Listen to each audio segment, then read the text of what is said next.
What's that? Firefly, let's go and check it out. From the traces nearby, it was Death's doing. But did they really die? No, your conjecture is right. It's just that these birds weren't welcome in another dreamscape. You've seen them before? Yes, but that's what makes this so intriguing. The outcome of the battle was the complete opposite of what I expected. That reminds me, there's something important I still haven't asked you yet. Would you like to die together with me? Today? Not really. I just love catching you off guard like that. It's adorable. Then, take a few steps back. I have a few conjectures. There might be some risk. If anything happens, don't worry about me.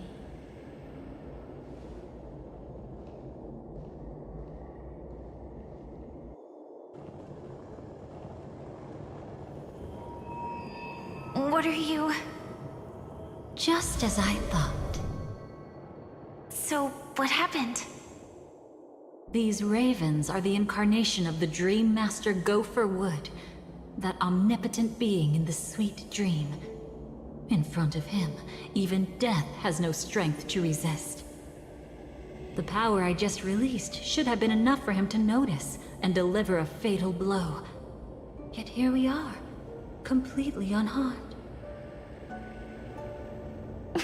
You know, you're quite similar to Blade sometimes. I mean, when you're staring death in the face. It's not relief I feel.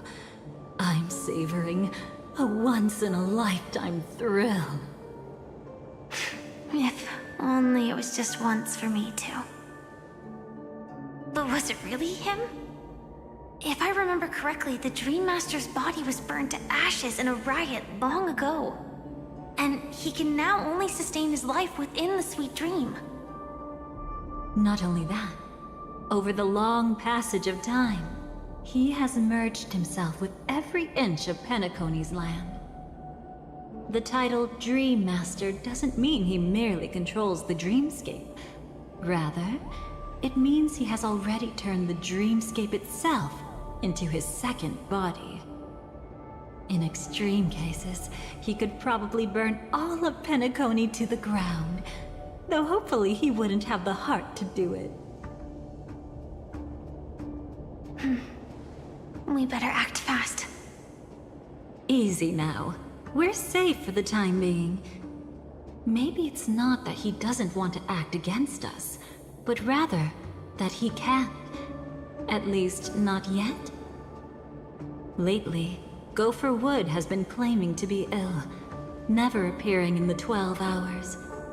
Yet just recently, he buried his darkest crime deep within the dreamscape. So, you're saying that burying this crime took a heavy toll on him, leaving a flaw in his supposed omniscience and omnipotence? That does sound plausible. Could it have something to do with the Watchmaker's legacy? I don't think so. After all, that secret was branded as the darkest. And perhaps the legacy is not one alone. Only by seeing it for ourselves can we know.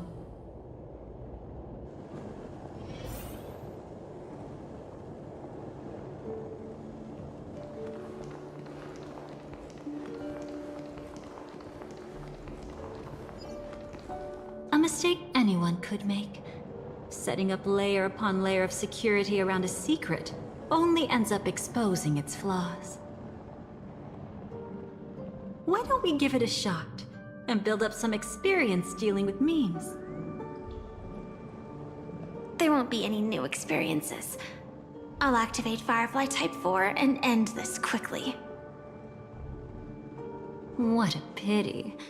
I would have much preferred to see you in a pinch, so you'd have to rely on me all the more.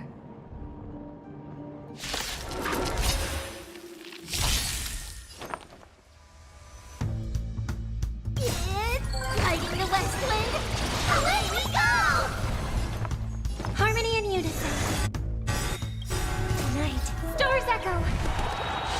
Welcome to my house!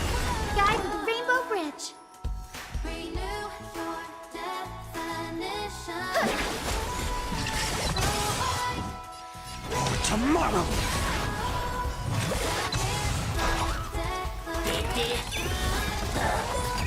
Super big meanie!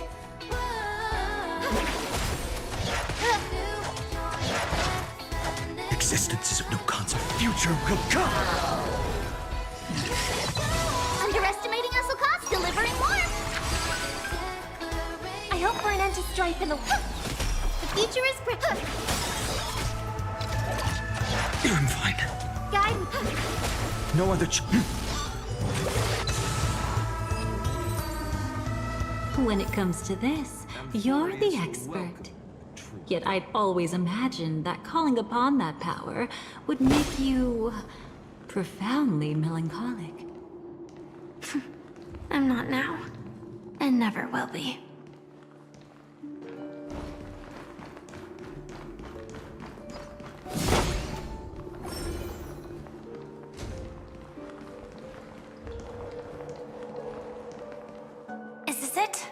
An entrance? It only looks like an entrance. That crack doesn't lead anywhere. It's a lock of memories. And the key is a light cone carrying specific memories. Clearly, Gopher Wood had help from a memo keeper.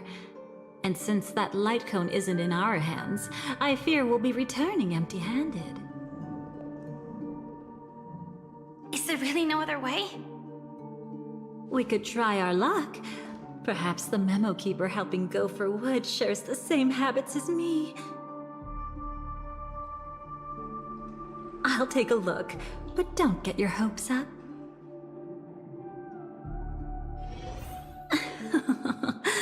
Pretty careless indeed. Just like an old friend of mine.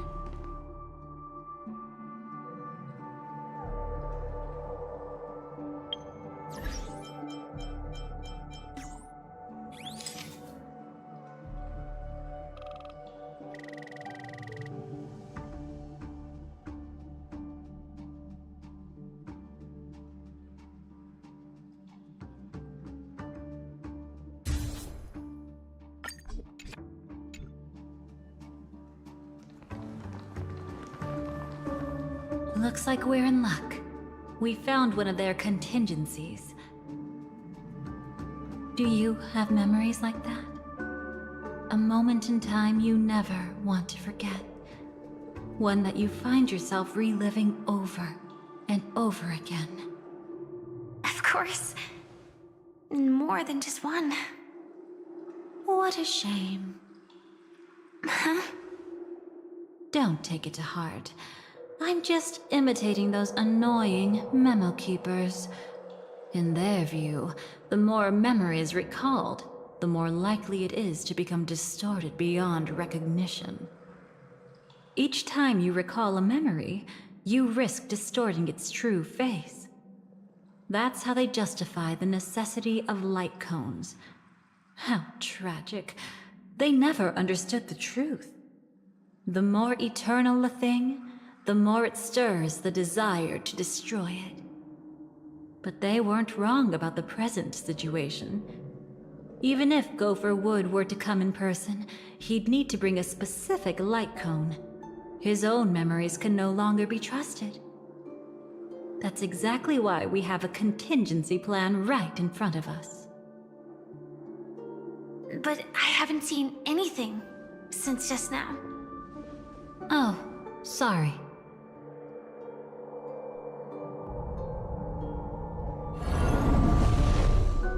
Inside here, there must be some kind of gentle trigger that would help him recover his memories before they are subjected to distortion.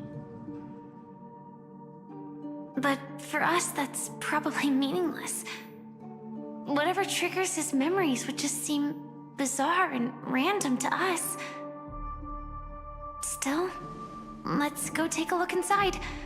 We might pick up some clues at least. That's right. Go ahead. Every action brings joy.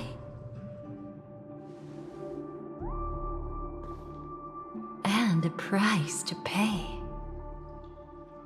Paradise shall fall into this world of sorrow. And once dawn breaks, it will shatter in the light of day. How could anything golden abide in glory forever?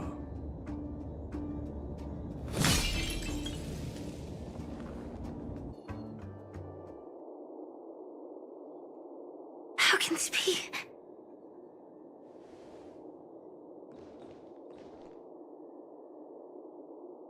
AR 214. Is that really you? You don't have to force yourself. I can take care of it. No, it's okay. Was it her that you saw when infiltrating Penacony? Yes, I saw her fighting off the swarm. But it was just Memoria, and it vanished quickly. Silverwolf mentioned that Penacony had also faced a swarm invasion before. I kept telling myself that she was just passing by and lending a helping hand. And after everything was over, she had already left, safe and sound. So this time, do you still want to know the answer?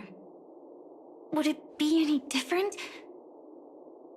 I really want you to tell me that this is not real.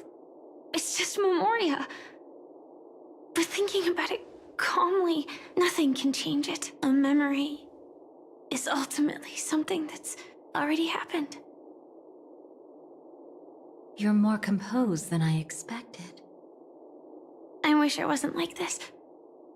She and I, we could be called friends. I wish I could just break down and cry for her, like any normal person would, to mourn her loss. But what surfaced in my mind was that one sentence. This is our predestined fate, and one day, I too shall meet the same end. One day. Not today. Though it's already too late, there are still other things I can do for her. Maybe you should calm down first. Unfortunately, this isn't Memoria, but a real Glamoth Knight. Clearly, Penacony was her final destination. I'm surprised she made it to Penacony at all. Oh, the Glamoth regulations. She broke those prohibitions? Worse than that. She was the first and only deserter of the Glamoth Iron Cavalry. The Empire hadn't fallen yet, but she didn't want to accept a fate of dying in battle. So she left on her own. She said she wanted to choose how she would die. We had a brief farewell, but I didn't stop her. I couldn't. Leaving the Glamoth Empire itself would quickly drain her life away. If we can't change the outcome, why should I stop her from making her own choice? Quickly drain her life away. Oh, entropy loss syndrome. Yes, just like me. Leaving the cockpit without permission is strictly prohibited. Surviving knights must actively return to formation. These aren't just military regulations, they're the terms of our survival. When not piloting the Firefly Type 4, I must stay in the cryo sleep pod. Otherwise, my entropy loss syndrome will only get worse. So, have you figured out the reason yet?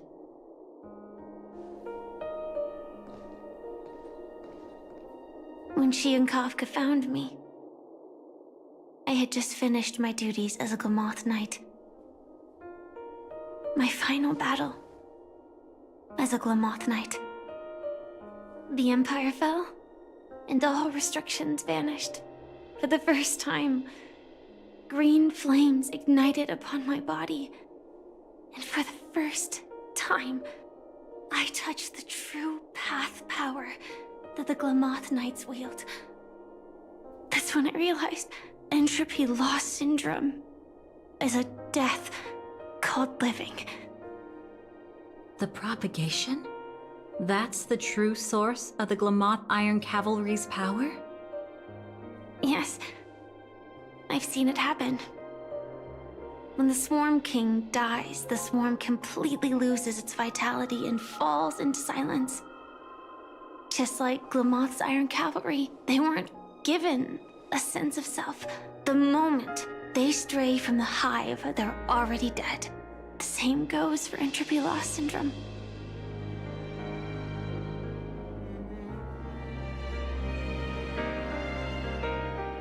Could you help me take her away? I don't want to leave her here alone. After all this is over, I want to give her a proper burial, just like any normal person. I'm happy to help. She wanted to escape her fate, but in the end, She died fighting against the swarm in Penacony. The detestable thing about destiny is that it brooks no defiance.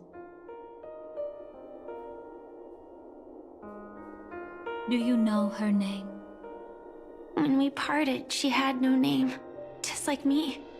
But I hope, by the time she leaves this world, she will have found both a name and a purpose for her life. Why did Gopher Wood leave her here? No matter how much I think about it, everything he's scheming couldn't possibly be connected to the propagation. How deeply is your past intertwined with this place? It's not clear yet. But obviously she had multiple fatal wounds on her body. She didn't die from entropy loss.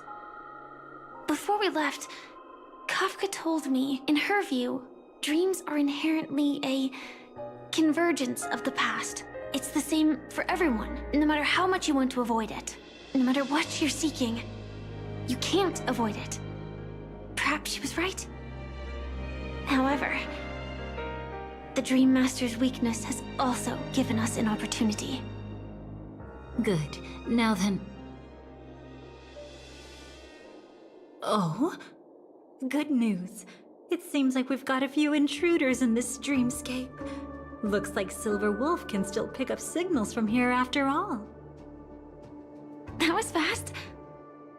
Must be that Memo Keeper's guidance. Either she's lost her sense of restraint or got something nasty up her sleeve. Let's go check it out.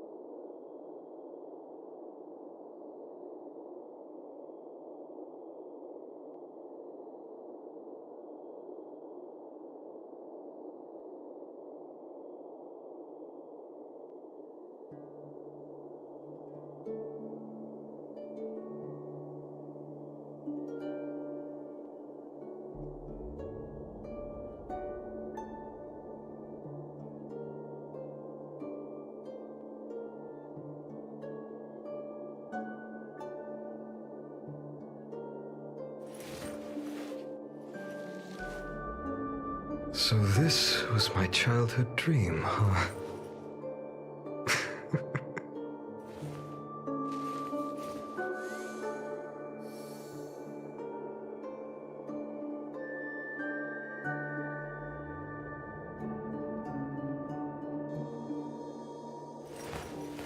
I will walk to the end with all your wills, no matter the cost.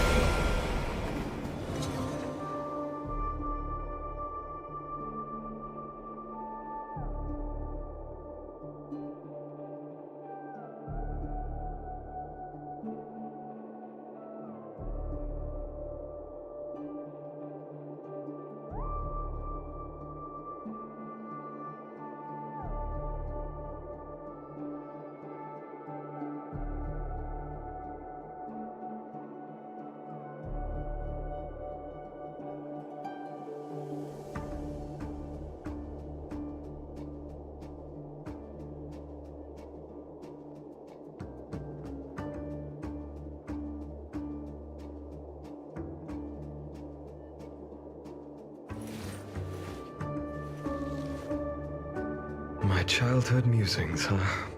So naive.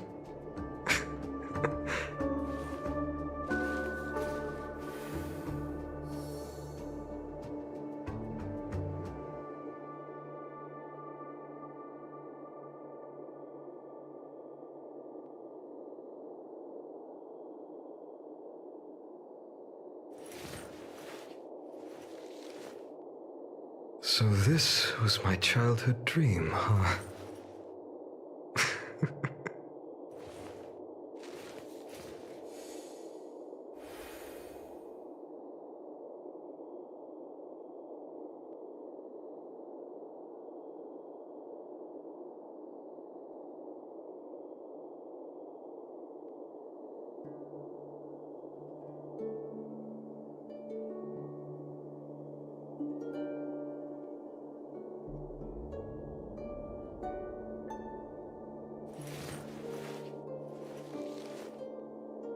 My childhood musings, huh?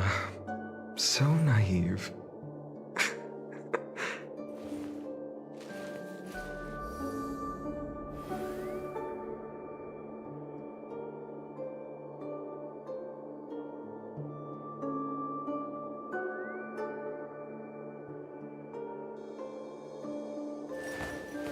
I will walk to the end with all your wills, no matter the cost.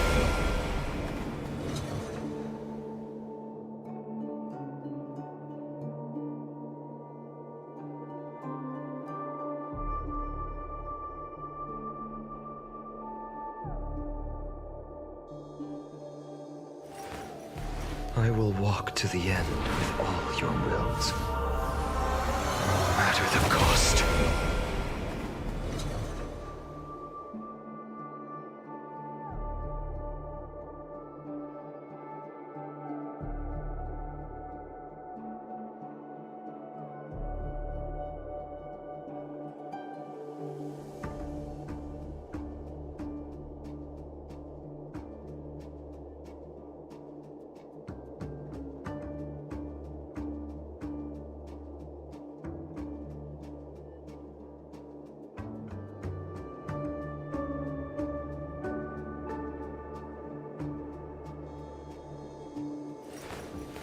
I will walk to the end with all your wills, no matter the cost.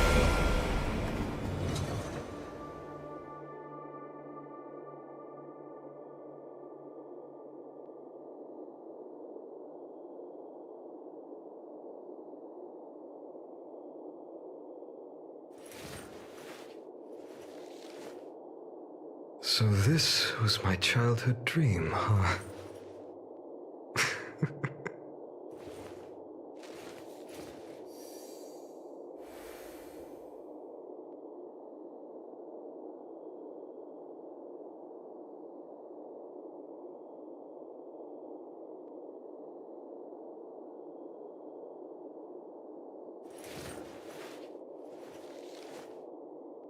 My childhood musings, huh? So naive.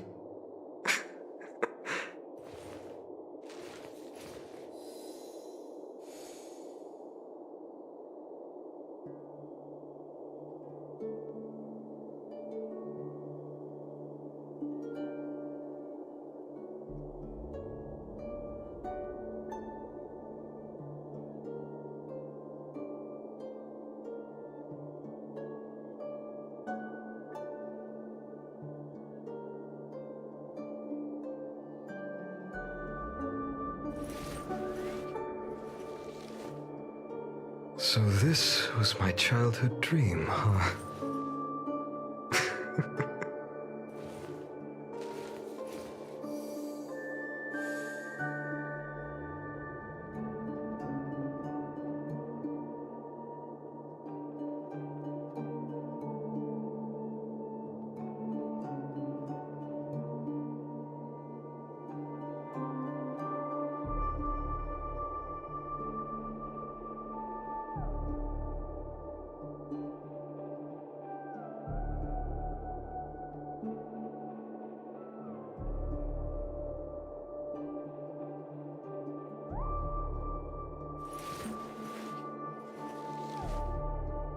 My childhood musings, huh?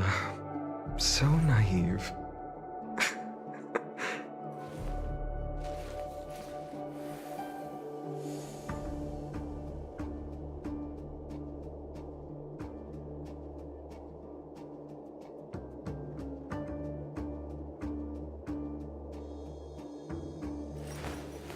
I will walk to the end with all your wills, no matter the cost.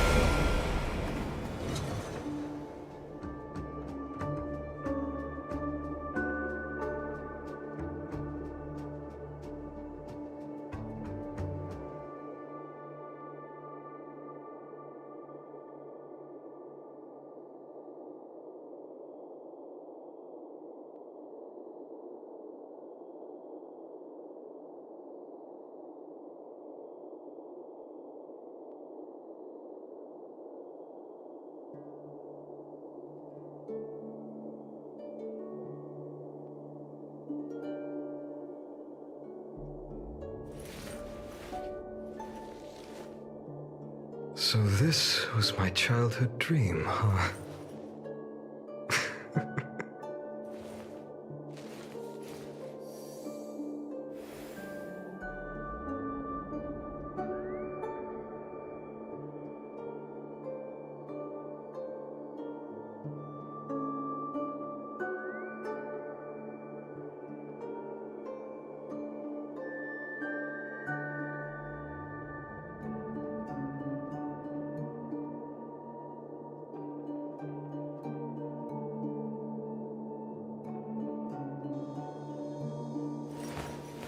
I will walk to the end with all your wills, no matter the cost.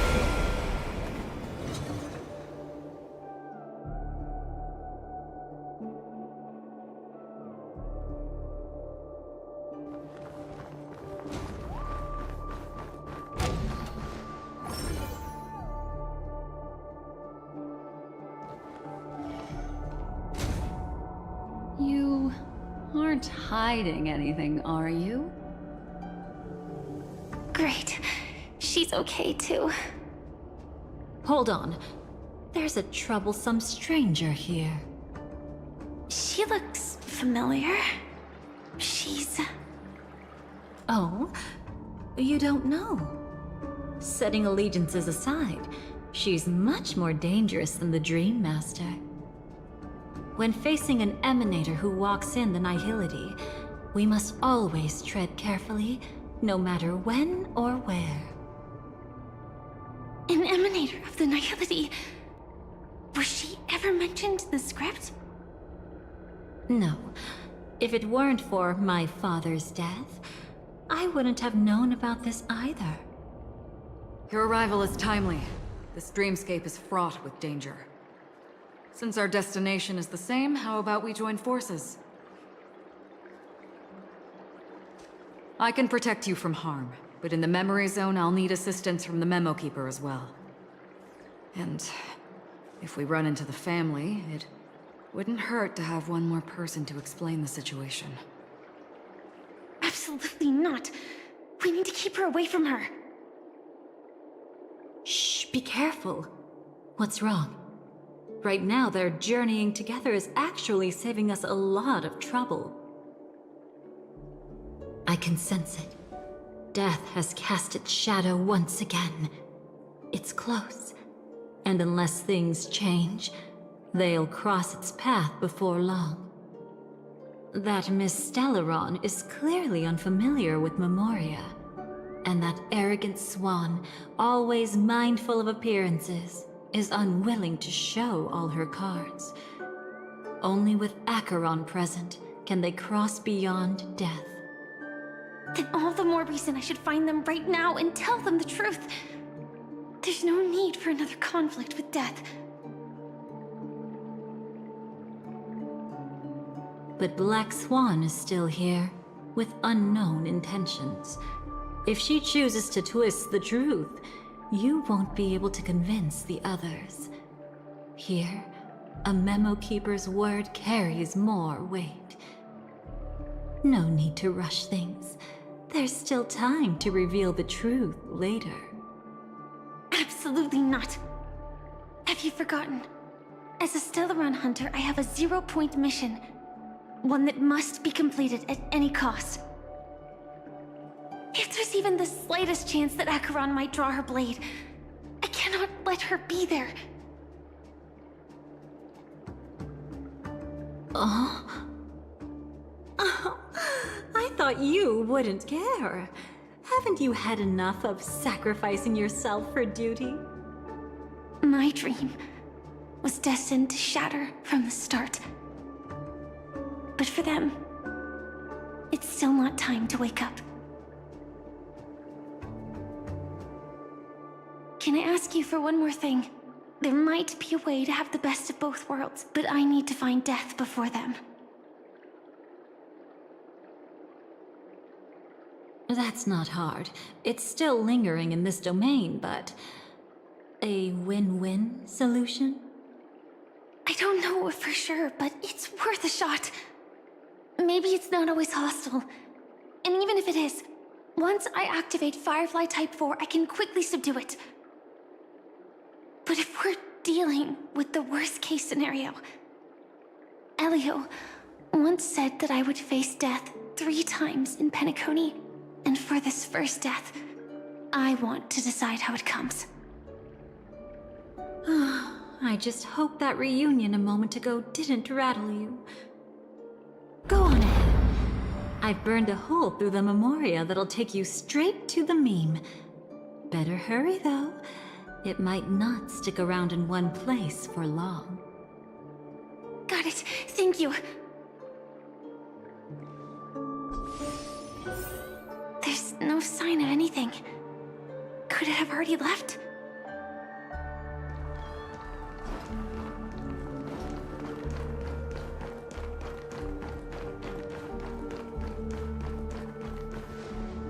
Nothing strange here either.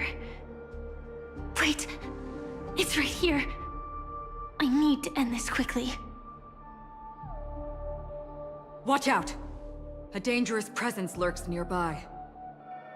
Already? There's no time. Then I'll...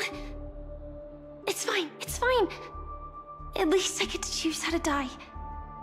That alone is great. Besides, this is just a dream. So it won't hurt that much. This is just my first death. I still have plenty of time to fulfill the promise we made together.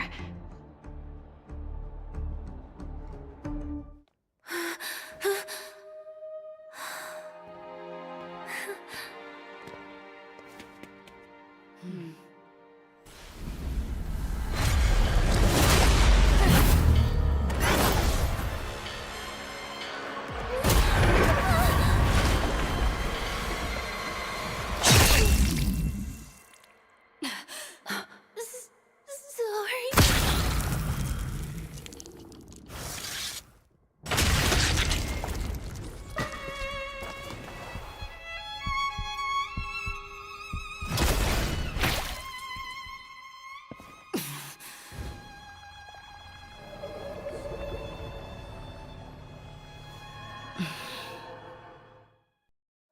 You should be able to recall at least some of what comes next.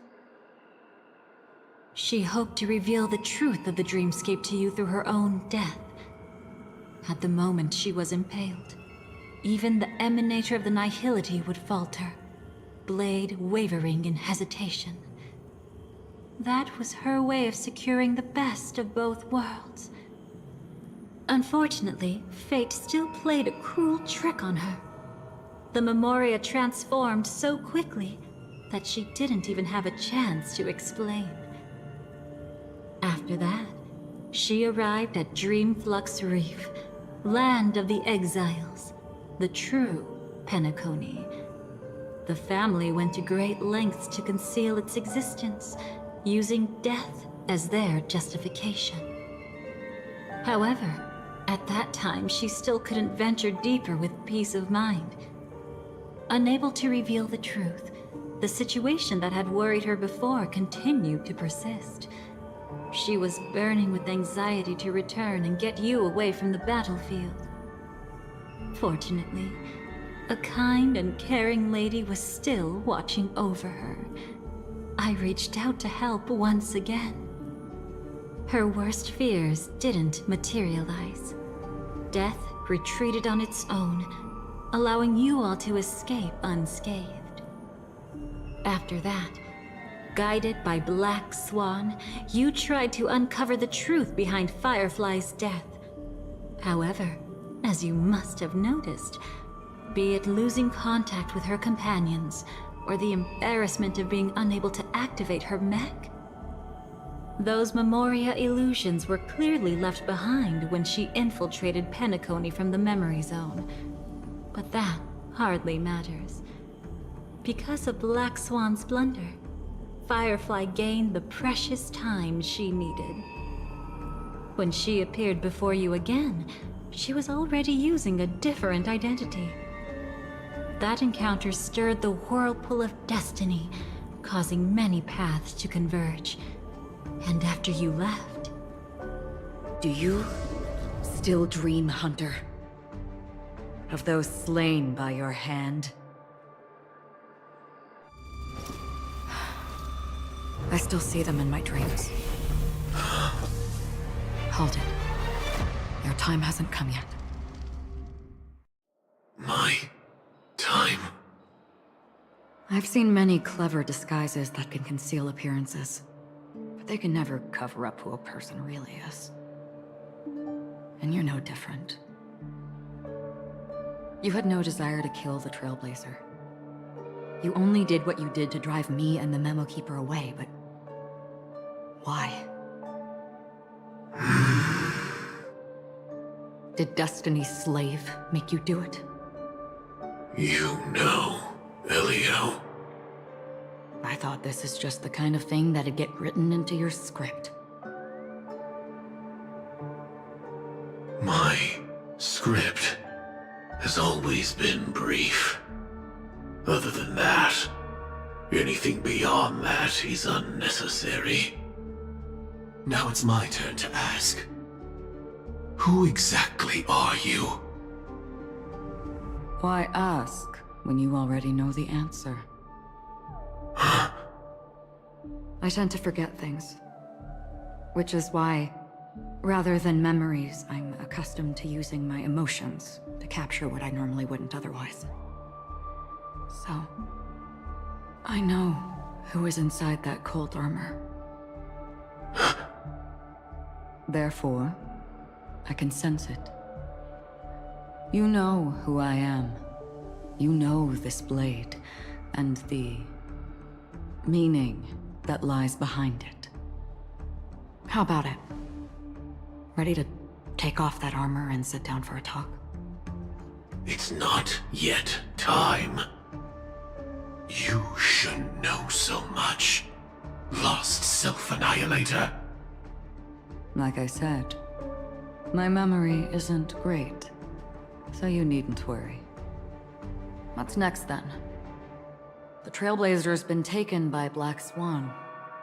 Will you go look for her? No need for that. No harm in telling you. On Penacony, Elio only gave me one instruction. Allow the Astral Express to pursue the Grand Legacy. The Astral Express is not your enemy. If your goal is the Watchmaker's legacy, then go look into the family. Not only are they covering up the existence of death, but they're burying the past and the truth about the dreamscape. Already on it.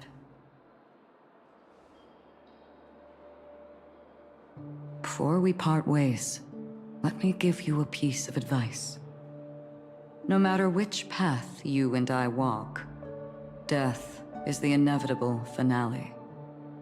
Even if we say farewell in the mortal realm, we shall have one final reunion when Terminus ascends to godhood once more.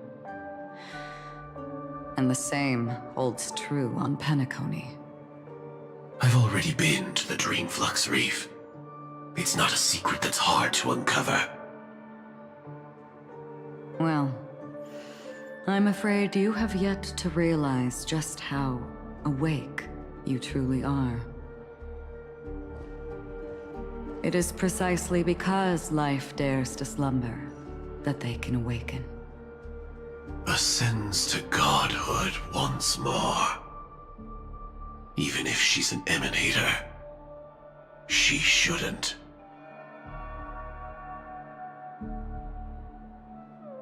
After today, Japella's name will disappear from cosmic history, and the Everflame Mansion will take its place. In the not-too-distant future, you'll receive an invitation. That's your next stop. Land of the Dreams, Penacony. I hope you find whatever you seek there. Be it answers or salvation. Thanks. I hope. Huh? A phone call? At a time like this? You can turn him down. You know what I mean. But But Elio said I'm the perfect candidate. Candidate? So Elio finally came to a conclusion. Yes. He said he saw the fourth fate clearly. There won't be any more surprises. He also chose me as the last survivor. Just like her. Which path is it? The Nihility. After it engulfs everything, I must be the last survivor. Giving my all to turn the tide. How ruthless. However, it's a bit different from the other three. Before that, I have other matters that need my attention. If possible, I must prevent her from being tainted by the power of Nihility. Even the slightest trace of it. After all, everything she carries is not only heavier, but also more precious. If possible is a bit vague. I suppose, if it comes to that, even if I have to die for it, I cannot run away. In the future that Elio foresaw, we never had an ending. But I still have a chance to wrestle back from fate the right to have a beginning.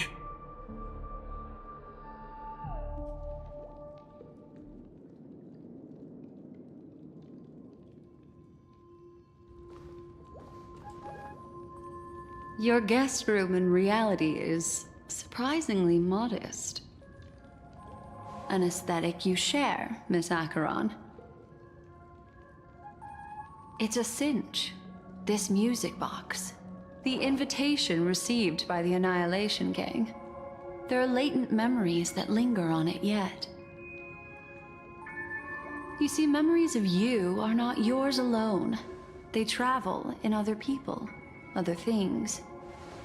I know much, and I can predict even more. With some help, the dead can be made to speak. The Annihilation Gang, that band of desperados who all disappeared after meeting you. What exactly happened to them? Well, let me reveal all.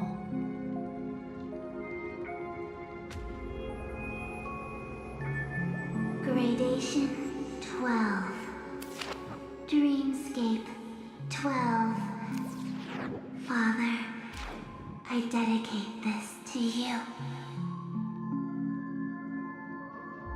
Well done, Dubra. Wherever they go, shall be met by annihilation. There it is. It's hazy, but it's Ifrit's voice. The other one is probably his progeny. This is the residual memory from when the invitation was first delivered. They were abruptly interrupted. Then, what happened next is...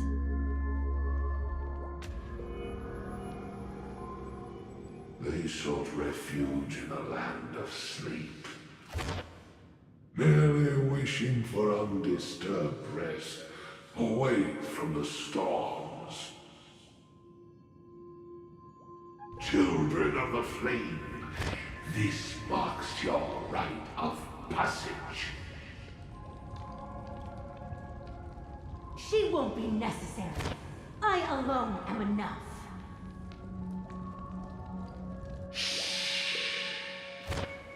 When have those on the path of destruction feared death?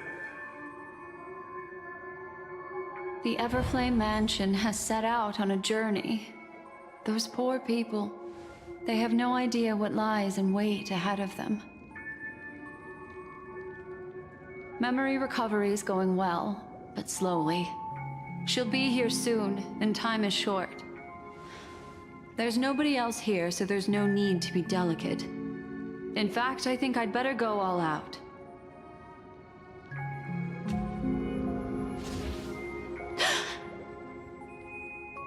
What happened?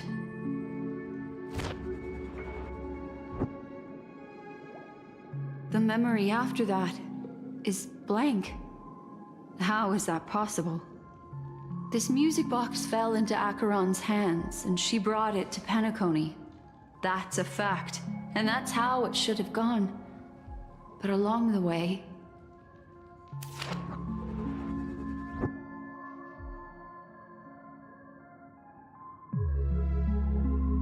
it's like it's been erased. Who's done this?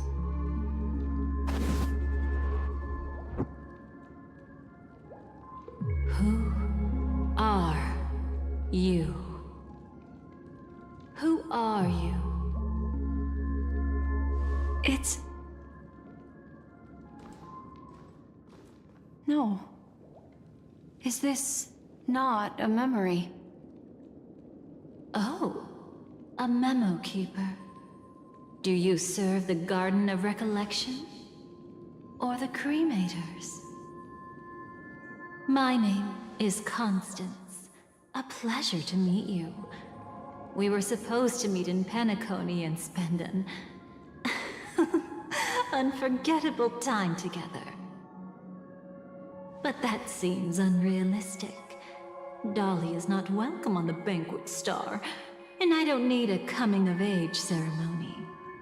And you, I know what you're looking for. Want her secret? I can give it to you. And then, you can enjoy the banquet for me. I wish you unforgettable memories. Cut the mystical act. I'm absolutely certain you're not thousands of miles away. In that primordial memory zone, my acuity was blocked at every turn. I thought it was because of the family, but it turns out there was a colleague present. What brings you here? My, how aggressive. Are you backed into a corner? Or have you figured something out? What could bring Constance of the Everflame Mansion here? That's your fatal flaw, mysterious cremator. The Annihilation Gang has always operated in plain sight, with no secrets among its members. And Duke Inferno has never had an offspring named Constance. Oh? Are you so sure? What if I'm just too capricious and can't help but betray anyone? That's impossible. The Antimatter Legion has been after her this whole time. Aren't you the same? The Garden of Recollection launched 14 pursuits trying to erase me.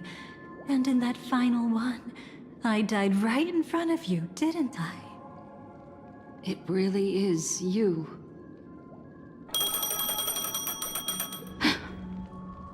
To interrupt another's reunion.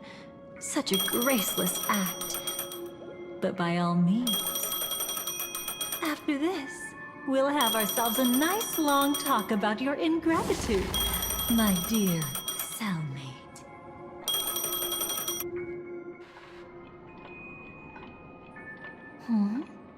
That's a peculiar look on your face.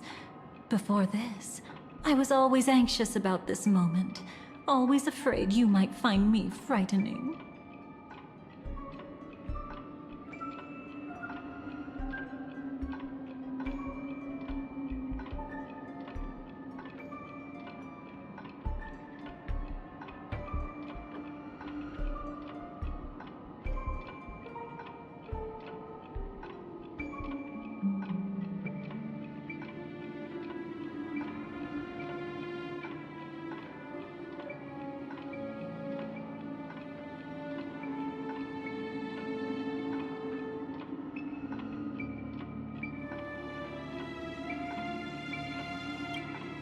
Of course.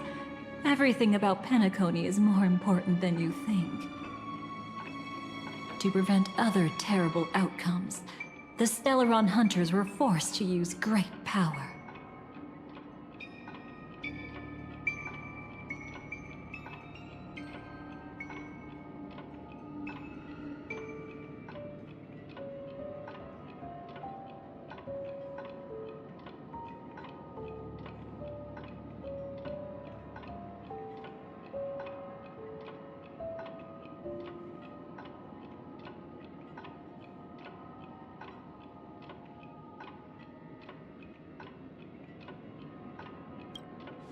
If you're willing, and if you can endure it, I can keep going. Or perhaps... would you prefer to indulge in my double standards?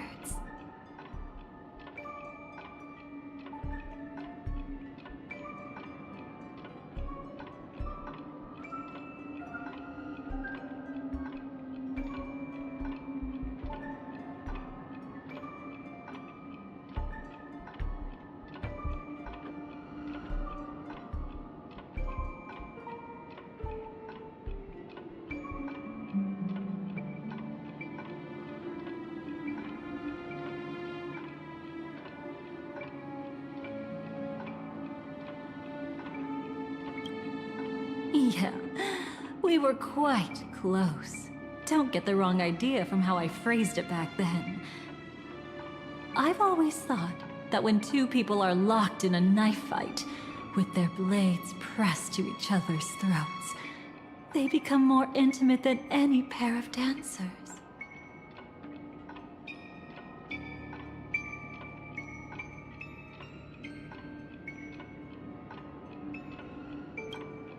Now, let's turn our gaze to where the threads of destiny intertwine.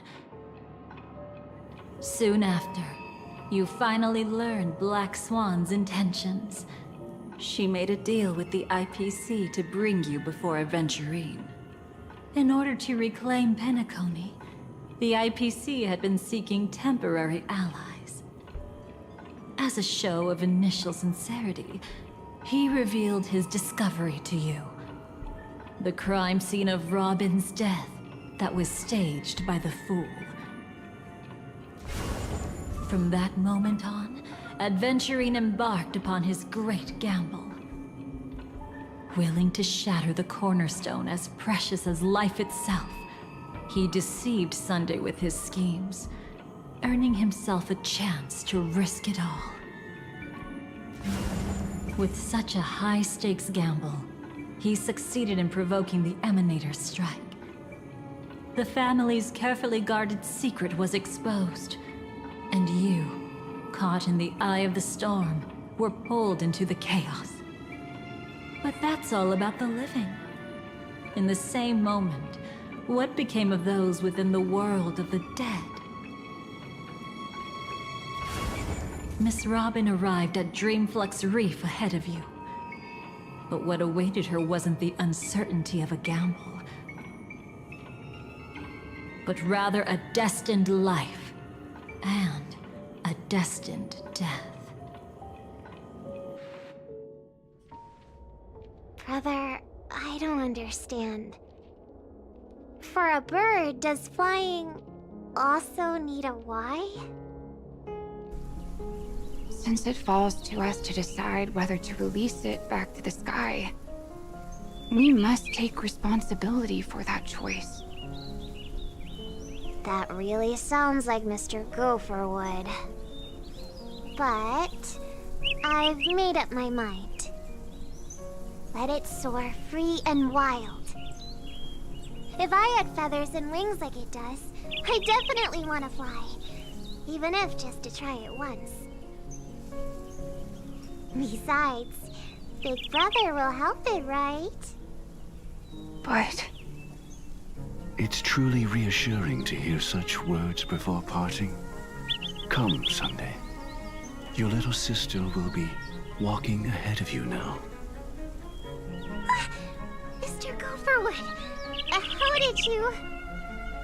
The gods bestowed upon us heavenly fire, and with it divine tribulations. Let them be, for we are all mortals, born to love and to suffer.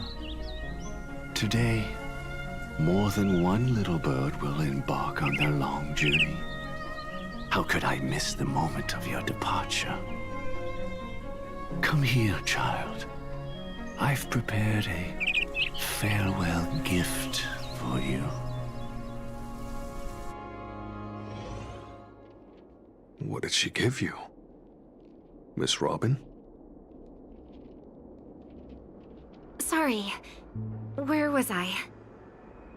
In Dream's Edge. A masked fool attacked you and left behind a parting gift? Though it's hard to call it a gift. When the fool killed me, they put a mask on my face. But when I woke up in Dreamflux Reef, it was gone, and I couldn't feel any effects from it. As for that mask of yours, is it really called the Harmony? The Twin of the Order? She might be hinting at something, but I still can't figure out what she means. Speaking of which, how is that anomaly of yours doing now? I'm gradually getting better. There's no denying that Dreamflux Reef also spreads the Harmony, and it hasn't been affected by the family's traitor. As for my loss of voice, I still need to keep investigating. Perhaps I've been wearing a mask all along, without even realizing it. If you need any help, just say the word. Thanks for your help. I'm starting to get familiar with this place. But Dreamflux Reef is so isolated. Is there any way to know what's happening outside? I want to check on my brother's situation. That's easy. Just head to where all the action is. Want me to show you the way? I'll take a walk around by myself. Thanks, Mr. Micah.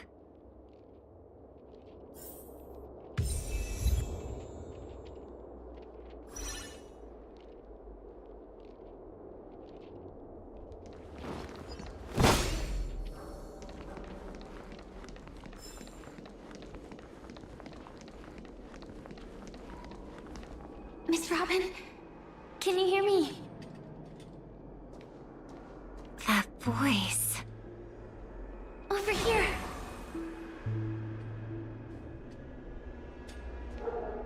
Are you Miss Firefly? So you did notice me after all. Sorry, but I can't show myself right now. Could we talk somewhere more private? To be honest, I have no reason to trust you. I get it, but I can assure you this isn't a trap. If you really need a reason, there are anomalies in the 12 hours. We are suspicious of the Dream Master's true identity. Lead the way. But let me be clear. Agreeing to me doesn't imply anything about my stance. Understood. My companion will show you the way.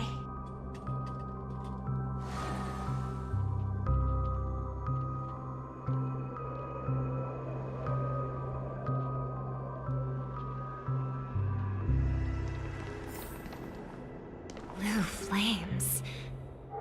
Is there a cremator among Miss Firefly's companions?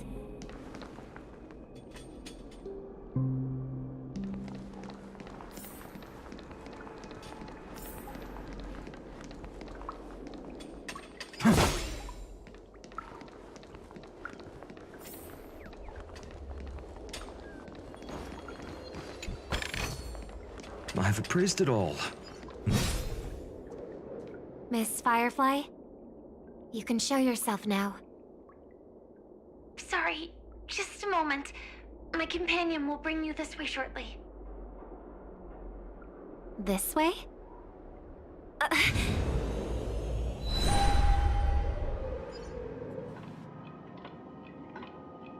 Where is this? As expected of the Harmony's favorite, passing through such dense memoria without even being affected in the slightest. Hello. You may call me the Dahlia for now. This is our cozy new home in the sweet dream, where words may flow more freely. A new home burned out of the sweet dream? If you really wish to have a proper conversation, you shouldn't resort to provocation like this. I apologize. But she's different from other cremators. She has no intention of stealing memories. The same goes for me. I've never wished to destroy the sweet dream. Sneaking into the dream was my only option. I really like Penacony as a tourist. This is my first time dreaming, and Penacony is more wonderful than I imagined. Thanks. So, what brings you here? I'm sure you've noticed it too. The Dream Master Gopher would completely merge with the dreamscape, becoming virtually omniscient and omnipotent in Penacony. But now, he's losing his grip on the dreamscape. To find out why, we conducted some investigations. In the primordial dreamscape, we uncovered a crime that he had buried away. We suspect that's why his powers aren't what they used to be. And that's why he's been telling everyone he's under the weather. Crime? I'll show you later. Belonging to his family. You wouldn't believe me unless you saw it with your own eyes. You've indeed uncovered many clues. But before we proceed, I must confirm your true intentions. My purpose is about a reunion, a rescue, and a farewell. Will you believe me? Miss Firefly, that expression and tone of yours just now, I've seen it many times in my audience. Expression? That's the look one has when describing what they hold most dear in their heart. So I'll trust you this time. When I first left Penacony, the Dream Master gave me a parting gift. A divine law, so to speak. For a leader of the 5 lineages, that's pretty cheap, isn't it? Since then, I've walked the path of harmony as a Pathstrider, wielding its power. Until I returned once again for the Charmony Festival. In the 12 hours converged by the Dream Master, I developed symptoms of losing my voice, and the strength of the harmony began to wane. Yet in Dreamflux Reef, I wasn't affected at all. I believe that the path he once pointed to might not have been named the Harmony. That's why I gradually became incompatible with the sweet dream. In the past, the Dream Master would harmonize for me. But when he was too busy to tend to me, I finally noticed something was wrong. So, which path did he choose to walk? It's not clear yet. There aren't many clues about this, but I suspect it's the Order. Thank you, Miss Robin. You've helped us clear up many of our doubts. However, regarding the Dream Master's path, we have different conjectures. What is it? Come with me. It's time to see it with your own eyes.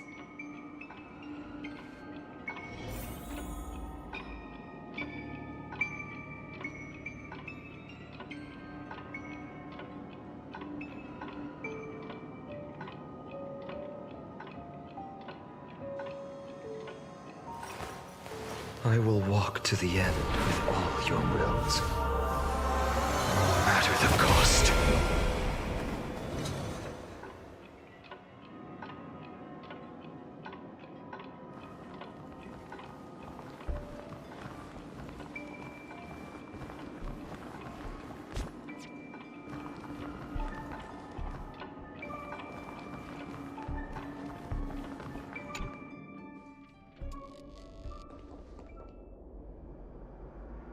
Here lie secrets that the family tried to conceal, and a long, romantic tale. Sadly, most of it has nothing to do with us.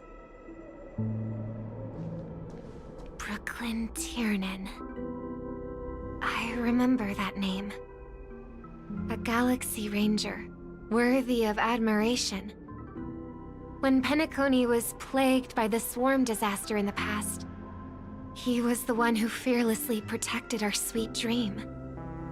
That's why we had to come here. We suspect that after turning away from the family, the Dream Master sided with the propagation. How could that be? History as we know it may be long gone, but people's memories remain preserved in the memory zone. If we can master the technique, we'll be able to pierce through time itself and salvage the past from chaos.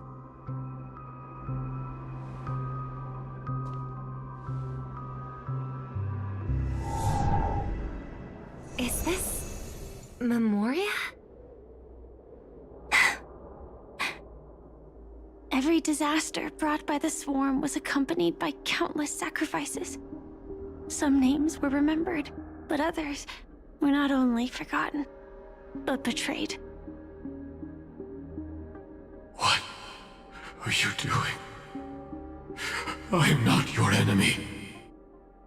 Indeed. Our true foe is that abominable fate. Then why? Why? Easy, child. Your struggle only adds to the pain. The strike I just delivered, dishonorable though it may be, did not miss.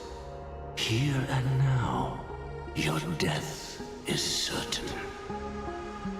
But I was clearly helping fight against the swarm here. Indeed. As the swarm ran rampant, a Glamoth knight passing through joined the battle without asking for anything in return. Truly admirable.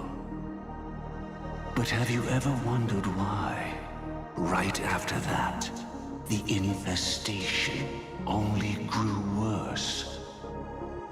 Could it be? The Glamoth Knight, born to purge the swarm, turned out to be a Pathstrider, walking the path of propagation. The sweet dream has never been tainted by the propagation. You brought it here, and only your death can remove it. How can this be? I can leave and never come back here. I can't die. I don't want to die. That's precisely why I said that strike wasn't honorable. I explored your secrets for the sake of the sweet dream. But striking you down, that came from selfish desires after glimpsing eternity. Paradise shall fall into this world of sorrow, and once dawn breaks, it will shatter in the light of day. How could anything golden abide in glory forever? You shall become my darkest crime, in the beginning of a great undertaking. Your remains shall become the foundation for eternal paradise.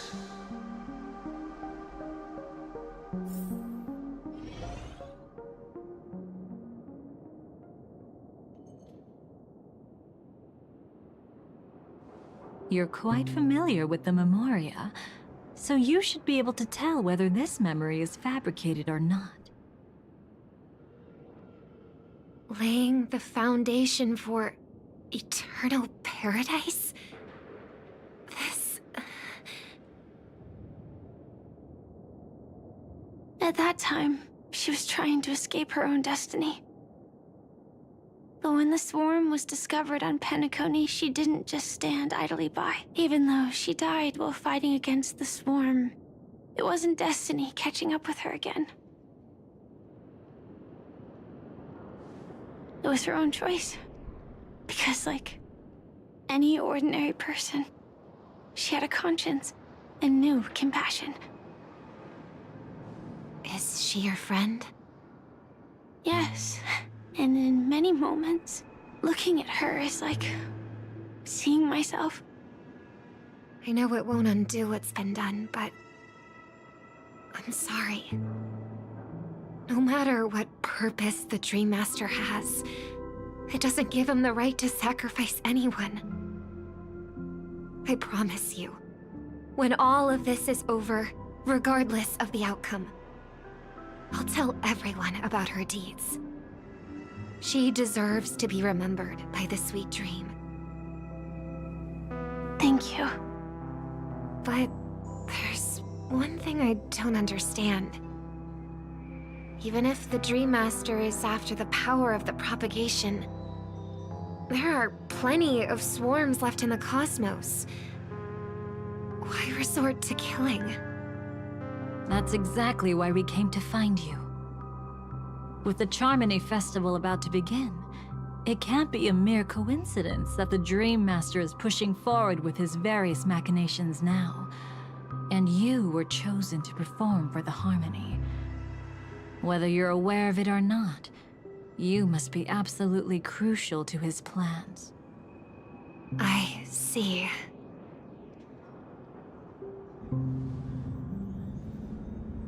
You want me to become the conduit to retrieve the past from the memory zone? What exactly do I need to do?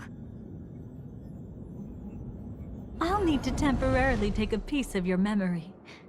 By letting it stir up the memory zone, I can follow the flow of memoria and burn a path through, retrieving scenes from the past once again. Whether I succeed or not, I'll return your memories to you safe and sound. Let a cremator access my memories?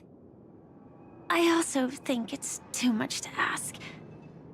If you deem it necessary, you can use tuning to leave a safeguard in our minds, preventing any ulterior motives.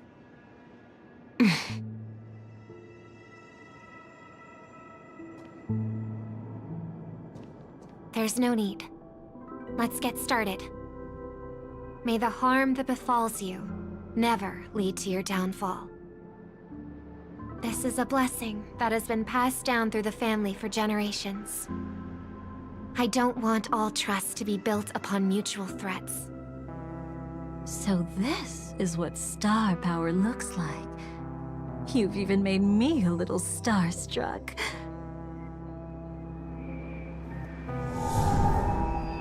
All right. Looks like we got lucky. Oh? What's this? A piece of worm-eaten oak? Found something new?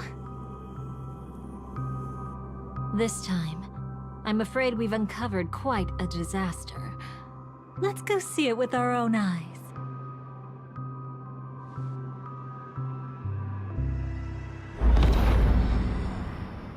Nothing but lies, my dear. Hiding behind the title of a memo keeper? Tell me, how long have you been lying to them? You really seem determined to savor those unforgettable moments, don't you?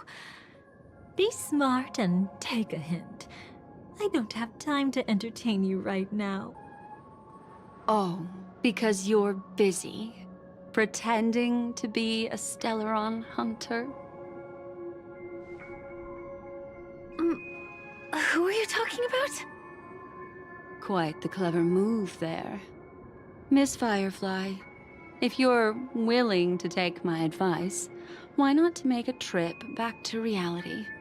Ask that Silver Wolf lady carefully who your true companions really are.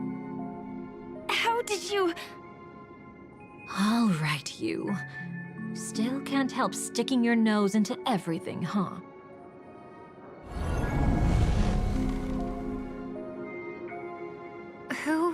exactly are you people? She's just a cremator who manipulated memories and pretended to be a Stellaron hunter's companion. She fooled all of you. What about Miss Firefly? Is she alright? She might get lost in the memory zone's turbulence, but don't worry. She's quite something. She'll only be stuck there temporarily. I'm here to bring you back to the Oak family. Mr. Sunday is worried about your safety. He tasked me with finding you in the dreamscape. As for this Dahlia, she cannot be trusted. To extract specific history from the memory zone through just one memory? While there might be memo keepers capable of such feats, they certainly wouldn't be mere pathstriders. Seems you've been watching for quite a while. Yet you only show up fashionably late when we're about to make progress. Who's the untrustworthy one here, I wonder? Save your excuses. I bring a message from Mr. Sunday that will prove my identity. Just a message? Don't you find that a bit ridiculous? Let's give it a try. It's only 2 words. Charmony, Dove. I don't know the details, but Mr. Sunday said you would understand. Indeed. Unless it's an extreme situation, this is enough to earn my trust. The IPC, Astral Express, and now you're even taking assignments from the family? My, aren't you popular? But you just had to choose the path of your own demise? Back then, I not only kept Lady Acheron's secret, but also left you with your life intact. What? You're that eager to rekindle our past? Well, you are the Dahlia, after all. I have to keep an eye on what kind of trouble you're going to stir up next. I've been questioning this for a long time. How could Destiny's slave possibly accept someone like you, whose very nature is betrayal? And what's the deal with the Stellaron hunter? Let's get somewhere safe first. Then we can talk. She's too dangerous for us to let our guard down. Many thanks.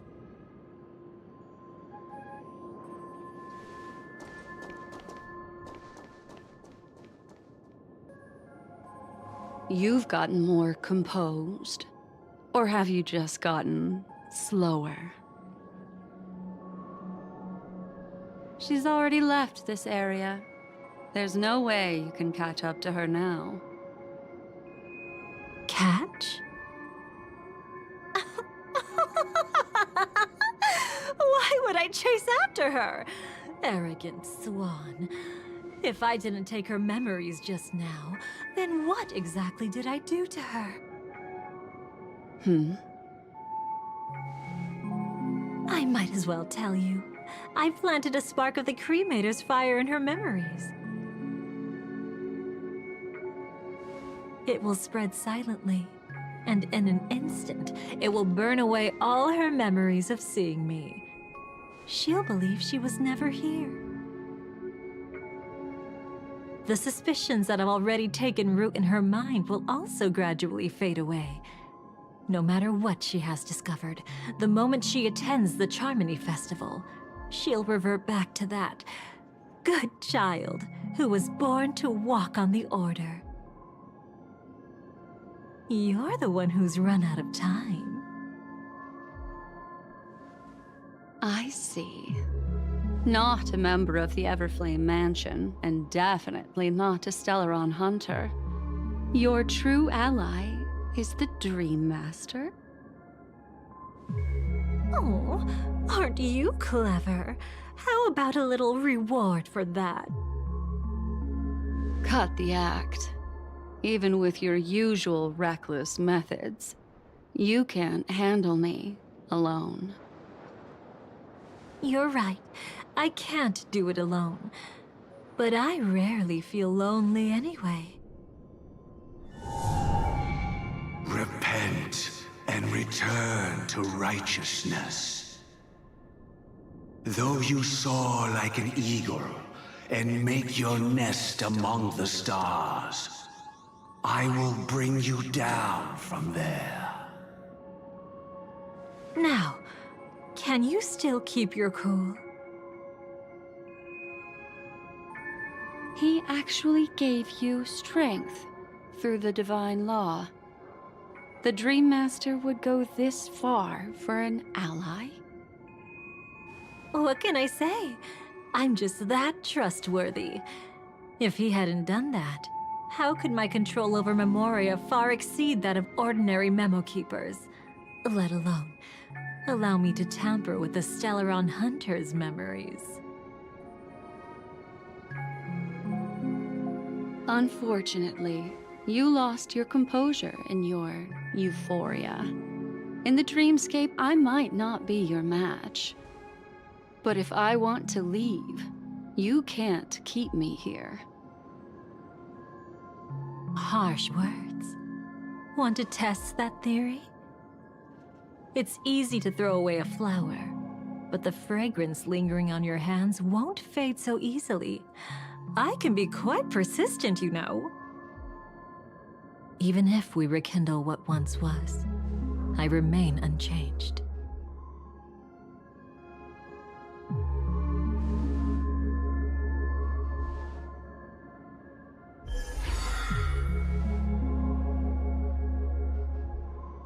Run faster. I love watching people resist. Love watching them flee.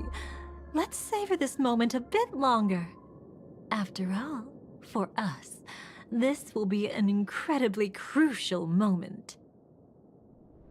No matter where you run, I will always find you.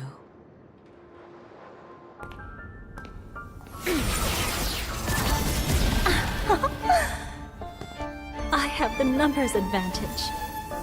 You have no chance of winning.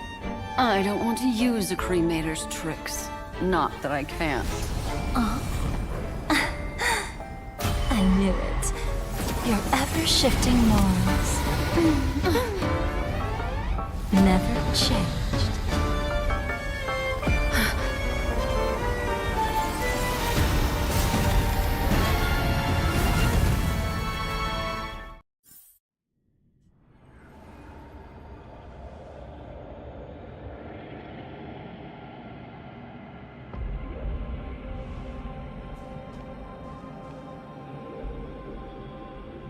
Where do you think you're going? After putting on such an elaborate show, won't you stay for a little chat?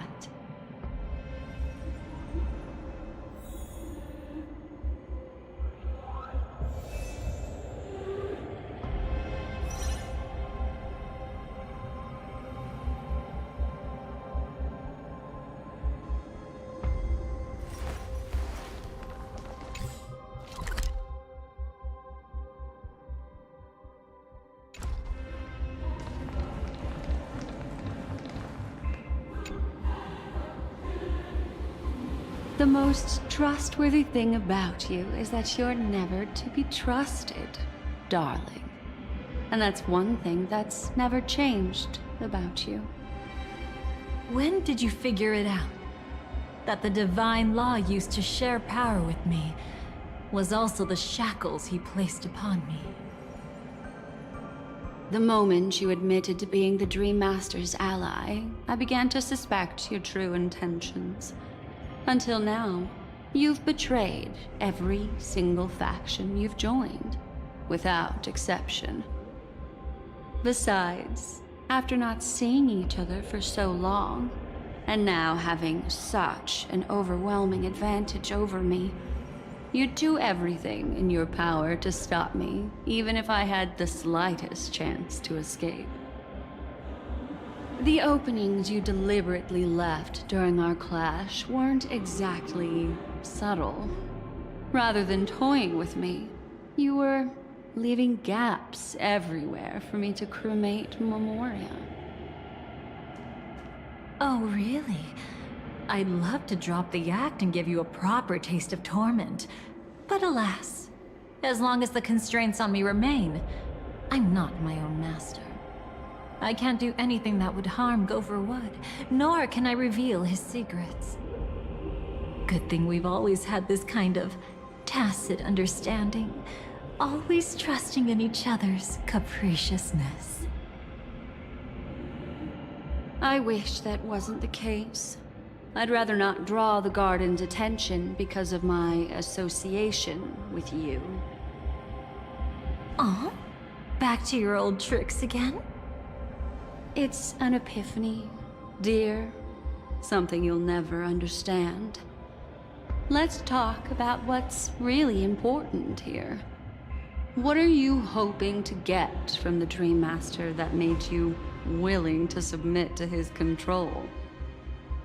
After putting on such an elaborate show, using me to regain your freedom, which kind of memories are you trying to steal from the sweet dream? Why, of course. The destructions. Stop joking around. You abandoned that path long ago. You're still as charming as ever. So, let me show you a glimpse of the past. Just this once, Weren't you really interested in the Everflame Mansion? So you were the one who erased the memories from that music box after all. That's right. I kept only this scene as a memento. I wanted to remember how I felt at that moment. And look closer. It's not just the memories. The Everflame Mansion itself has ceased to exist. Those claw marks. You've long since strayed from that path, yet you can still wield the power of the destruction. Isn't it the same right now? I've betrayed the Garden of Recollection, yet I can still show you the memories. If you have time, I can help you savor the memory of our first encounter. Go ahead and savor it on your own. I want to put it behind me. The sooner, the better. But can't you tell me something I don't already know? You betrayed the Everflame Mansion. Is that really supposed to be surprising? Destruction is a glorious moment. As Duke Inferno's daughter, I will see his last wishes carried out to perfection, even if my role as such is only temporary. And besides, who said I betrayed them back then? I came here to fulfill Duke Inferno's last wishes. This was his command to me. Make the Knights of Penacony crumble and wither. Leave naught but a tomb of remembrance. In other words, everything on Penacony related to the Remembrance was my target for destruction. But this was already a world of Memoria. How could I possibly accomplish this without any help? Working with the Dream Master may be like dancing with the devil, but I have no better choice. Oh yes, everything tied to the Remembrance includes you, of course. Grateful? You should be. My whim is the only reason you're still alive. I won't be grateful for that. You couldn't have done it anyway. Filial piety has never been one of your strong suits, so drop the act. That's exactly why I'm saying, you only think you understand me. Think about it carefully. As a Stellaron hunter, didn't I work my hardest to help Firefly get closer to the truth? As an ally of the Dream Master, I also helped monitor the dreamscape. And when a hunter infiltrated Penacony, I seized the chance to pose as her companion and trapped her in the memory zone. As for Robin, whom he chose as his songstress, I burned away her doubts too, leaving nothing to chance.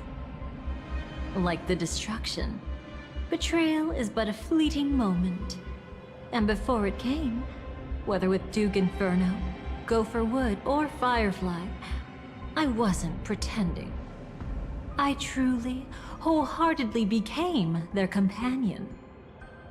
What about Robin? Those sparks that burn through memories. Don't you think that was a bit too much? Oh my! I thought I could fool your eyes at the edge of the dreamscape.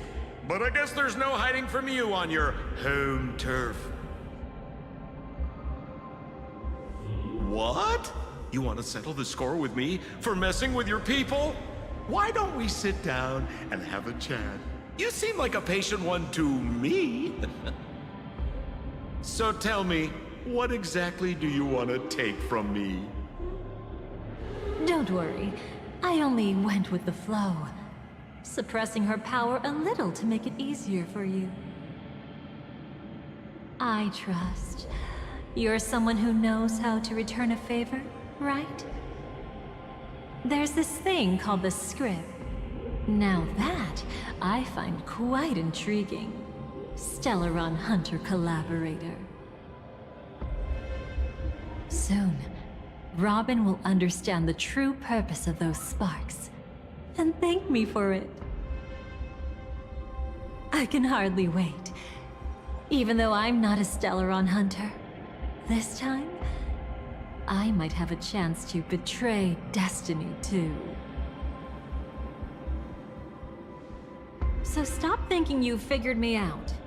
I don't want to miss out on any possibility life has to offer.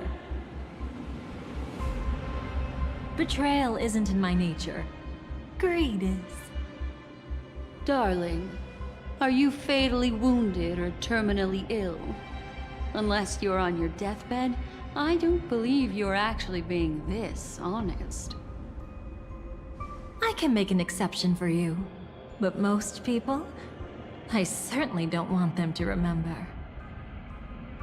Sometimes I resent memories, because some people don't deserve to witness my radiant bloom again in their memories. And besides, you're no better when it comes to greed. On my deathbed, I suppose that's not entirely wrong. I was hoping a little honesty could talk you into dying with me. No, thank you. Too late. You're already caught up in the secret. Come on, just a few steps more. Even if I tried to turn you away, you wouldn't want to.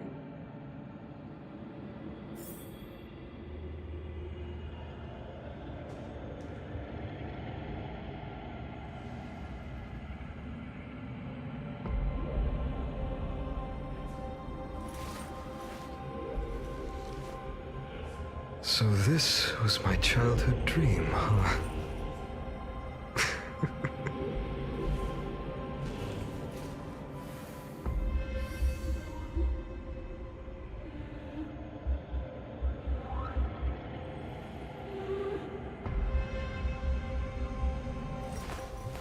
I will walk to the end with all your wills. No matter the...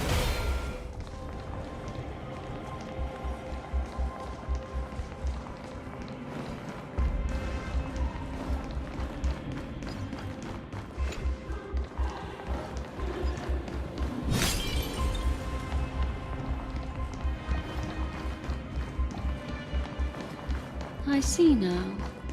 A piece of worm-eaten oak. You weren't just making that up. Oakwood is prone to insect infestations. Nothing surprising about that. It's him.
Is this also a blessing of the trailblaze?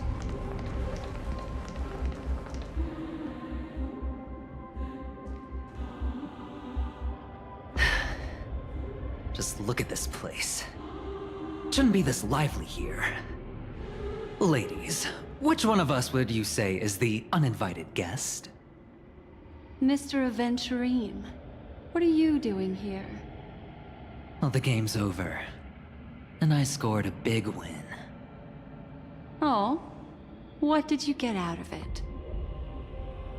The Nihility Emanator cut me, and I died in the most spectacular fashion.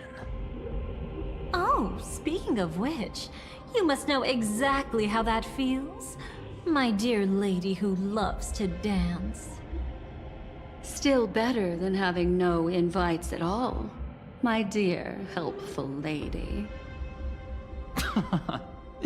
You two are really something special. You're quite interesting, Mr. Aventurine. However, you weren't supposed to find your way here. Unless you can give me a reason, I'll indulge you by letting you die once more. That confident, huh? You haven't hidden your weakness well, even though you're one of the 10 Stonehearts. Right now, you'll be easy enough to handle. I wouldn't be so sure. Since you know who I am, you should know better than to gamble. Consider this warning a welcome gift from a friend. So long as my trump card remains unplayed, none will dare see the hand through to the end. Too bad you've used up all your luck for today. I've always found losing more interesting than winning. What's the harm in giving it a try? Hold up. No need to rush into making enemies. Mr. Aventurine, congratulations on uncovering the truth behind death. But from what I know, you should be at Dreamflux Reef instead. Well, after taking a solid hit from the Emanator's blade, I never got the chance to enjoy a good nap. Thus I sank into the chaotic memory zone, and then my desire led me here. As I thought. You two haven't noticed. The answer was right under your noses this whole time. You can traverse through Memoria without relying on roads, which is exactly why you missed it. Ladies, you didn't think the IPC would enter Penacony unprepared, did you? Backed by a most attractive package, I quietly assembled a team to research the memory zone. And I only asked for one thing in return. How to escape alive if I accidentally got lost in Penacony's Memoria. To be honest, they didn't contribute a thing. But they did help me discover a certain legacy.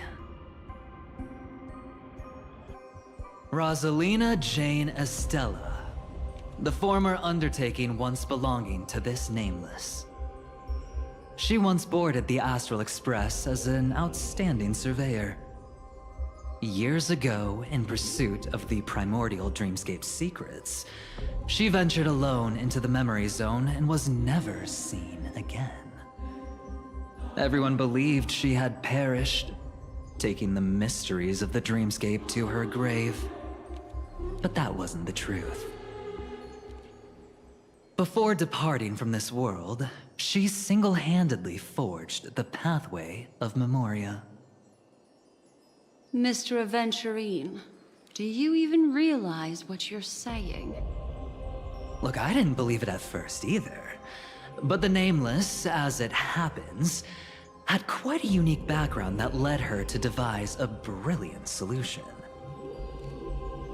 using the technology from the Zarina Erd system, she gave her life to the memory zone, giving Penacony's dreamscape a unique signature. When dream chasers wander into the memory zone, they'll drift towards places that can fulfill their desires. Those who yearn for freedom will witness the form of the primordial dreamscape. Those consumed by obsession might encounter certain special dream bubbles. And those who are lost and directionless will return to the 12 hours, seeking their path within their own past. The family discovered this trait and cleverly utilized it, allowing guests to be sent to different hours upon their first dream entry. In other words, this Nameless is the true founder of the planet of festivities. As for me, maybe I ran into a good doctor. From the look of this place, he's the one who let me blunder my way in. The impossible in dreams is not death, but dormancy. Do stay alive. I wish you the best of luck. Looks like I'm pretty lucky. I can't wait to see what I'll discover here.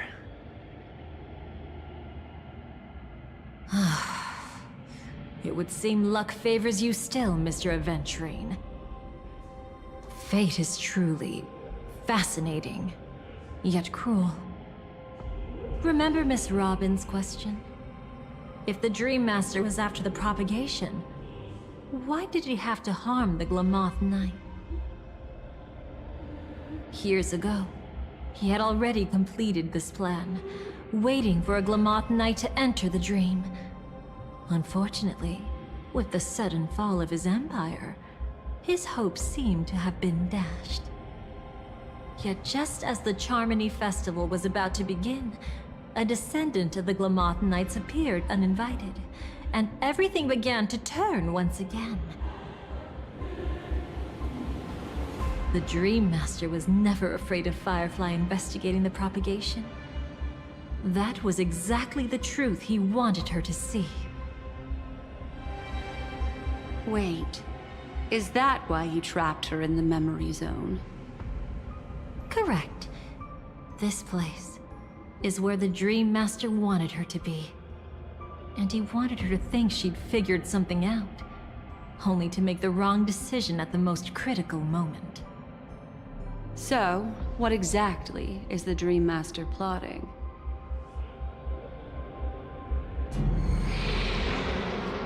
It doesn't matter anymore. We've missed our chance to stop him. Even if we catch him in person? From the very beginning, he never existed anywhere at all. When he attempted to merge with the dreamscape, he transformed himself into 4 primordial divine laws. The gods bestowed upon us heavenly fire, and with it divine tribulations. Let them be, for we are all mortals, born to love and to suffer. The first law. As his parting gift, he bestowed it upon Robin, guiding her onto the harmony. Repent and return to righteousness. Though you soar like an eagle and make your nest among the stars, I will bring you down from there. The second law is the power he bestowed upon me as his collaborator. At the same time, it serves as a constraint to ensure I won't act recklessly. And the third law... Paradise shall fall into this world of sorrow. And once dawn breaks, it will shatter in the light of day. How could anything golden abide in glory forever. I haven't seen it myself either. According to him, it was an all-out attack, like a torrent of fire pouring down from above. And the last one? Nobody knows. After claiming to be ill and withdrawing from public view, even though the constraint remained in place, he never contacted anyone again. Not even me, his collaborator. It's just my theory, but I'm pretty sure I'm right. By then, he had finally completed the last law, and used it to eliminate the one weakness that exists in any plan. The mastermind himself. The moment the plan was set in motion, Gopher Wood died a martyr's death for the just cause he believed in. And the swarm disaster shall reappear again in the sweet dream. The moment has finally come. Resentful from being deceived. Confused by conflicting memories. Your expression right now is so similar to what I had imagined.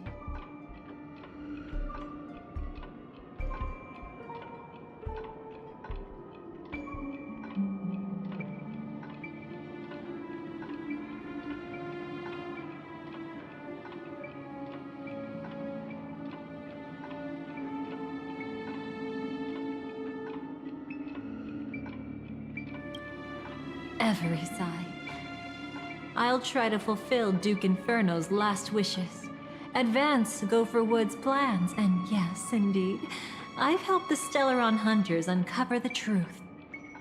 Don't be too mad. I wasn't a Stellaron Hunter back then.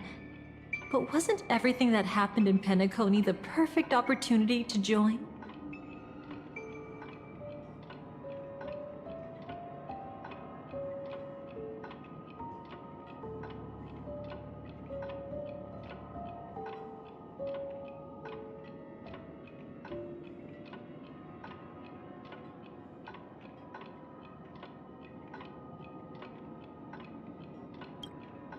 Though it wasn't my original intention, I wanted to help her, to keep her from getting caught up in Gopher Wood's schemes and facing such a detestable fate. Alas, I couldn't make it happen. The path your predecessor Rosalina left in the Memoria pushed Firefly towards a new lease on life. Indeed, how could a nameless who walks the path of the trailblaze leave behind a legacy built on evading destiny?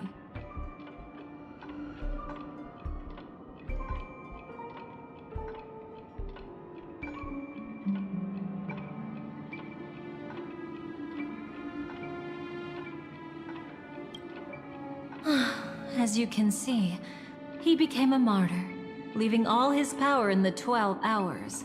Like a self-turning hand of time, driving his plans forward. The Order truly is a harsh path.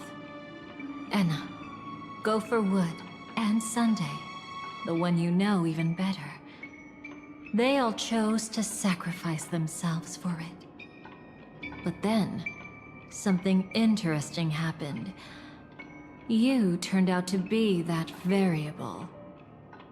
As Aventurine said, Rosalina's legacy would send dreamers to where they truly yearn to be.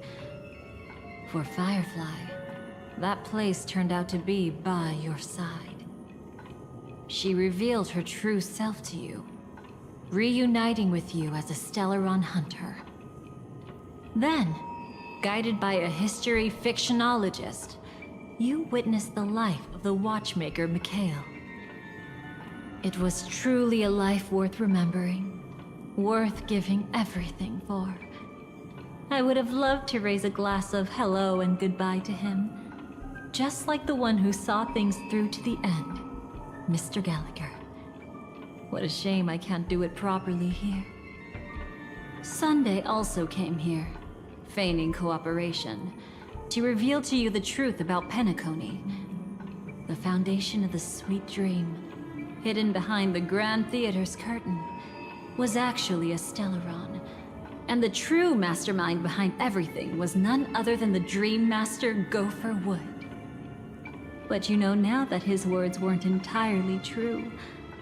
What followed was one of the few beautiful memories that Firefly has held onto to this day. In order to win tickets to the Grand Theater, you and Firefly participated in the Moment of Scorched Sand auditions. Your coordination was so perfect, like you were companions who'd long shared the same rhythm. See? Even though you've forgotten everything from before, some traces remain etched in this moment, becoming part of your instincts. Until, following the script, Firefly sent you all to the final stage before departing on her own. In those beautiful moments before that, she experienced the joy of living, yet she still had to face the terror of death. However, you may have noticed that during this period there was a small gap. She and you weren't together the whole time. You returned to a child's dream through a dream bubble left by Mikhail and witnessed his legacy. However, Firefly was not a trailblazer, so she couldn't enter it. While waiting alone, she met her true collaborator, and thus learned that there was more than one legacy in Penacony, and more than one watchmaker.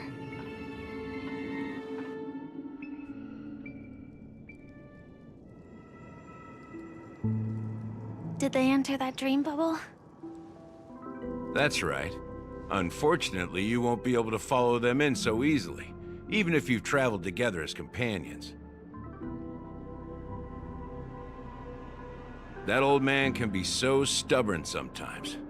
He'd rather have the Nameless be the ones to witness his legacy. No, I think it's quite romantic.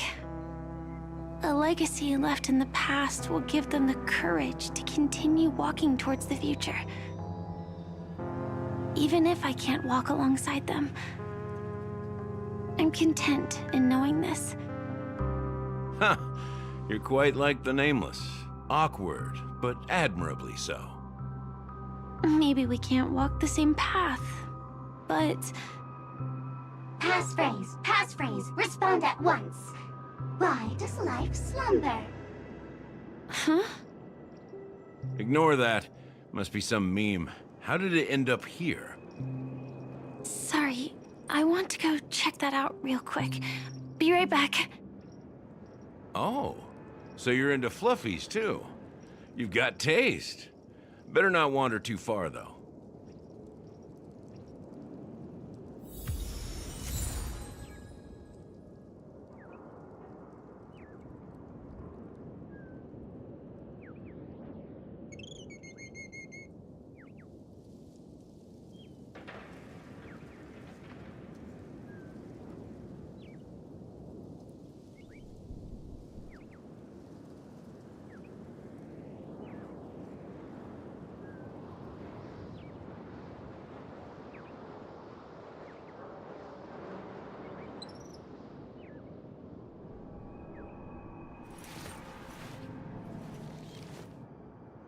My childhood musings, huh?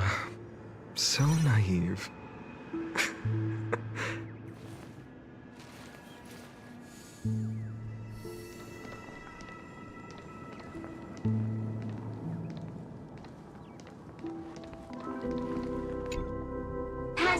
Passphrase, respond at once. Why does life slumber? Because people are afraid to wake up from the dream. Perfect. Identity confirmed. Welcome, Agent Mech Tycoon. Please proceed to the next rendezvous point.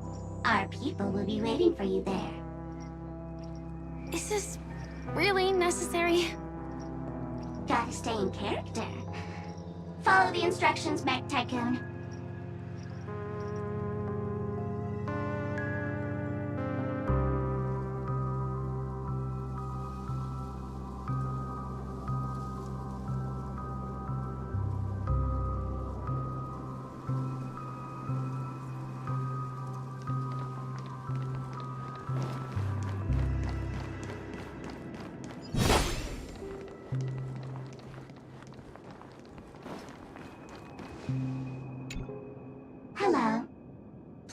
submit identity verification for Agent Ultra Firepower Instant Star Traveler. Who? Mech Tycoon wasn't cool enough, so... So, Miss Sparkle went ahead and changed it. Masked fool. You shouldn't be here. Well, someone's been kept in the dark this whole time, completely oblivious to their real body standing right in front of them. Buddy? Don't tell me you still haven't noticed. That memo keeper has already stabbed you in the back once. No way. Silverwolf never mentioned me? But she's the one who invited me to team up.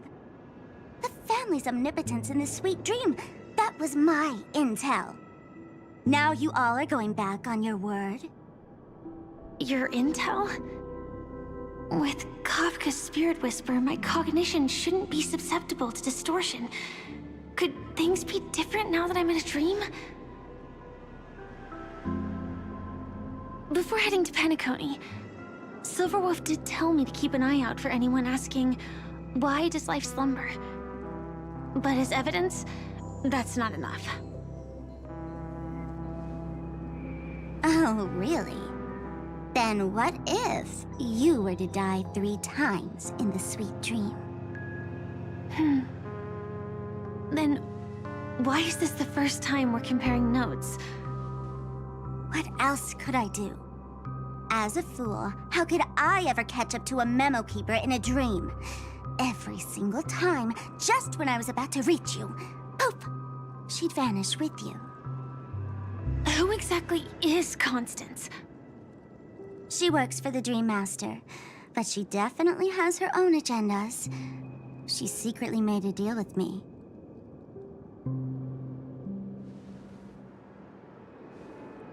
She pointed to a nightmare in which all the Dream Master's schemes would be carried out. I've been looking everywhere for you just to give you this spoiler. A nightmare? What exactly is in it? Tell you straight up? No way. I went through hell and back for this. Here's the short version. After you've lived through the best of times, soar toward the sky with all your might. You'll hear insects chirping at the oak's crown. That's way too cryptic. I can't trust you. Please, we're working together. I'm not some lackey. Just because someone else fooled you doesn't mean you get to pin it on me. You're back sooner than I thought. Any results? Yes. And now, it's up to us to forge ahead. Sorry, I'll catch you later. But thanks. At least you brought good news. Which part was good news? The best of times.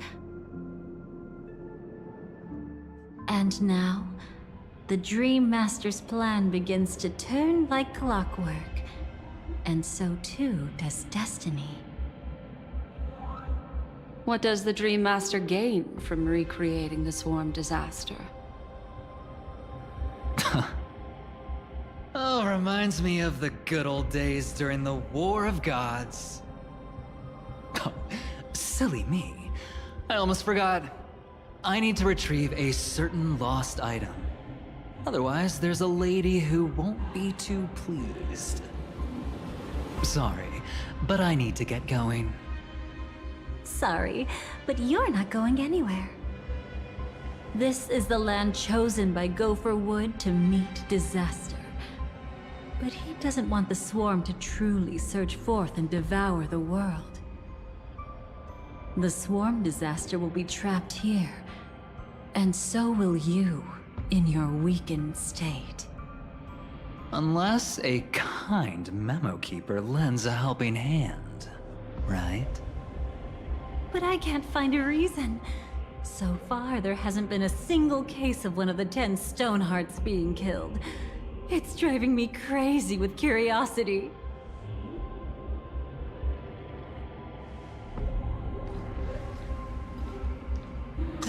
above all, my friends, in the face of the omen of evil, we must stand united more than ever. Allow me to prove our resolve with my spear and pierce through this darkness. Huh? Whose backup is this? Pardon my late introduction. I am Argenti, of the Knights of Beauty, traversing this cosmos to eradicate all that is unsightly in this world. In the name of beauty, the one and only has brought me to this place. Perhaps it is destiny's guidance that led me here. In this dreamscape tainted by the propagation, I shall uphold the name of beauty and clear the path for all of you. Ah, passing knight. You found just the right person. I am an IPC envoy trapped here. Lend me your aid. For Adrilla the Beauty is the most peerless beauty of them all. Someone's a quick learner. Nothing else to say. This is far too much of a coincidence. What else is there to say? Would this Sir Knight even listen to us try to reason with him? That's the fascinating thing about destiny. Some people are just born lucky. Let them be. We should get moving now. Where are we going? To find your dance partner, darling. By an unexpected turn of events, the Dream Master's plan is about to come to fruition. And to deal with him, we'll need an emanator to step in.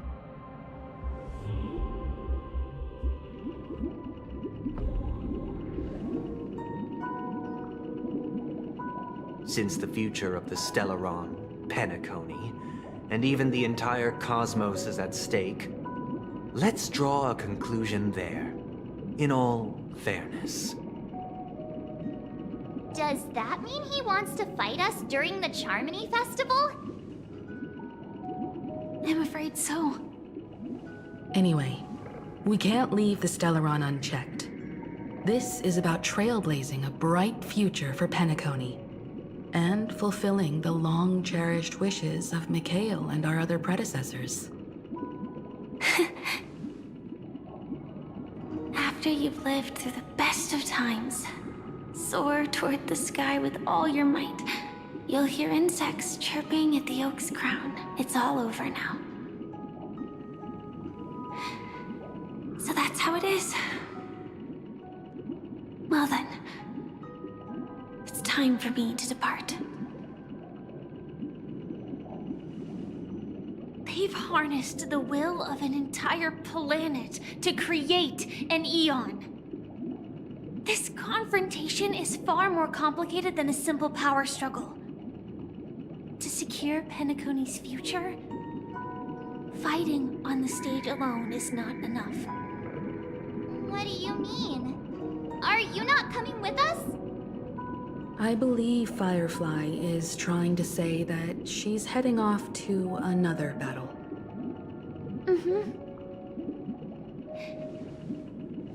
Before I left, the Destiny Slave told me that this journey would bring unforgettable rewards.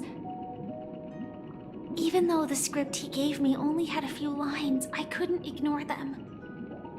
Because one of the lines said, I'll experience death 3 times in the land of the dreams. 3 times?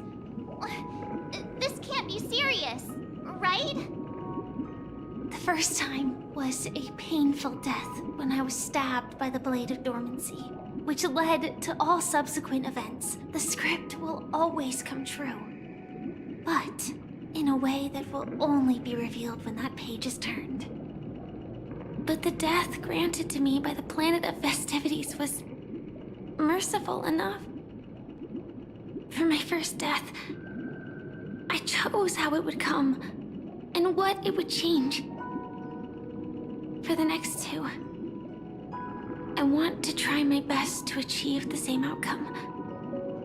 Have you made up your mind, Firefly? Yes. Otherwise, I wouldn't be here. Thank you again for your assistance for the Astral Express. May we meet again, in reality. Yeah. Farewell, everyone. May your trailblazing expedition never end.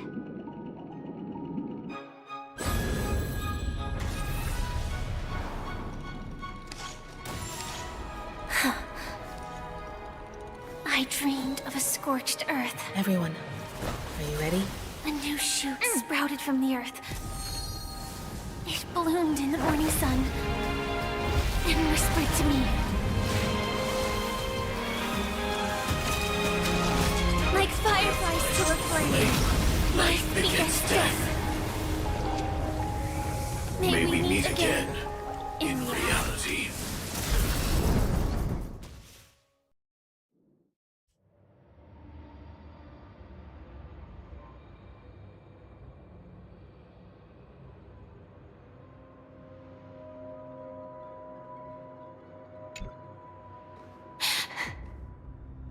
Is this the place where the Dream Master executes all his schemes? Or perhaps it's the place where he'll find redemption.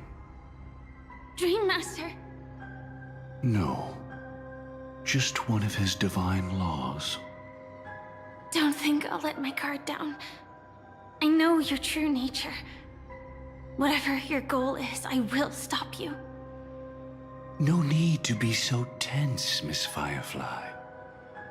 I am but a thought, formed from memory. Feel free to strike me if you wish to verify this. But his actions aren't baseless.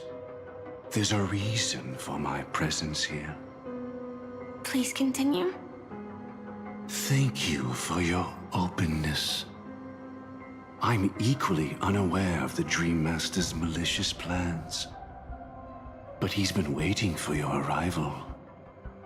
That Glamoth Knight he killed with his own hands, through me. He hopes to restore justice for her.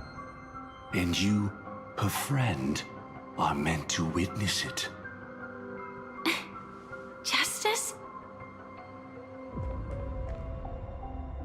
Indeed. I'm quite familiar with this place, and can guide you. This has its own significance for you, too. Witnessing his confession is tantamount to unveiling his crimes. I don't need your guidance to get this done.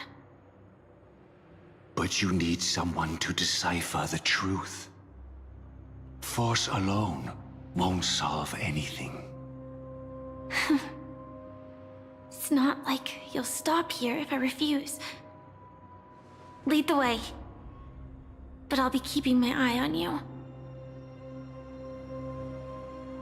What is this place? Oak Manor. Once part of the Dewlight Pavilion. Before becoming the Dream Master, he used to hold family councils here. So this was my choice. But it's been abandoned for years now, sinking into the primordial memory zone.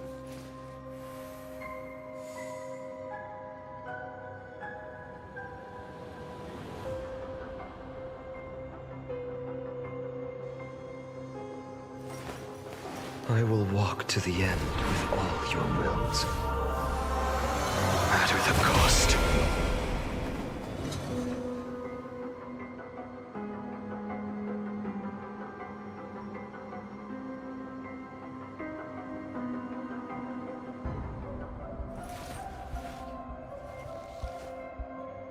My childhood musings, huh? So naive.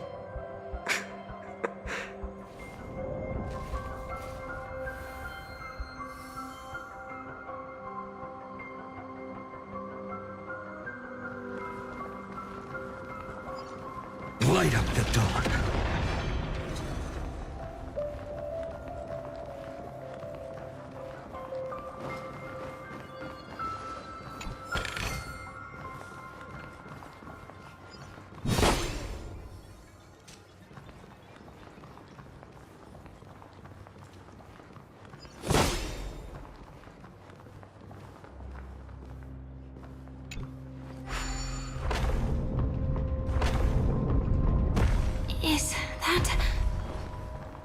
afraid it's pain.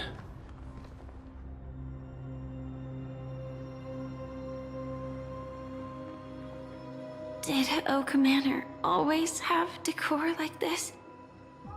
After taking over the sweet dream, he never turned away any sincere dream seekers, even if they were shady characters.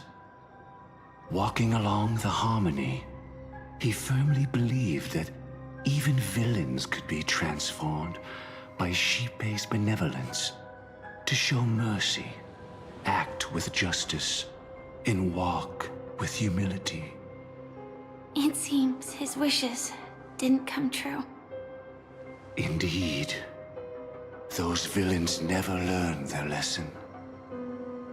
They even conspired with one another, foolishly attempting to establish their own family lineage.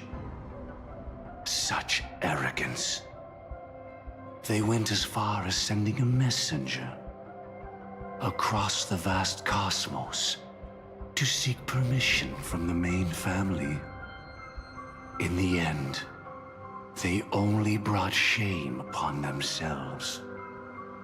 And then there was a revolt.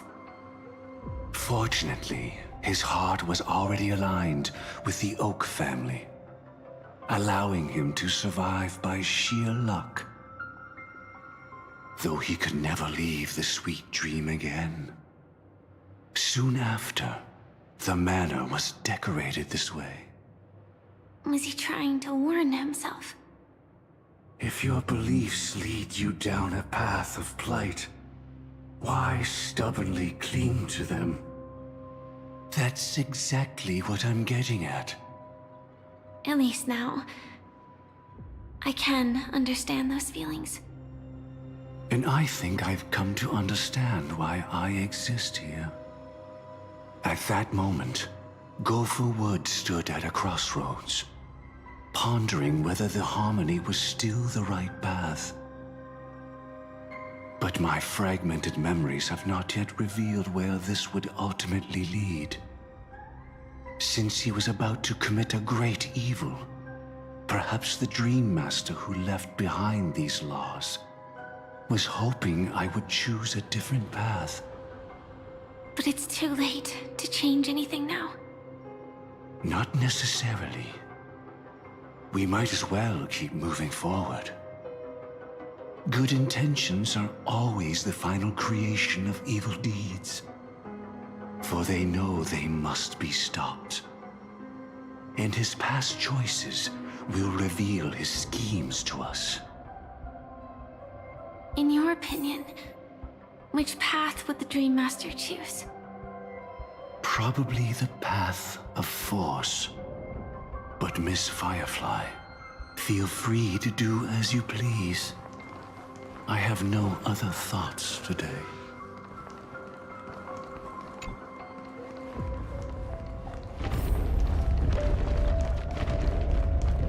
The road not taken can never be retraced.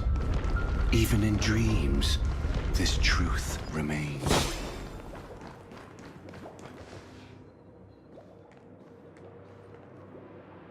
In the end, all paths lead to the same destination. Human will, it seems, truly has very little impact. Is this?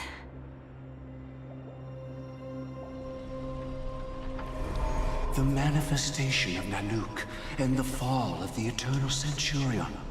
Such news has shaken the universe, and I've long since known about it. So why would a messenger of the main family take the trouble to visit this frontier?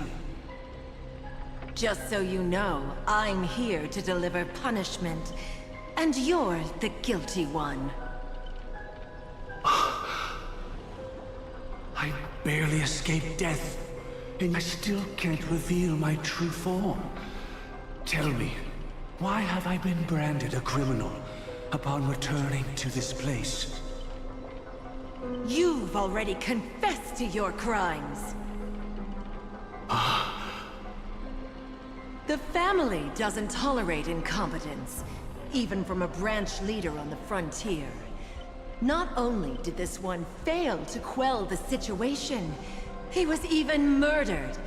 If it weren't for Nanook's manifestation, the Eternal Centurion would have descended upon Penacony to eliminate these villains. But you survived by sheer luck, and I set out for this very reason. You must settle this matter yourself and reclaim your lost respect. Not for yourself, but for the family. To survive, but without the power to do anything. Therefore, your crime shall be punished with a blessing. I shall bestow upon you another crime. Its evil reaches even the heavens, and once known, the name Gopher Wood will lose all meaning. You will be alive in body, but dead in spirit. I know my sins. Please bestow your punishment. Here and now? That's not possible. Before I lead you to that honeyed fountain, I shall tune you, so that you can no longer speak out. People believe it to be a creation of the destruction, for it always arrives coupled with calamity. I shall clear the shadows before your eyes, so that you may once again behold that almighty force that giveth and taketh, and worship the mercy bestowed by the triple face. The harmonic cancer, the Stellaron.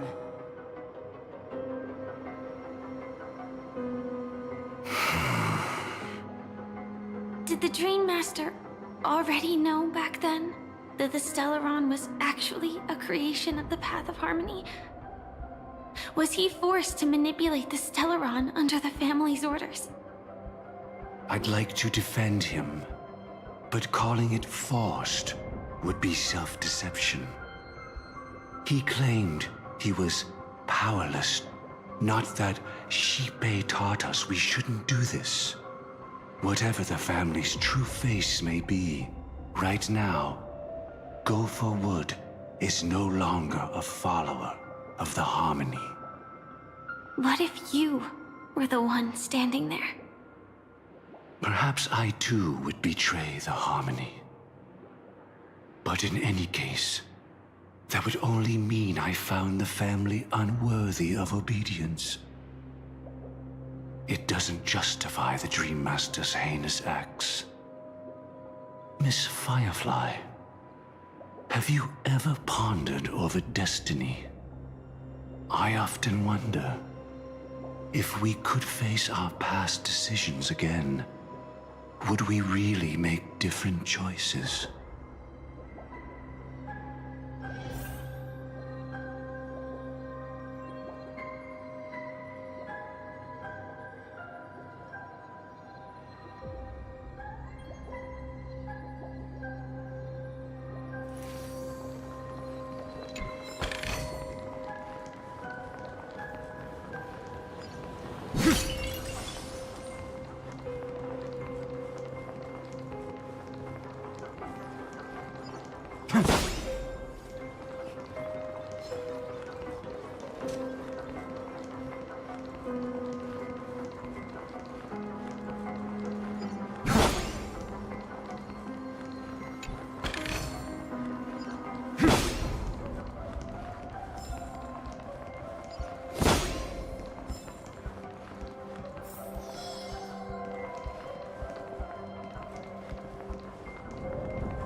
It's in that puppet's hand, lady. Got it.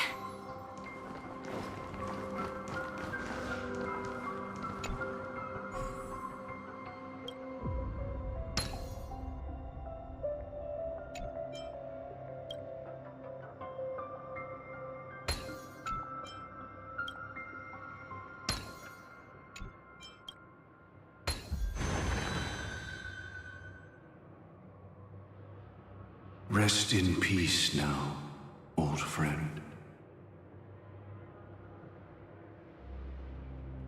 Mikhail, was it you who killed him? Is that what you think of the Dream Master? Someone so unforgivably evil. He was once the Dream Master's closest friend, but they ultimately parted ways due to their differences over the sweet dream. Mikhail once gave the Dream Master a wristwatch, and even though it's broken now, he still treasures it to this day. I came for confession, old friend. I wonder, what did death feel like to you? I died once, yet returned to the mortal realm. If you were as fortunate as I was, would we still walk different paths? In my eyes, you can still hold on to hope, precisely because you've never faced inevitable death. Would you blame me? Would you, Mikhail? I tried to unveil Xipe's third face, but I was wrong. It wasn't the propagation. Yet destiny was so merciful, making me realize the propagation was able to continuously evoke people's prayers for the Order through the fear brought by the Swarm. When the Swarm disaster ravaged the universe, that was also when the Order reached its unprecedented peak. But after that, the Great One deliberately ignited a war among gods, leading to their own downfall. They would rather fall than let the Order ascend upon a staircase of falsehoods. They were wrong too. The Great One wished to restore justice to the mortal world. But what people prayed for wasn't justice. It was freedom from fear. Will you forgive me? Will you, Mikhail? I shall commit an act of transgression, mending the errors of the gods. I will restore the missing hand to the celestial clock and show mankind death. I know my sins. They are ever before me. But I shall never repent. Using the propagation to lay the foundation for an eternal paradise. So what he meant was recreate the Swarm disaster using fear to force people to pray for the Order's return? Perhaps that's why your friend was killed. The Dream Master wanted to find out how the Glamoth Iron Cavalry obtained the propagation's power. That's not a power that can be easily controlled. We need to pick up the pace.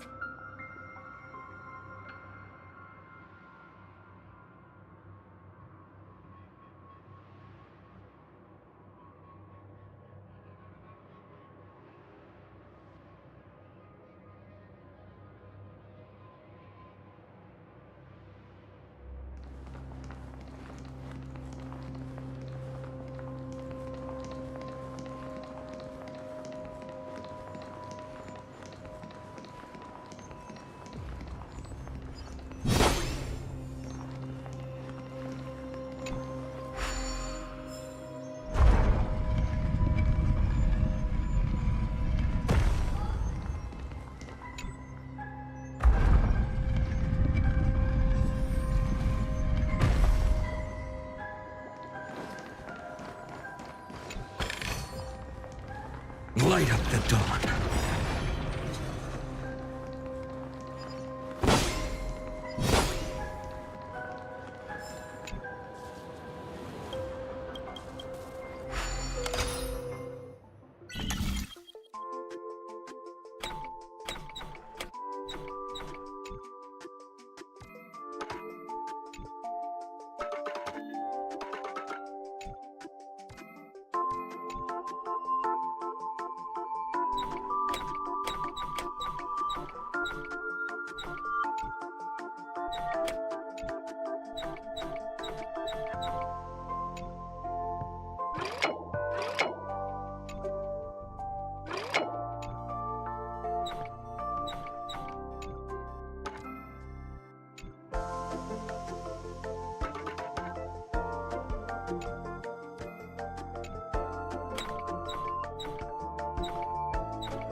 I've appraised it all.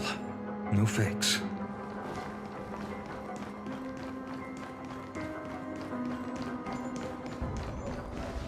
Past this point lies the Grand Hall at the end of Oak Manor.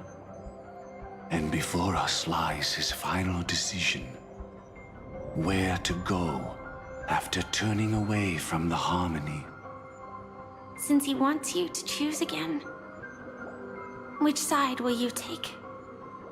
Go ahead with whichever path you think is right. I'll take the other one. Don't worry. I can't change anything. Even if I have a sudden awakening, it would only give the Dream Master peace of mind. He deserves absolute punishment and must be brought to heel. So you made a different choice after all. I will stop him.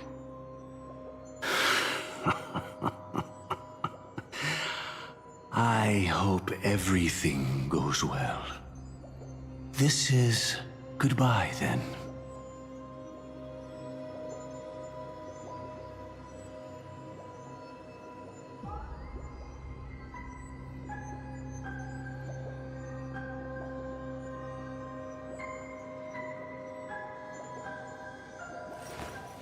I will walk to the end with all your wills. No matter the cost.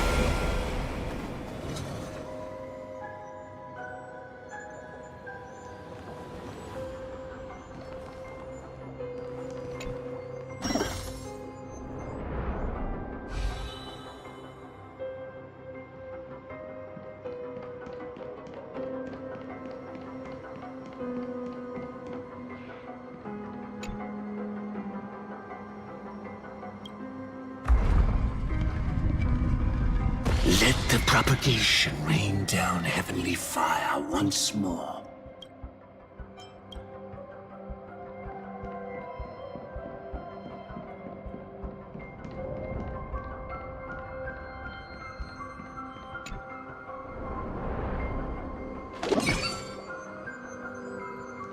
Well then, our paths diverge here.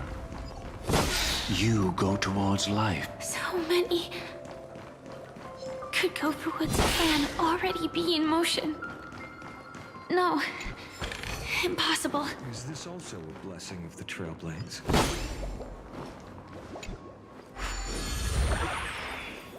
This place already looks... We need to hurry.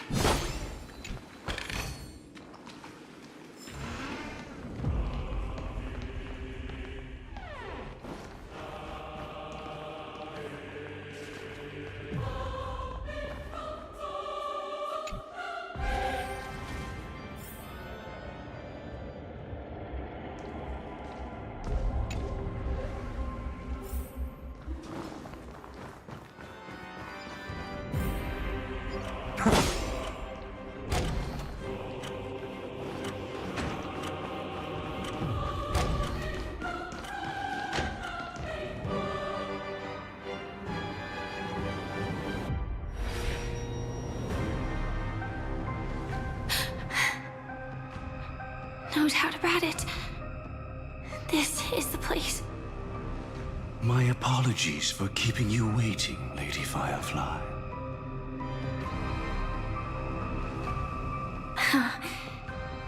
It's you.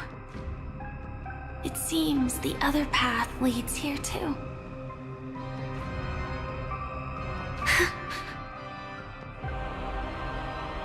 What is this? It's the terror that humanity dares not recall. The swarm disaster's chrysalis of extinction.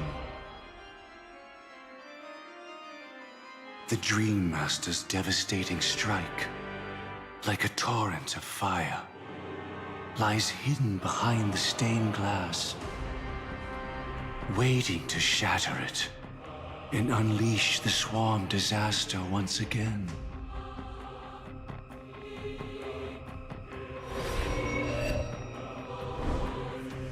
How did the Dream Master become this powerful? We need to stop him. Or maybe stop me. As expected. I shall end this matter on his behalf. This thought, together with the power beyond the window, completes a single, true, divine law. Divine law? Everything you saw along the way, none of that was meant for you. It was meant for me. So that I could bring you justice. I don't see any justice in any of this. Lady Firefly, I assume you've pondered over destiny too. I don't think it can be used as an excuse for anything. Even if the ending is predetermined, we can still decide how we get there. That's just self-deception. You've never been able to change the course of events. When we stand at the crossroads of choice, no matter how many times we start over, we'll always make the same decisions. By that moment in time, we've already been shaped by our past, believing that choice to be the only correct path. All the past you've left behind has already determined your future. Your friend tried to escape destiny, only to meet the same end.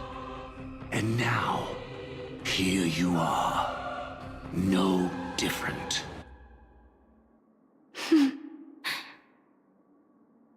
But the person you met today is someone who has rewritten their destiny. Well then, I'll offer you my sympathy, Hunter. As far as I know, there's only one way to rewrite destiny. Give up your true desires and stop walking your own path.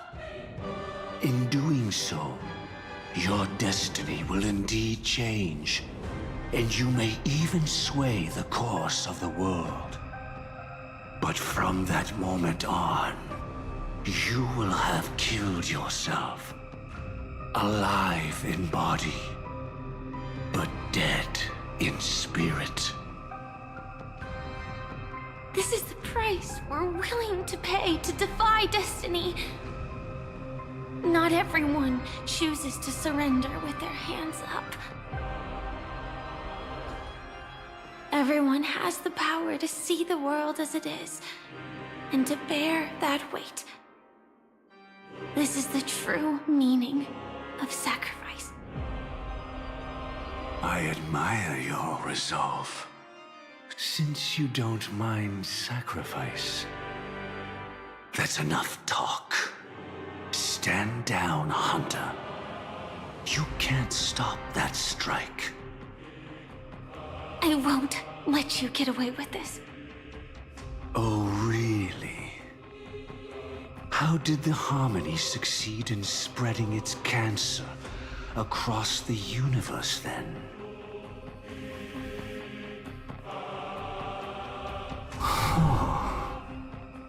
Though she wasn't my true companion, the cremator left me with a spark of her flame. I never trusted you. During our journey together, I planted it on you. And now, I'll let it reignite. It can burn away a thread of thought with ease. Impressive. But do you really think you can get ahead of me? If I can't, still won't run away. If that strike is inevitable, I'll be the only one who dies in this nightmare. Your courage shines like pure gold. Even so, paradise shall fall into this world of sorrow, and once dawn breaks, it will shatter in the light of day. How could anything golden abide in glory forever? Come forth and present yourself, last heir of the Empire. I permit you to unveil the true face of order. I permit you, with mortal hands, to bring forth the Great One. The swarm will again devour all things, and fill the hearts of the lost with terror.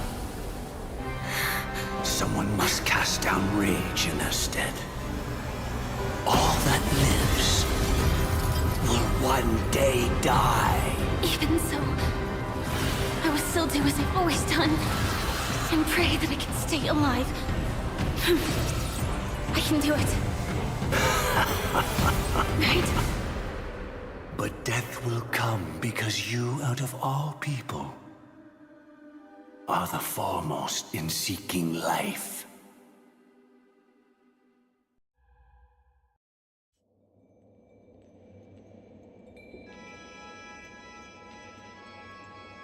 Your last confession took me by surprise. Mr. Gopherwood. No. The final divine law. I suspect there was never any chrysalis of extinction from the swarm disaster to begin with.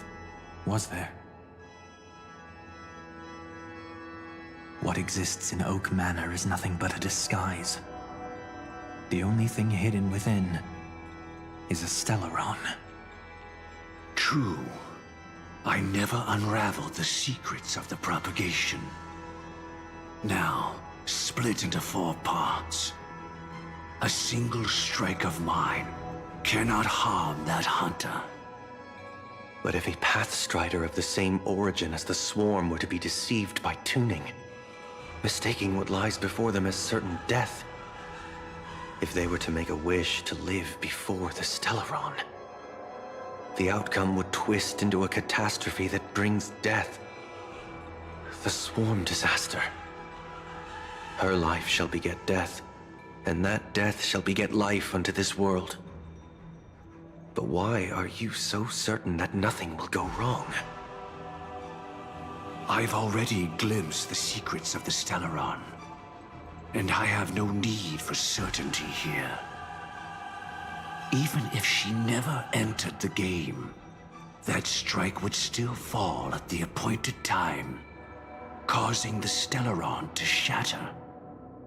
The Dreamers will learn that the power to destroy their own lives comes from the harmony, but that it is ultimately the worst option.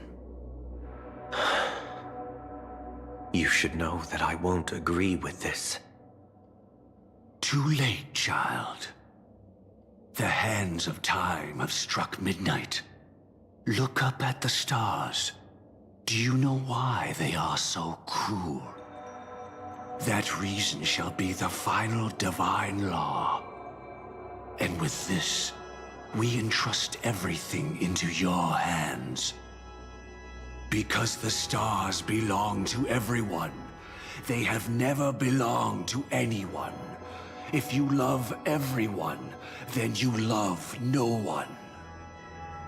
Well, that's where our conversation ends. Go ahead. The 107,336 souls of the Oak family have dreamed of this moment too many times. The opening is near. Go, my child. Seize the power of the harmony and reveal your karma. I shall walk the path of the Order to its end. As you wish. But I can no longer accept your divine laws. If I become the only star in the sky, even if I belong to no one, there would still be no cruelty. The stars are cruel, only because they have never shared their heat with the masses, burning fiercely only for themselves. Well, there can't be two suns in the sky. I'll step up and take down the other sun if necessary. Moreover, how could I allow other stars to shine during the day? Paradise shall soon be created. Not at midnight, but at noon. I shall initiate the first and only divine law of the great Septimus. I shall ascend to the heavens, becoming the scorching sun. Bathed in my light, my people shall flourish, while all evil shall be eradicated.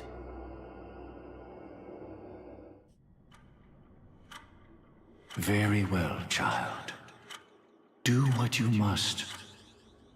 Perhaps I was never without choice, merely too entangled with the fear of losing, never knowing what was possible if I chose to act. I should become a watchmaker too. The harmony I seek has but one note, repeating endlessly, never falling out of tune. Life, too, has its time. We did it. He faded first, causing their power to lose control.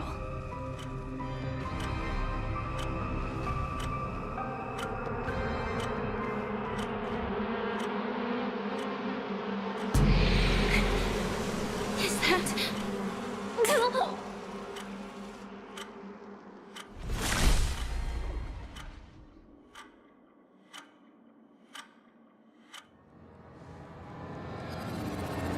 How... did you...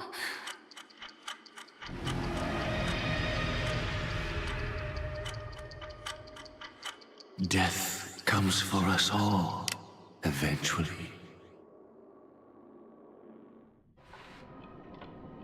I'm starting to hate how powerless I am. How I wish that I had some way to comfort you right at this moment. Oh, don't worry. That was all in the past.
She had almost reached her demise, yet she survived.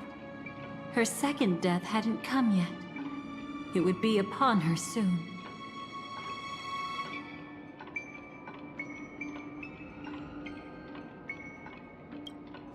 He lured a Glamoth Iron Cavalry to face a Stellaron after years of plotting.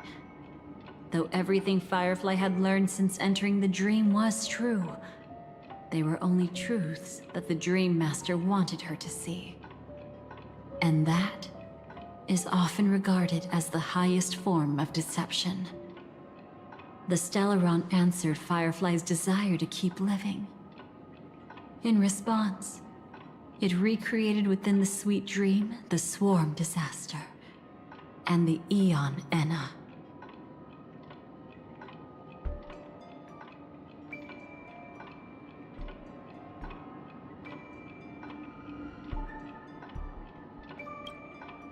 It was confined within the dream.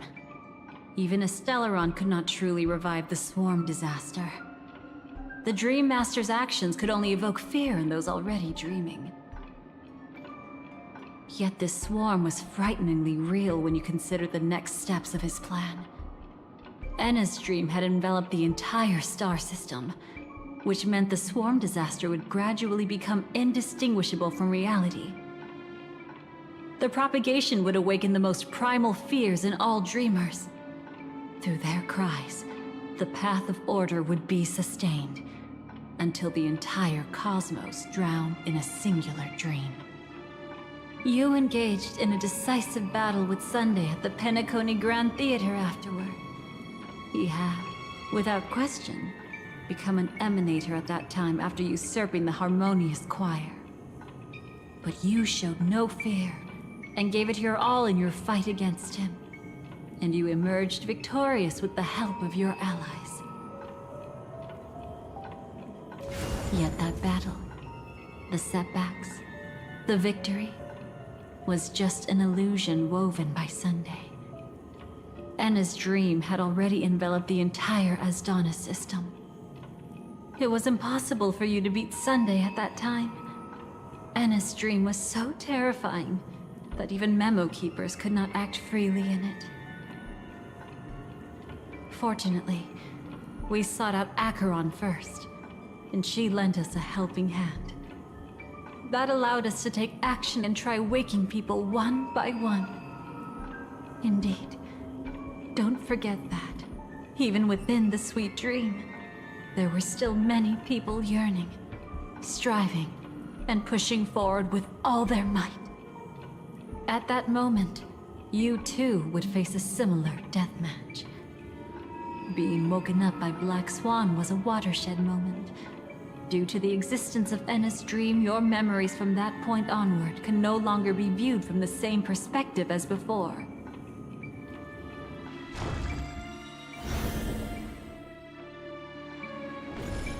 It's not that they're not real enough. Things always look different when viewed from different angles. Ever thought about whether we've truly seen our authentic selves in a mirror?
And from that moment forth, I would also no longer be able to help you.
Your memories belong to you alone at the end of the day.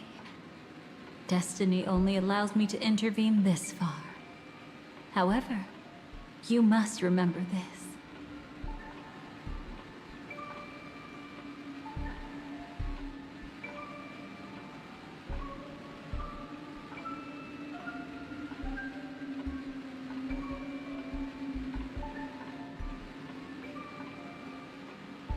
How your memories manifest is ultimately up to you.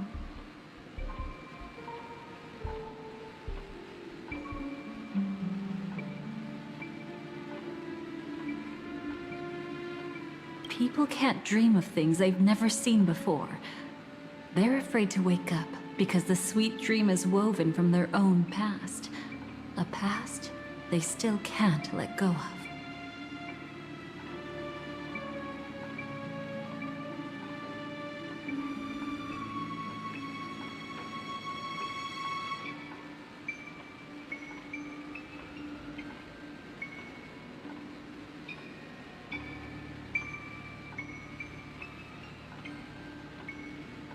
It's just like your actions at this very moment. Only by embracing the past can you find the strength to walk towards the future.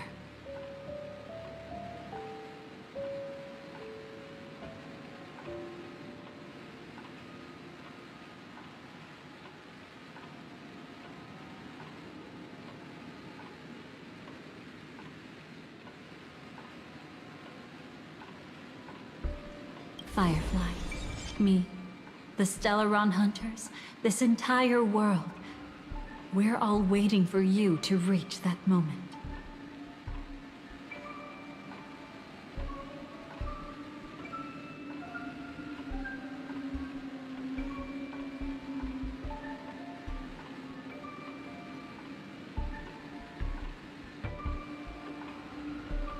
I can hardly tell if this is nervousness or excitement. You are different, unique, and worth waiting for.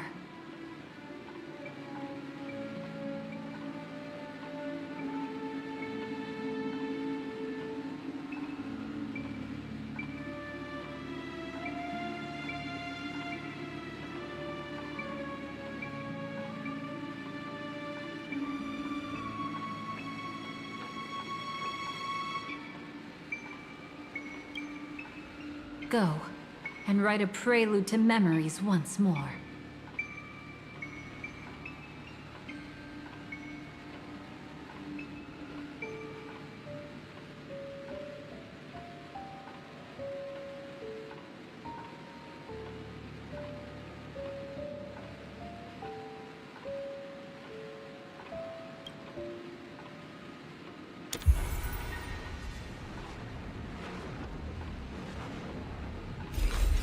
From within the ashes of time, you must reignite destiny.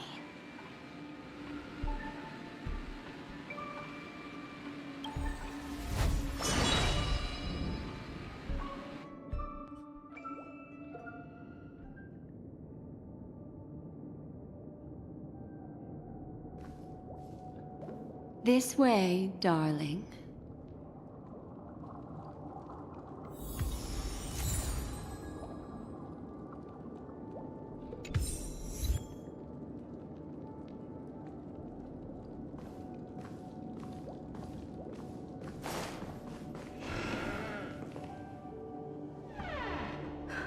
Not another one.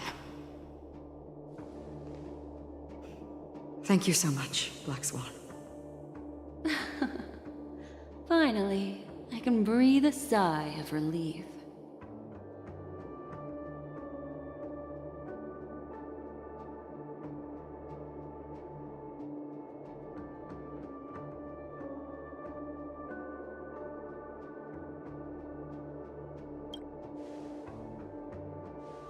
I understand you must be confused, and will do our best to shed light on the situation. However, before that, it's essential to know that this place is the rift between dream and reality. A place reserved only for those who have awakened from Enna's dream.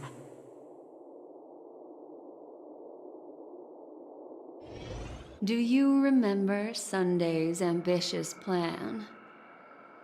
He intended to harness the power of the Stellaron, the collective will of over 100,000 Oak family members, and the desires of everyone in Penacony to usurp the harmony and restore the order. Unfortunately, it didn't stop there. From the early days of our journey into Asdana, we were already affected by the Stellaron. That strange dreamscape where we met. Maybe it was a sign that your thoughts were beginning to drift away.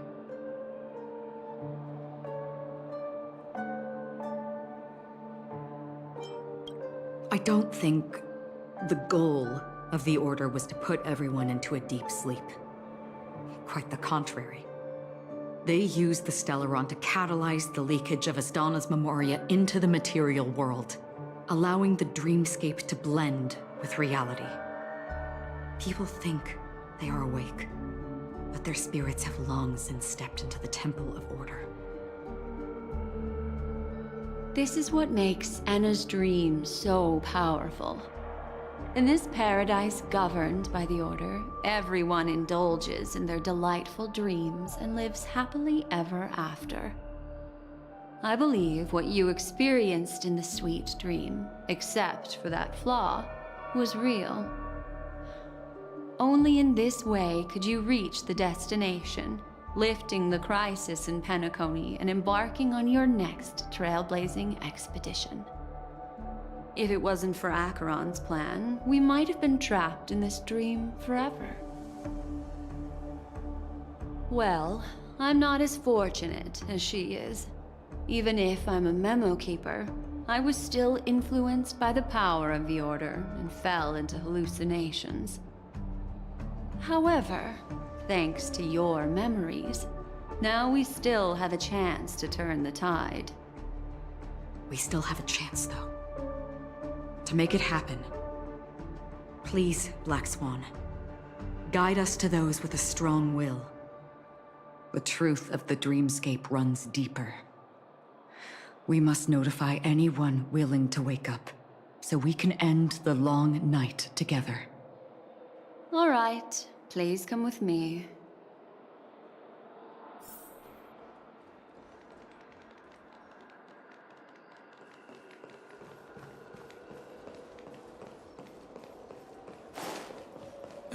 Stay calm.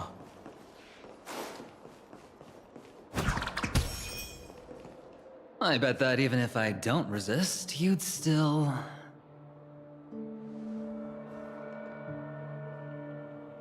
Time to get down to business, cowboy. You okay?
Me too. Quite the fateful encounter we have here, friend. Seems you're also a light sleeper.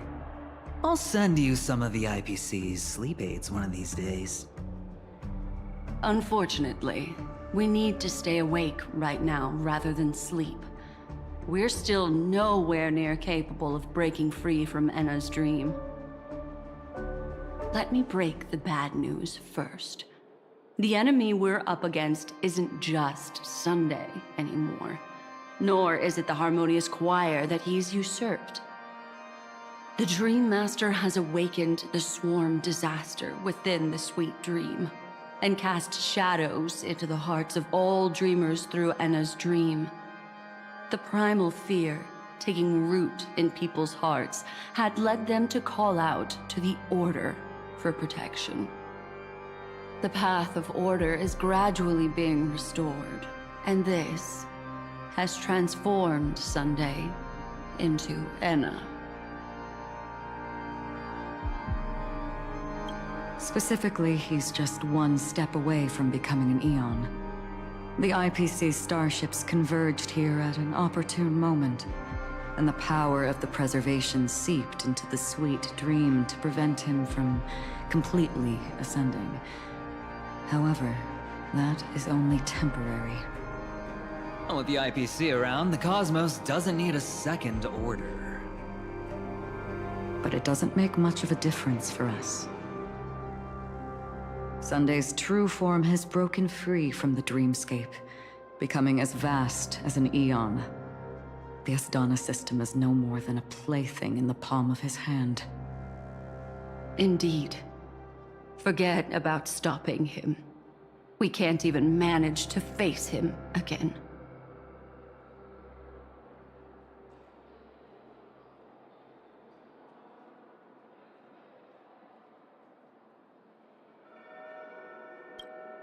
The key still lies in Enna's dream. Fear and sweet dreams. He relies on these two lies to gather the dreamers' shared wishes. He's still just a false god who barely managed to ascend. If we can wake people up and break Enna's dream, Sunday's divinity will fall with it. But the current sweet dream is extremely complex. Miss Black Swan, could you please explain the rest of it? My memory isn't the best, after all. Time is of the essence, so I'll cut to the chase. There are 3 layers to the dreamscape trapping us. First, there's Enna's dream controlled by Sunday. It wove a beautiful illusion for every dreamer, making them flounder in it. Second, there's the primordial dreamscape, which includes Dreamflux Reef. The swarm disaster is manifesting again in the Oak Dream within this layer, and is continuously empowering the Order through an endless stream of fear. Third, there's the 12 hours established by the family. This layer was the first to merge with reality and is itself an enormous trap. Forget about winning. We need to cross all 3 layers of the dreamscape before we can even face Sunday again.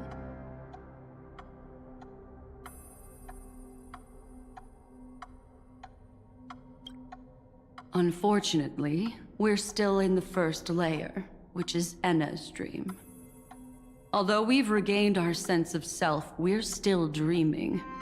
We've only managed to connect our individual dreamscapes, but have not escaped. To destroy it, we must make everyone in Penacony want to wake up from their dreams.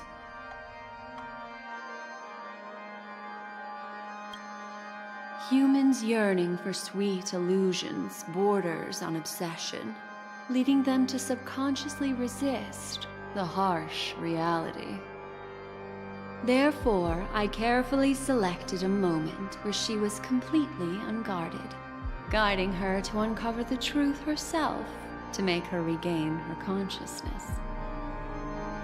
However, to wake up everyone in Penacony and get them to share the same determination, that would be nearly impossible.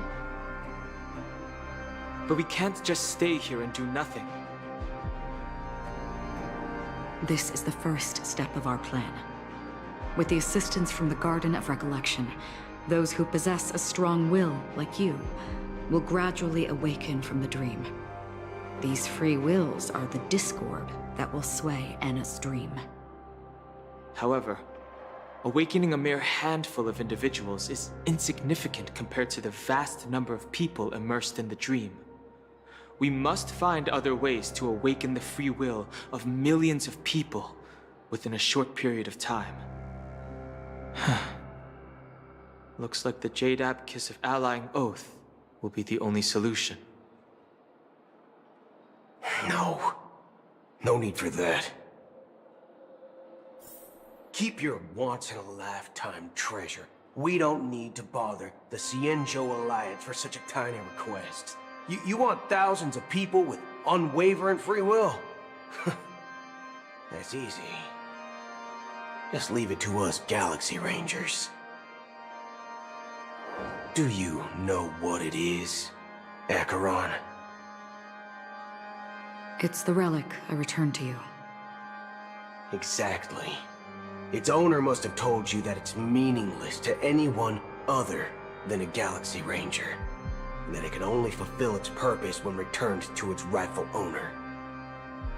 Because it's a burial artifact, worthy only of a hero who has served the Galaxy Rangers with honor. When its light illuminates the universe, it means the fall of a hero.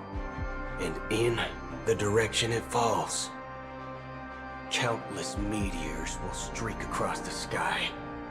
Those meteors are Galaxy Rangers, coming from all corners of the cosmos, driven by a shared purpose, without questioning the cause or counting the cost. Because we abide by a bottom line. The shooting stars of the hunt only descend on the longest night, and with them comes the dawn. We've stayed silent for far too long. Now, it's time to remind all the cowards, oppressors, and villains of the universe of our presence. I'll be the one to ignite the first spark. This should be enough to delay his ascension to godhood. As for the foundation of Enna's dream, it would take an immense power to shake it in an instant. I think that shouldn't be too hard. So, you're the key in the end, I assume? Even if it is just a counterfeit god, we'll need an emanator to step in. Perhaps it's not about being an emanator. This is a different collective wish. I will do everything in my power to strike down that evil god for you all. What about the other two Dreamscape layers? There's nothing we can do about them. They're even more dangerous. Unlike our current gathering, the dissipation of Anna's dream will take time, which will draw Sunday's attention. Exactly. Once we enter the next layer of the Dreamscape, we'll be facing an eon's strength head-on. But by then, we'll have played all our cards.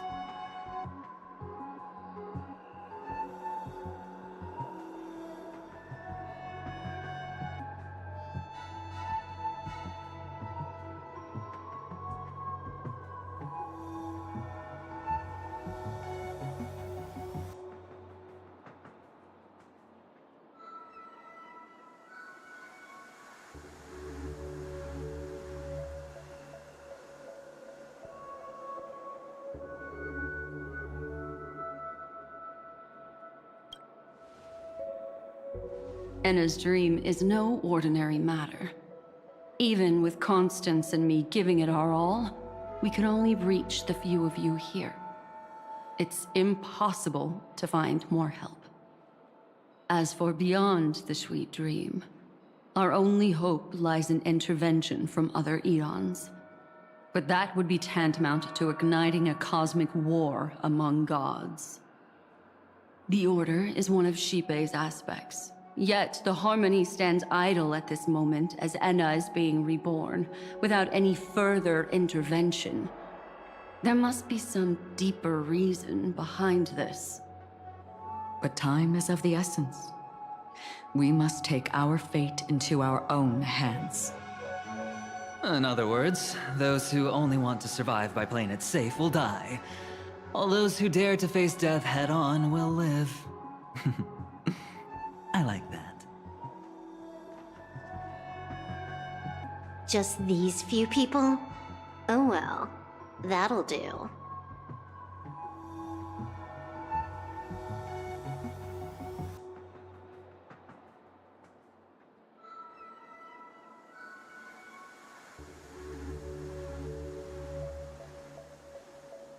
It's not just Penacony. The entire Asdana system is done for. A Stellaron hunter? She was at the edge of the Asdana system, but she still got dragged into this mess. Just finding her nearly wiped me out. Quite a bold investment strategy. Tell me, with such a huge risk, what kind of payoff are we talking about? The other two layers of the Dreamscape will be handled by the Stellaron hunters. One of our associates is searching in the 12 hours for the other person chosen by the Harmony.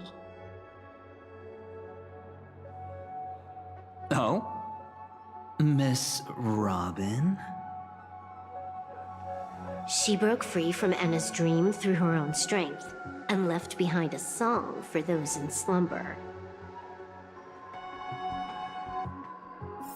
It's true that some people are born strong, and others are born weak. If the trailblaze is the target of heroes, then the Harmony will guarantee that the strong help the weak. Only the people of Penacony themselves can be the saviors of their homeland. Their path of happiness should be forged by themselves. While I may not be a nameless, I'm willing to instill courage in all those who need it. This includes my brother as well. Anna's dream is too cruel for him and everyone else. I see. So, we were able to wake up thanks to Miss Robin's help. But the flaws rooted in human nature can't be eradicated overnight. Do you believe that these efforts alone are enough to convince everyone to choose the right path? I agree with you, Black Swan. That's why the most critical aspect of this plan is not to convince everyone to choose the right path, but to inspire them to save themselves. They'll stir up something big to help break you free from the 12 hours. As for the primordial dreamscape, Sam is standing by, just waiting for you to break free from Enna's dream.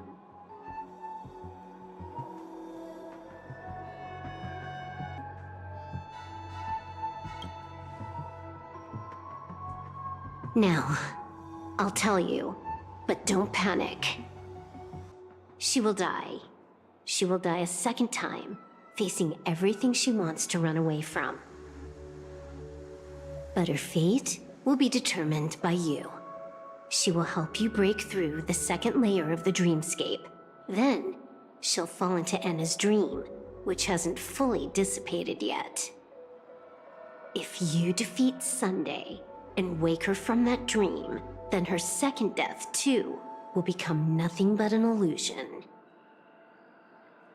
But if you fail, the dreamscape will ultimately merge completely with reality, and her death will become a fact.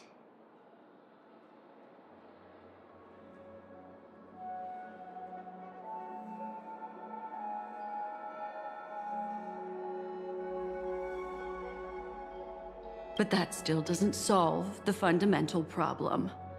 What about Sunday? He could wipe out all our efforts with no more than a glance the moment we cross the 3 dreamscape layers. Oh, Miss Memo Keeper. It's time for a game of recall. I once said something to you lot back in the Oak Dream. So long as my trump card remains unplayed, none will dare see the hand through to the end. And now, it's time to reveal that ace. Let me point out 2 mistakes. One of them is yours. Having personally been to the heartland of the Dream Master's plans, wouldn't I have already found a way to inform the IPC? The fleet's deployment was never meant for a direct confrontation. It was to seed the Preservation's heart into the dream. The other mistake was Sunday's, and it was a fatal one. He should never have confiscated my cornerstone. He should have kicked me out right from the start. That's how every gamble with me goes. The moment you sat down at my table, you've already lost. A jade-colored light still sleeps deep within the dreamscape, and it does not require the presence of its owner to unleash its powers. So what? Even the power of the 10 stone hearts can't rattle an existence already approaching eonhood. That's why I said the cosmos no longer needs a second order. The Dream Master's plan is indeed flawless. However, when faced with the terror of the swarm disaster, how is calling for the preservation any different from calling for the order? The release of the Cornerstone's powers will absorb the Dreamer's desires and offer them the preservation's promise instead, guiding them to cry out these words. All for the Amber Lord. Is this the IPC's real goal? To completely take back Penacony on a conceptual path level? What, you think I'm also trampling over others' beliefs? Sorry, but that's exactly what the IPC believes in. Don't question your own ruthlessness. All that matters is profit. The new swarm disaster will end the same way as it ended before. The hammer strike will echo throughout Asdana, seizing the Order's powers on the level of paths to launch our counterattack, leaving Sunday powerless to interfere with your actions. But a new Amber Era will not arrive because of that. Today's hammer strike is not the wrath of an eon, but humanity's battle cry of defiance. I'll hold my breath. and listen for that moment. Once our plan succeeds, we can strip Sunday of his godhood, but we'll be too drained to join the battle afterward. So...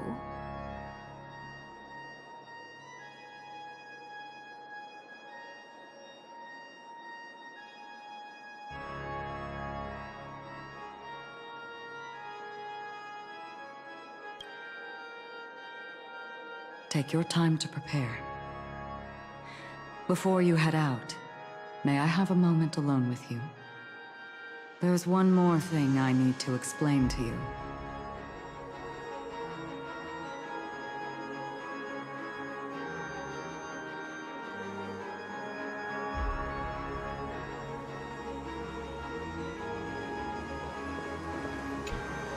This grand festival is drawing to its close. This is the starting point for the ultimate stage of our journey. Just as it marked the beginning of all the stories in Penacony. Are you ready?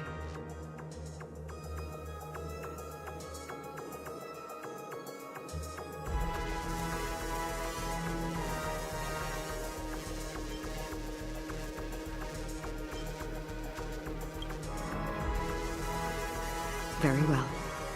Now, please close your eyes. A glimmer of fireflies. A sigh of regret. It is because life dares to slumber that they can awaken.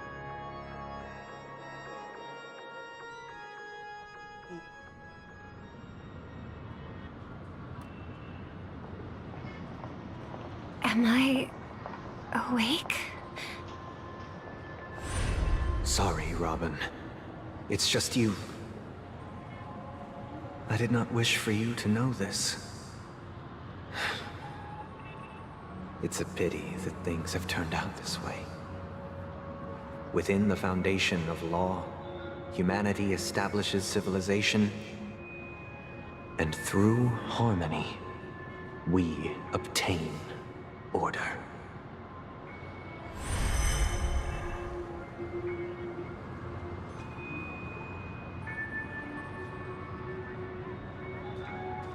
My brother. Did you still bring the Order's sweet dream into our paradise? Ow! You're still trying to play the family card at this hour? Your brother doesn't exist anymore. As of now, you'd better call them Anna. Impressive. You really woke up on your own. Let me reiterate. If you've had your fill, it'd be wise to leave before it's too late. The music of the Harmony doesn't tolerate discord. Ow! Then I'll reiterate as well. I've done my part, and now I'm simply waiting for the fireworks to begin. Why don't you just cut to the chase? Time's short, so I'll condense the report. Oh, that even rhymed. I'm so talented. A nosy cremator left something on you.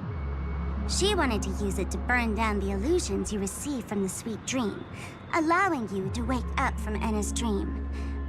But it looks like you don't need it anymore.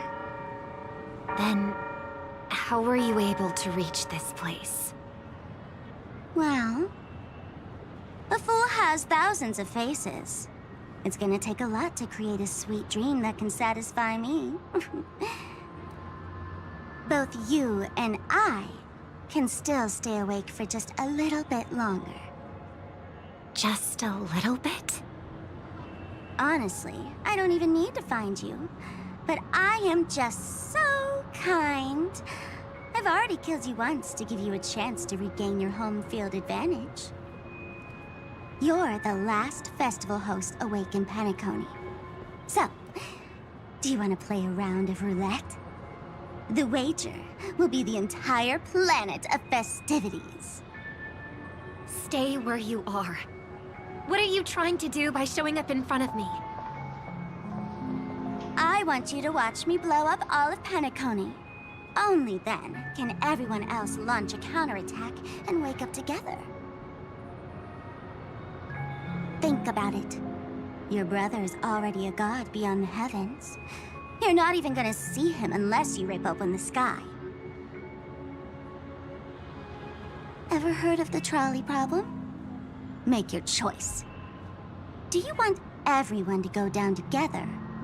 Or to have Penacony make a small sacrifice? Why should I trust the words of a masked fool? Don't think that I'm just trolling you. My bombs are hidden all over Penacony. They took a really long time to set up, you know. Maybe I should blow up a few to demonstrate how they look. Let me see. Which ones should I choose? Stop. What's gonna happen to the Dreamers once the bombs go off? They will all die. Then you know I'd never agree to it. When it's time to make a sacrifice, reality won't be giving you any choices. Or do you want to replay the old joke about the Harmony treating everyone the same? Life is never a joke, fool. There is no such thing as a lesser evil in this world. Evil, just like morality, cannot be measured, nor can it be compared. Isn't that still the Harmony's same old song and dance? But that suits me just fine. Didn't I already say this is a round of roulette and not an ammunition showcase? Get ready to sing. Be like a bird. If you can make Sheepei hear you, then they definitely won't allow me to blow everyone to pieces, right? What will you choose now? You can either watch as I blow the entire place up, or you can try to save their lives. Maybe this will be your last ever performance. Last ever performance. You feeling nervous? I know the feeling. You should feel nervous when going up on such a big stage for the first time. I'm okay. I just remembered something, that's all. Miss Siobhan, why do you think birds fly? Why are you asking that all of a sudden? That was my response as well the first time I heard that question. It's what my brother asked me before I left Penacony. I keep finding myself thinking about it. I don't know. I fly when it's time to fly, and I stop when I don't want to fly anymore. There's no reason. It seems that your answer is really similar to mine. You've also asked me, why do I sing? I think I can answer both of these questions in one go. The answer wasn't what I initially had in mind. Originally, I wanted to sing because of something specific that I experienced. A Stellaron fell onto my homeworld when I was young. Everything I knew was instantly destroyed. We didn't even get a chance to react to it. No matter what we did, it was too late. But for some reason, my mother chose to hum a song when she tried to comfort me and my brother. I remember that story. Everyone thought that's why you decided to sing. No. That experience only made me detest singing. I've believed for a long time that songs can't change anything when disasters strike. That music is the most useless thing in this world. I might be extraordinarily talented in singing, and I might feel super happy whenever I sing. But its futility had always made me depressed. Then what changed? I grew up, and I realized that my brother would sometimes hum the same tune as my mother did. And I thought maybe he missed her, but I was too embarrassed to point that out. I tried to comfort him instead. However, his answer to me made me realize what I should be singing for. Obviously, he didn't give me an answer directly, but it got me to think. Maybe some things don't need a reason or meaning at all. Go and do what must be done, fool. It's for the sake of Penacony's future. But I won't let anyone get hurt. Oh, did you just have a flashback? Now I'm even more excited. Let me check one last time. If you were to die, how would you want people to remember your ending? Like a bird, she lived her life, graceful and composed. Now her beak parts slightly with a sigh, as soft as falling feathers. Like it? Drop the sanctimonious mask.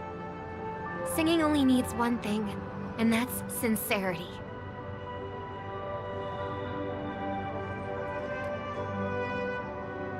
My brother.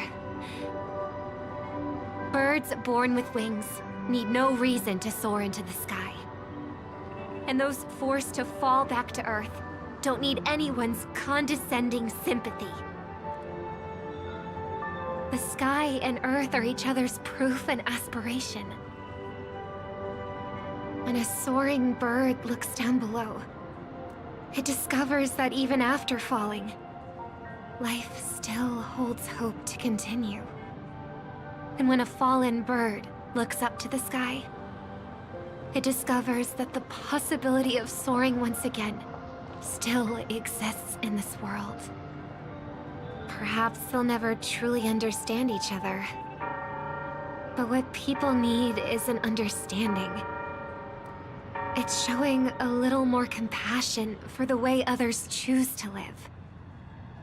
And, when necessary, extending a helping hand. Even if you become the only star and prevent everyone from soaring into the sky, they will still be inspired by your radiance, flap their wings with all their might, regardless of whether they've been hurt in their fall. Thus, the Order's sweet dream will eventually fall. Oh, triple-faced god. If I manage to step onto the path of harmony, then please extend your hand and shelter those who believe in you. And if I am a bird destined to fall, doomed to never sing again, then while the sound of me hitting the ground may be my last note for the harmony, it will never be this world's swan song. In the name of the sweet dream, the Charmony Festival now begins!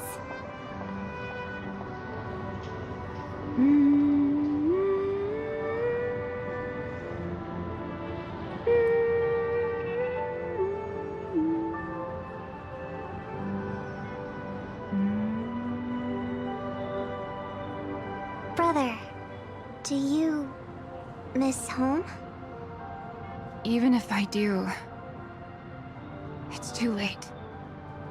But you're singing the song Mom used to sing. Because even if it's too late, we still have the choice to sing whatever we can.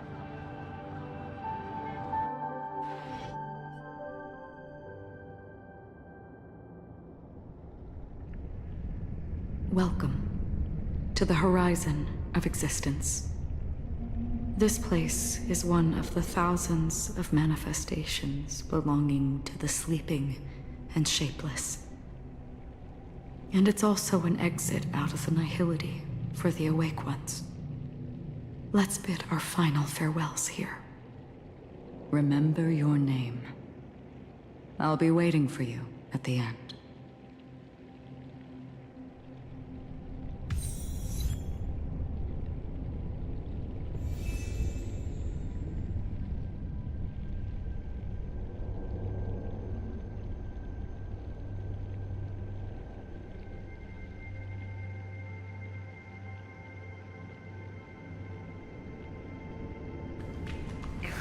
people could have each other. I want everything this world has. I hope that I'll see her again after I die.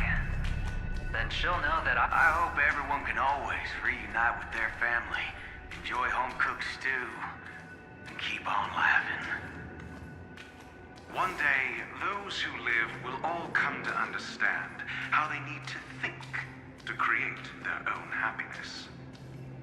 May people embrace each other and offer their most sincere compliments to whoever they meet. Our hopes and dreams are in your hands now. Please guide them to witness every sunrise that is yet to come.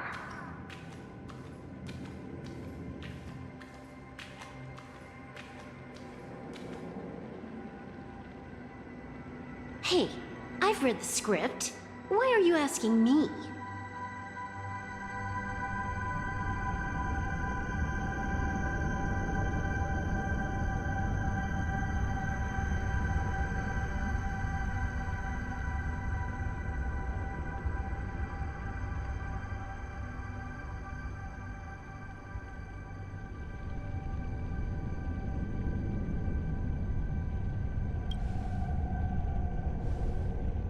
Then do your best to not fail.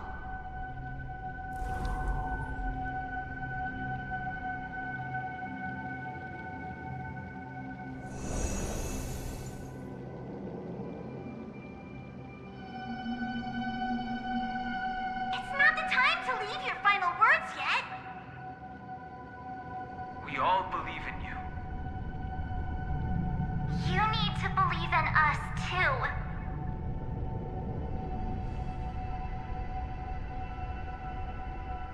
We'll wake up together.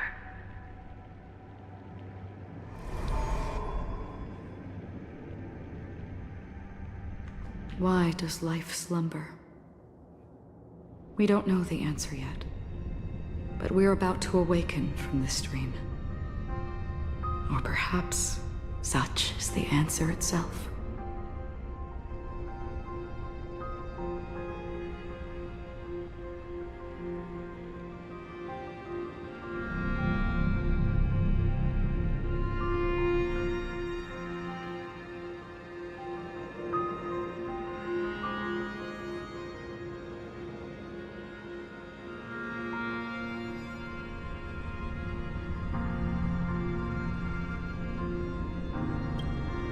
It's the people who first broke free from the sweet dream. The sleeping and shapeless caught a glimpse of their desires. It was because they held on to these desires that they could dream. It was because these desires were never fulfilled that they could wake up.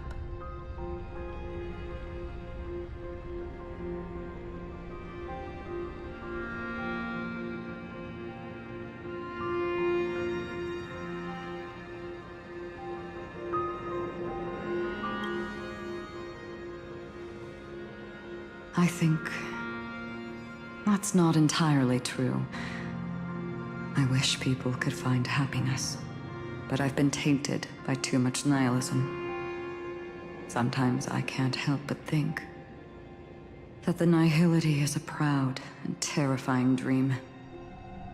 It's brought forth not by gain or loss, but by the severing of roads, or even the loss of desire itself. Fulfilling a wish can certainly make people feel the joy of being alive. But if no new wishes ever surfaced again in people's hearts,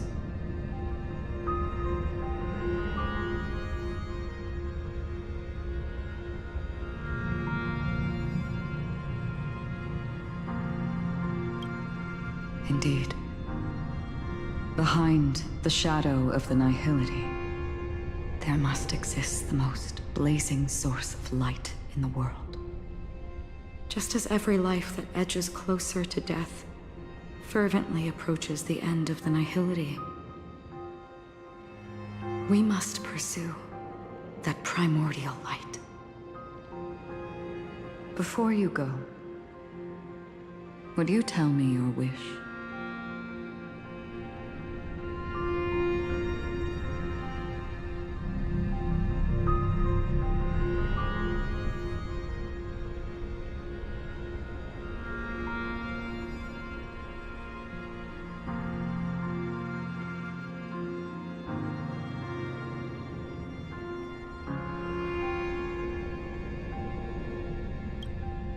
I'm glad.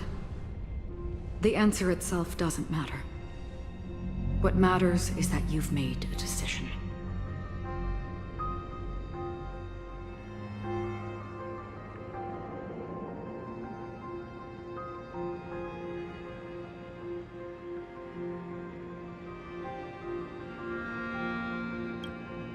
Only a name remains. A person that I was, and now want to become.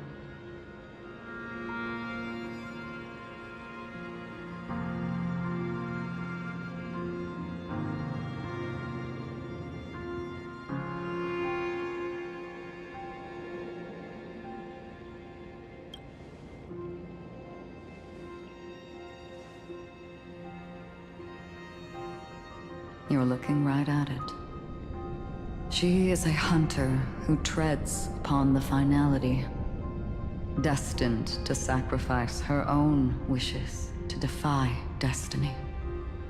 But no matter which path you and she walk, death will always be the destined finale and the last reunion. Are you ready? She too was here not long ago. You can witness her resolve through this.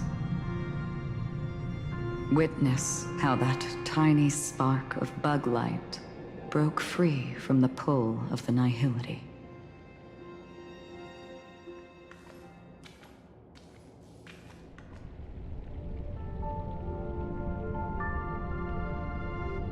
Who were you in the past?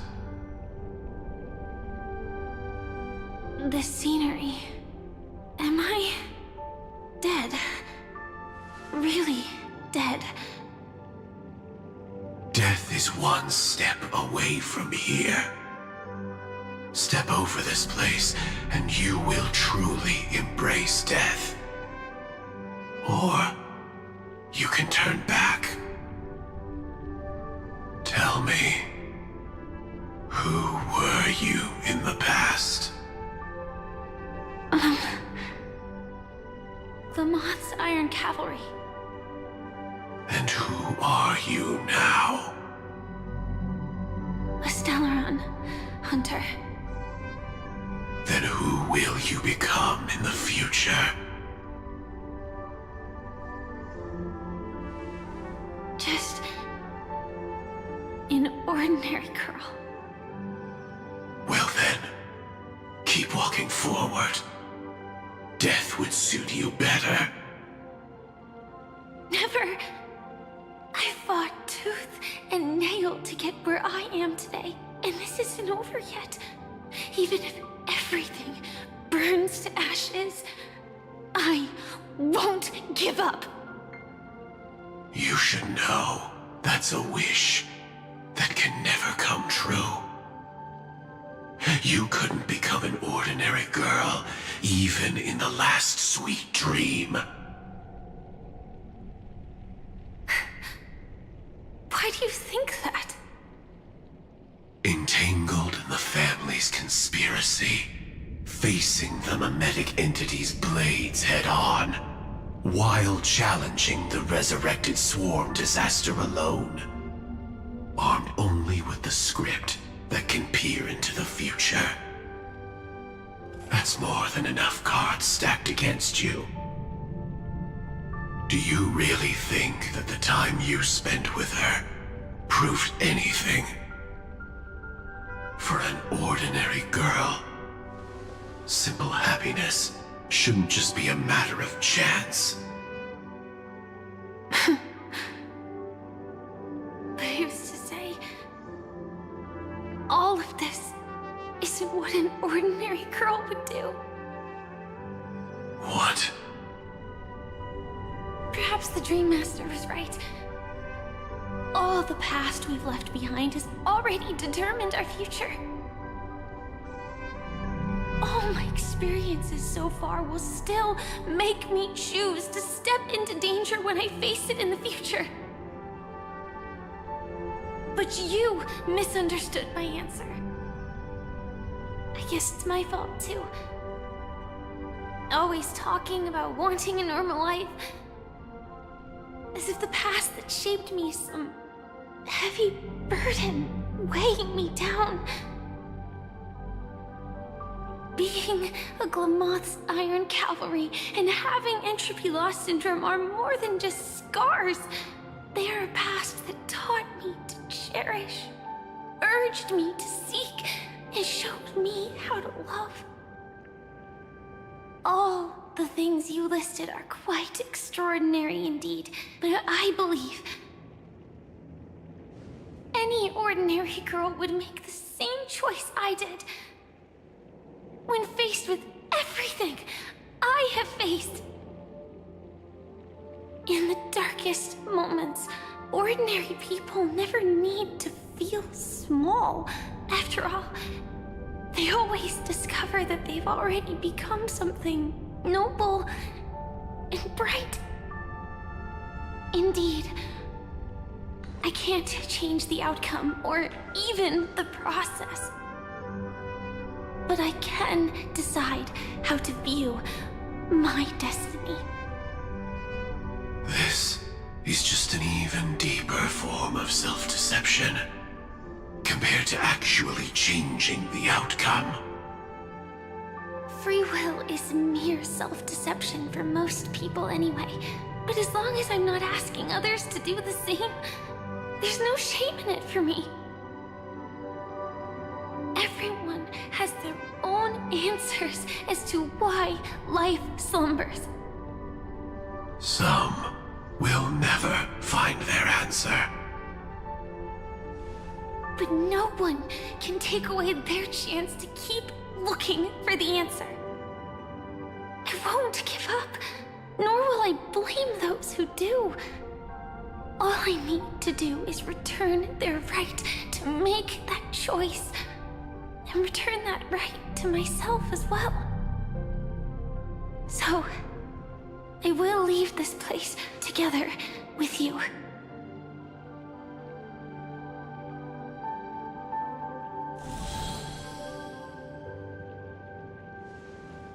Even if embracing my former strength means speeding towards my death.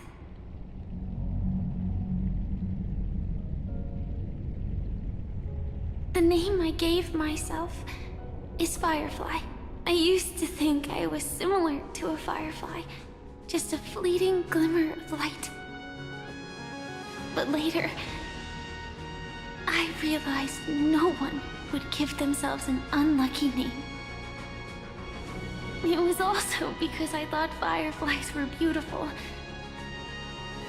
Later, someone told me that my eyes don't actually work very well. Otherwise, I would have figured out that those insects aren't beautiful at all. Beauty, love, all our feelings stem from the flaws we were born with.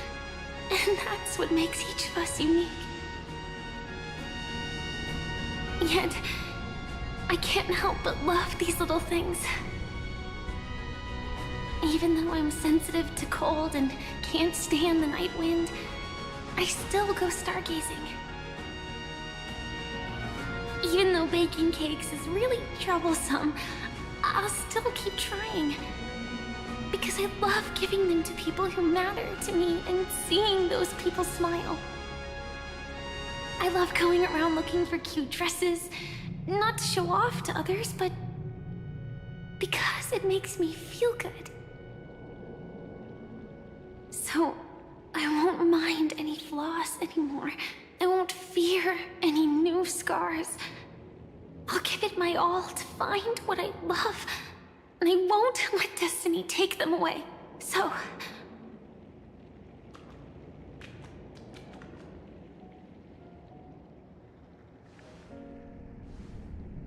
moths don't fly to flames because they yearn for light. It's about going through the flames, igniting yourself and burning with the most intense light. My destiny won't fall into darkness. I will light up everything around me.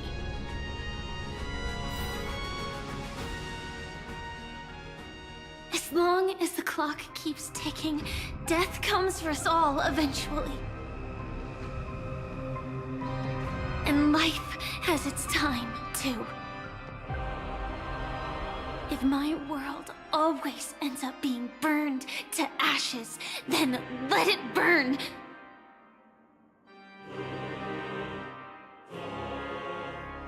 As long as I can keep burning, then wherever I am will be flames, not ashes. Order. Dismember. Actually, I used to envy you. You wouldn't feel pain, even though you were born to bring disaster.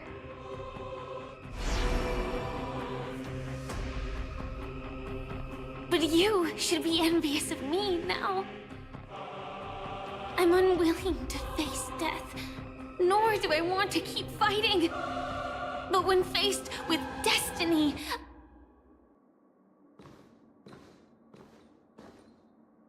I will never run away!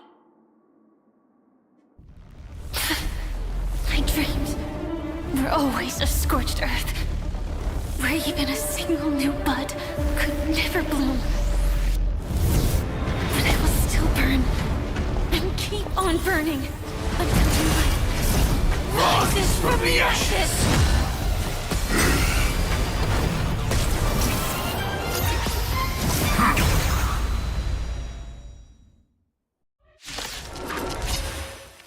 If you are the Dream Master's answer, then listen to my reply in his stead. People hold on to hope not because they have never faced inevitable death. It's precisely because we are destined to die that we hold on to the hope of wanting to change something.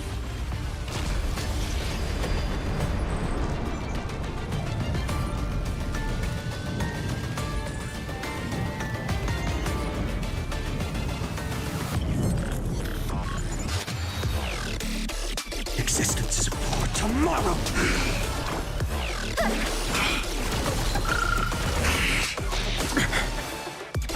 I'm fine.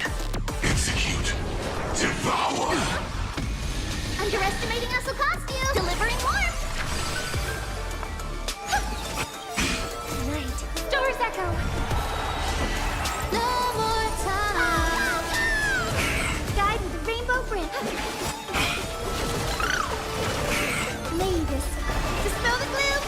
Restore the skies. Thank you. I can still keep going. Future will come. It's from light in the Westland. Away we go! Corpulence consume me. Hail the new dawn. Order disassemble. Is that all?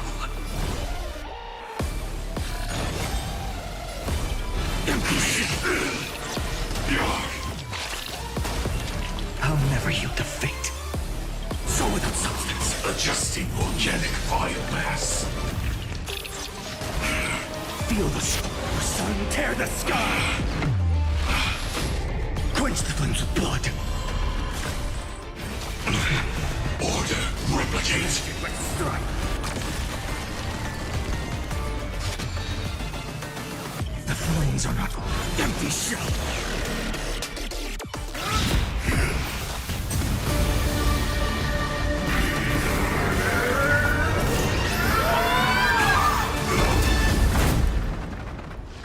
I knew it. Everything's far from over. If embracing fate is also a form of resistance, Then this time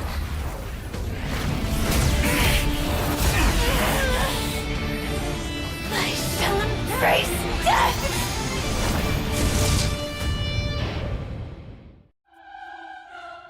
To live is to imagine a future version of yourself. But fate is never fair. The choices people make are almost completely dictated by their past.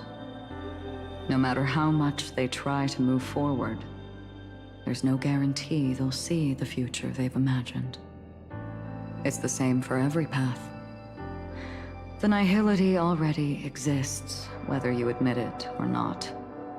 And nothing can ever completely escape from nihility. Most paths make people believe that this world is good. That as long as you are willing to believe, you would gain power because of your belief. But that does not apply to the nihility. The nihility is absurd and vast, capturing those who were unwilling to blindly believe, yet are powerless to fight back. It has nothing to do with good, be it willing or blind. The way people obtain strength from faith should come from within, not from being forced to bow their heads. This will be a tough journey. Are you still willing to return to the starting point once again?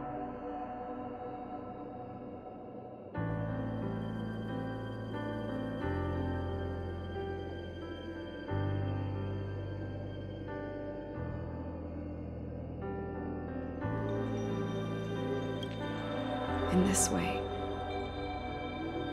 you will reunite in the warmth of the sunlight. May death yet end her last dream. May you guide people back to the waking world. In the coming long nights, I'm afraid you will face many setbacks and witness many tragedies.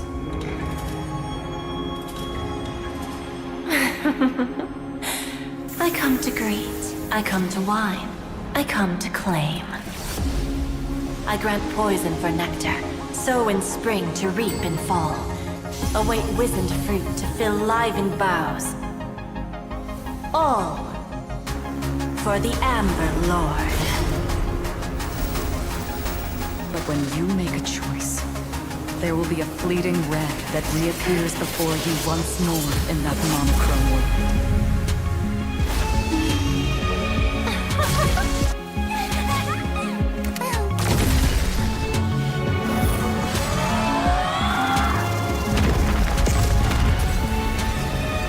What you must do now is ponder its significance, and then return to the waking world.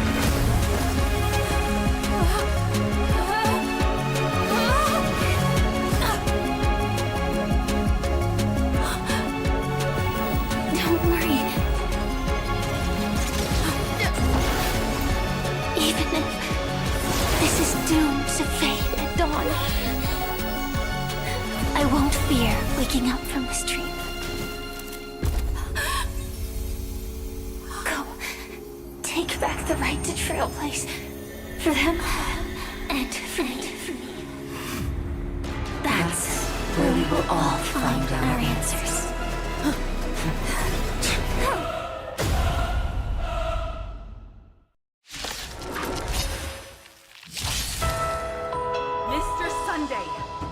Time for you to wake up from your dream. The future of Penacony won't belong to the Order, but will be determined by human will.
The divine power of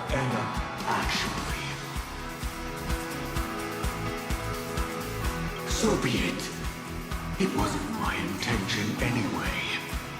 Let us discern in human form the final conclusion.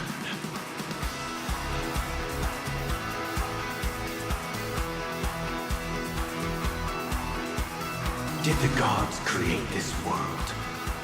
Do the gods love all beings? Oh gods, you all life shall grow as nature intended, and reach its end. This mortal world should rest in mortal hands. All the work of creation has been completed. The inevitable day has arrived. The embryo of philosophy will reshape for us all of reality.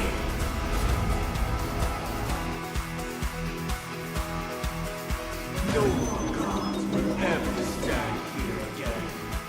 This paradise shall be forged by the king of humankind!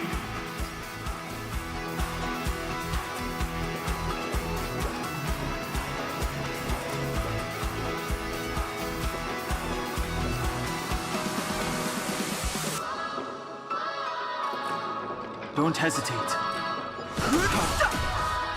The order is ultimately flawed. By this decree, it shall be ended.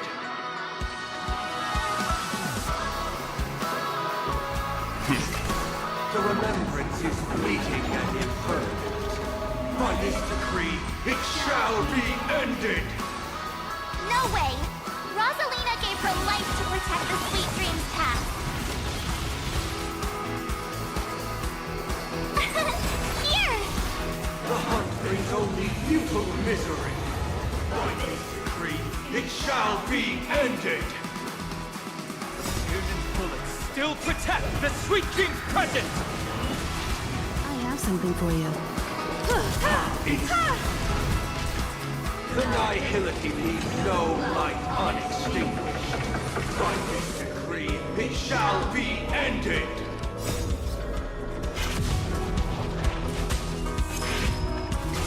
Fighting is meaningless. The trailblaze knows it attempts the impossible. By this decree, it shall be ended. Even so, Mikhail still believed in tomorrow. Stand down. With this perfect melody I command, recreate paradise anew. Robin, is that you singing? Now, it's time to become the new Watchmaker.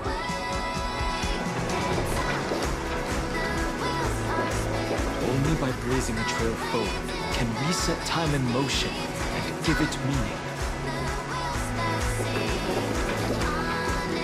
Only after the sweet dream ends will tomorrow come. People will keep moving forward, discovering countless new wonders.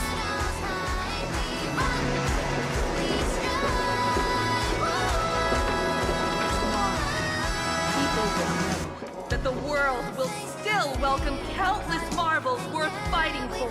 A stagnant sweet dream can't imprison our desires.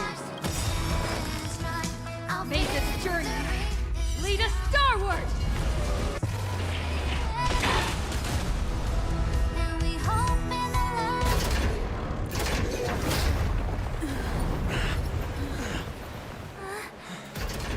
So,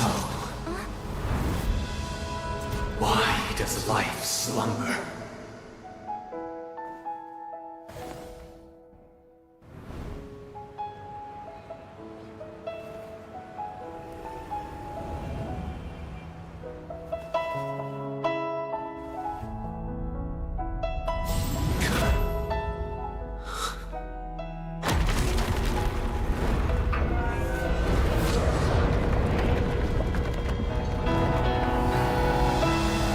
The night is still too short.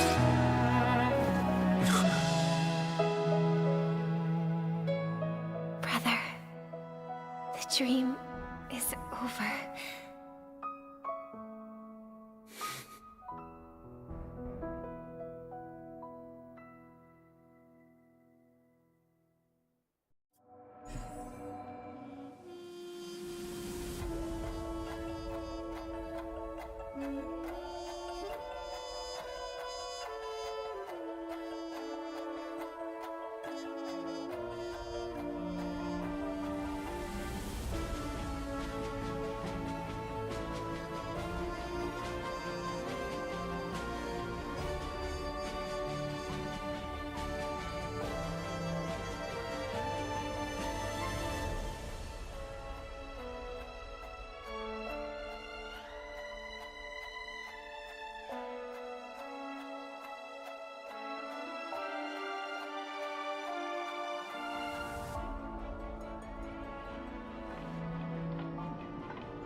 wake up.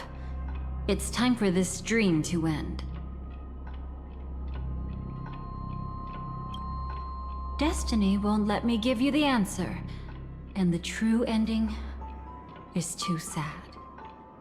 I'd rather you forget about it.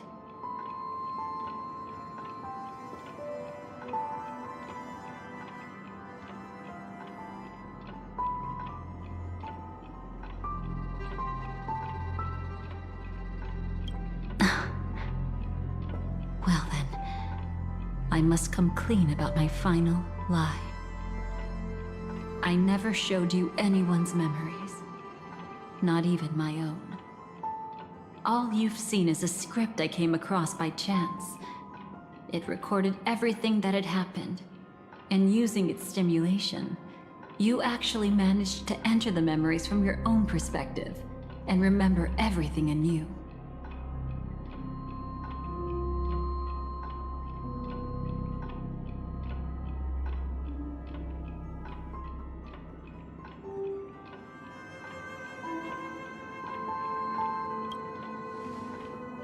It means you're different, unique. You've done something no one has ever done before.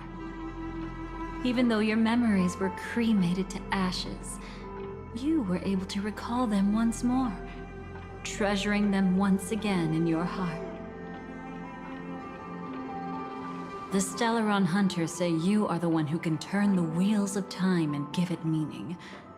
That you are the one who can alter destiny and make whole what is incomplete. Come, I want to show you something. Elio?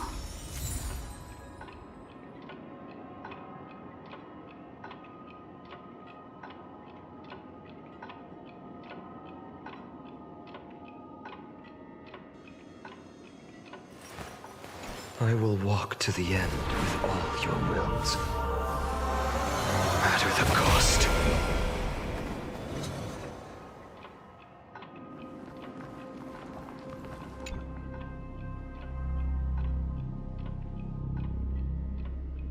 This is what I promised to give you. The truth about the finality. This cat is not Elio, but a strand of Terminus's divine corpus.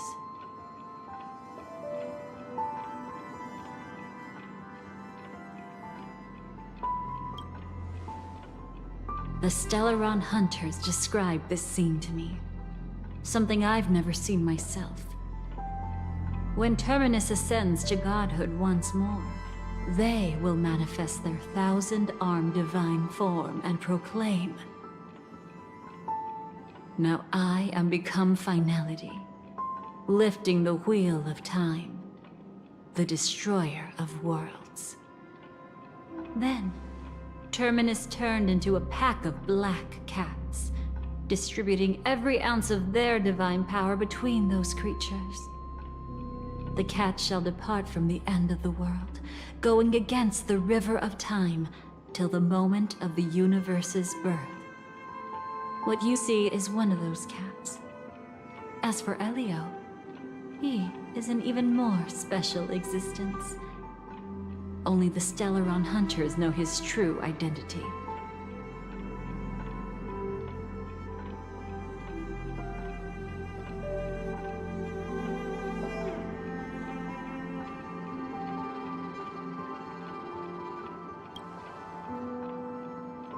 It will tell you the truth regarding the ending you haven't yet remembered. But you must be prepared. What really happened is that Firefly didn't meet with anyone between the fall of the Great Septimus and when she left Penacony. Not even you. She knew how tragic her third death would be.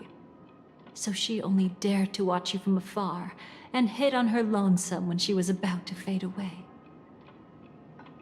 But even sad memories are precious.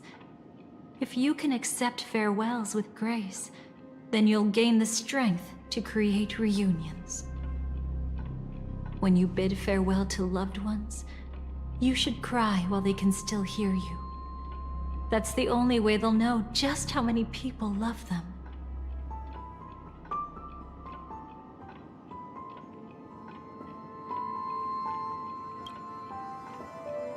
You know, I often wonder if everything I'm doing right now is just a whimsical gift from destiny. That I haven't really decided anything, but merely being tossed around at its mercy.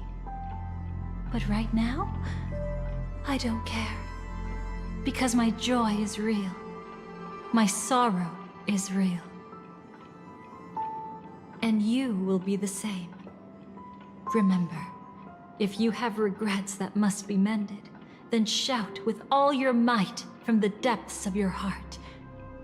Let it be passed to the end of time, and make Terminus, who is about to set off, hear your call. The fact that you can see this black cat means Terminus is in the process of passing by you.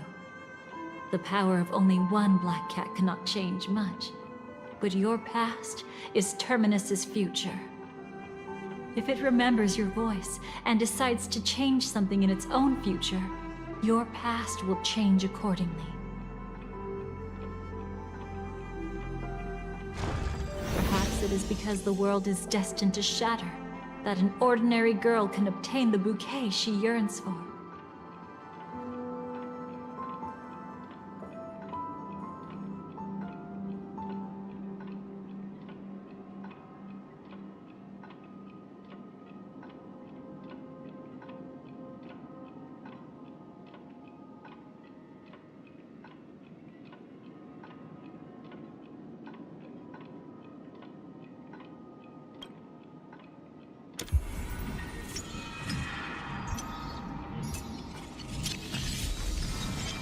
Go forth and deliver that bouquet with your own hands, so that no one will be left with regrets.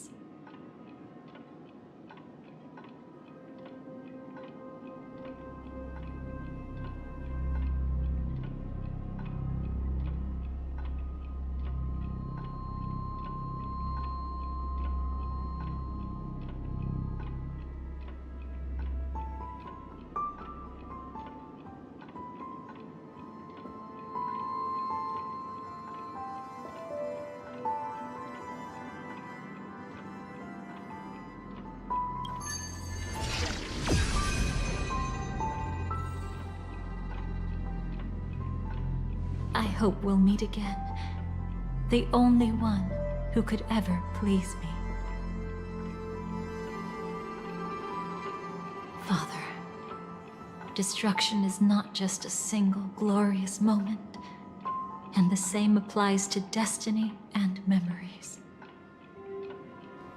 Only by enkindling the winter wilderness with flames that cross the sky can we make the indestructible manifest once more. This is the experience from cultivators who had remade the world, and the wondrous creations from those who painted the world. Sitting among the embers, they drew the morning star, knowing best that only in times of extreme hunger do the stars begin to turn. Why does life slumber? You will eventually find your own answer.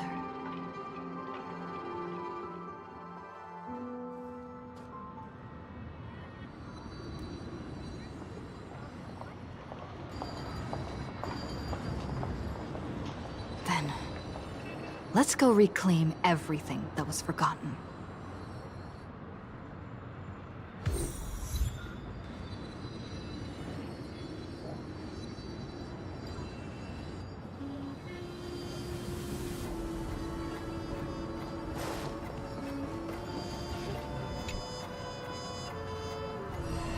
You arrogant gambler. I've already seen through your tricks. Oh, do tell me what you figured out. When sailing through storms, drunkards always beg for mercy from destiny. So? So, they all died. Destiny loves to watch them crash onto the reefs, A fool deserves a fool's end. I feel like I need to read between the lines here, Professor. But you know I'm not that well read. You're not lucky at all. You chose to forever remain sober, never becoming a drunkard. Let's make an actual bet then. It's the perfect day for a few drinks. Once I'm actually drunk, you'll see just how wrong you are.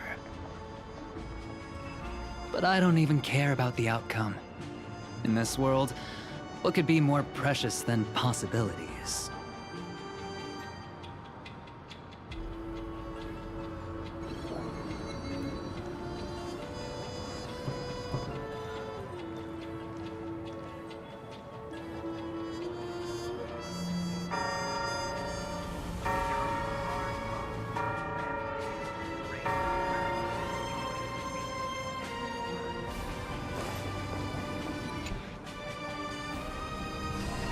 Creating a brand new path.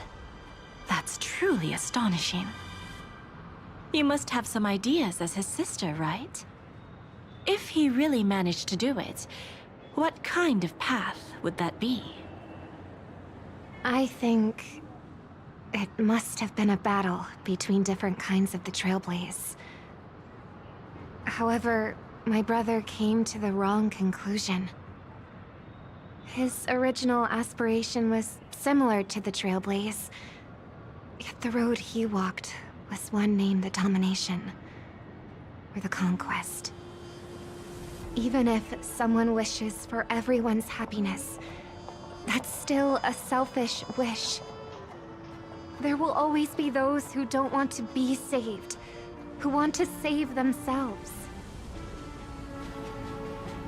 Do you also think that there shouldn't be any god in this world? No. Even a god who does nothing can at least give people something to believe in and find comfort in. This world definitely no longer needs a king of humankind. That's why I believe my brother will come to understand all of this one day as well. He made mistakes, but he was stopped. I don't want him to spend the rest of his life in prison. I want him to also have a chance to save himself. No wonder you came looking for me. Yes. I want to make a deal with you. And after that, we'll talk about what position Penacony will hold before the IPC.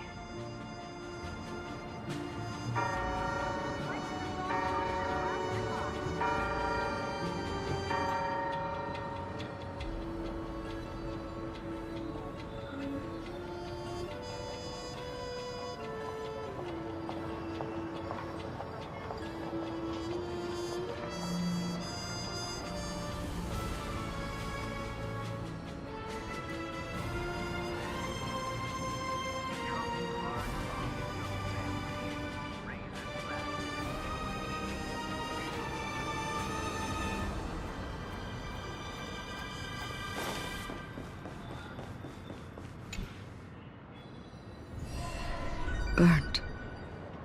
Yes. Just like with Mr. Aventurine back then. Nihility infected the dreamscape the moment you drew your blade. Thankfully, this is the world within the dreamscape. Constance took all the knot upon herself and burnt it away completely. Perhaps she won't be able to fully recover for a long time. I'm very sorry. Don't be. She's got other pressing matters right now. That's why she asked me to meet you. She really wants to thank you. She's betrayed too many people, facing death threats from Avengers at every moment. She used to delight in dancing with death. But at the moment she burned away the nihility, she said she was blooming. She said that, for the first time, She felt the joy of being alive. Come to think of it, people all believe that the Dahlia's floriography means betrayal. But on the planet where it was first discovered, the locals saw it as a symbol of life and prosperity.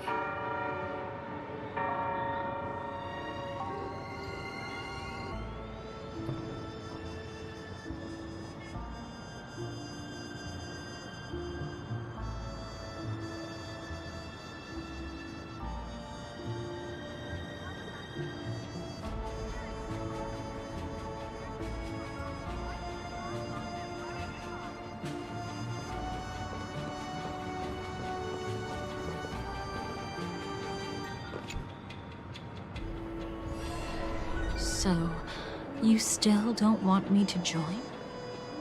That's Elio's decision. He saw my future? In all possible futures where you join the Stellaron Hunters, you will ultimately choose betrayal.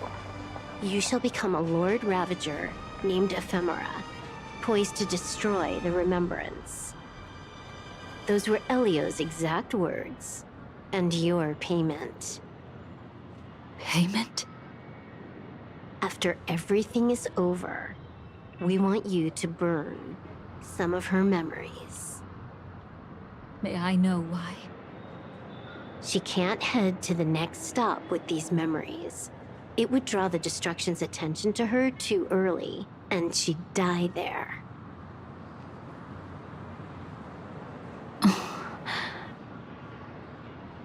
I can do that. But I'll give the memories back to her sooner or later. In my own way. Whether you try to stop me or not. No one will stop you. It is already written in the script. It will be a new beginning. The 4 apocalypses will converge towards the destruction because of it, while the cosmos will join hands to overcome that annihilation.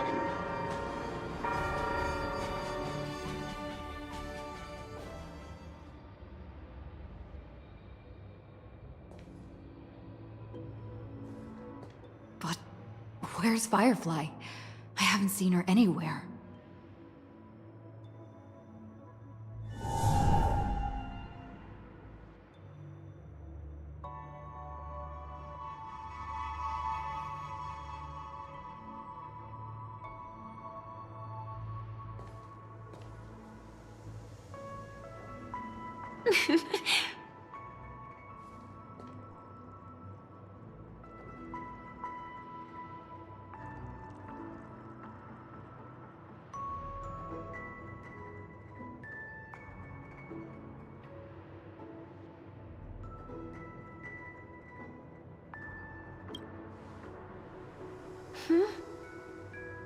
How did you know I was here?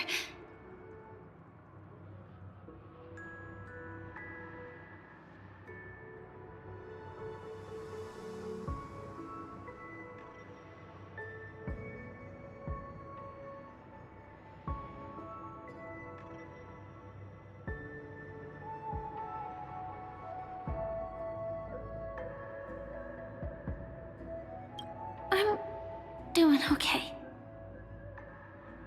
Sorry. I wasn't trying to avoid you. But I have my own reasons. Can you just let me stay here by myself?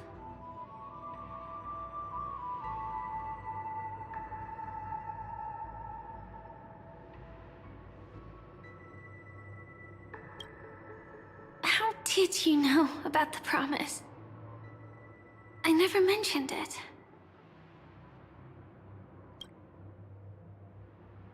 Maybe it's not just mysterious, but also gentle. I don't think I've mentioned it, but I wrote down everything I wanted to do in my journal before coming here. I'm staying here because I want to fulfill the last wish written in it. I've been quietly following you and watching you from afar for a while, but I still didn't want to disturb you. I hope your dreams begin with a smile and end with one too.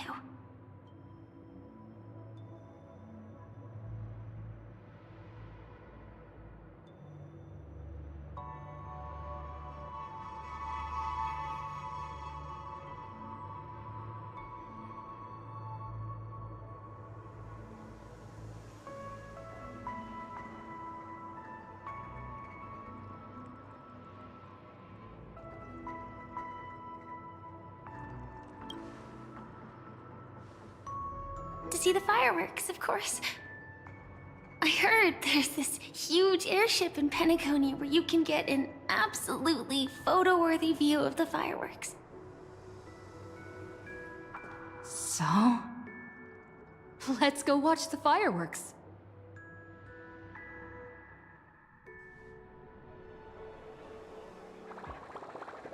It really is the perfect spot.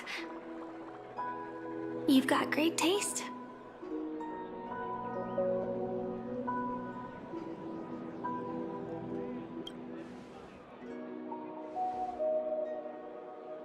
Either way, thank you. Looks like it hasn't started yet. Let's sit for a while.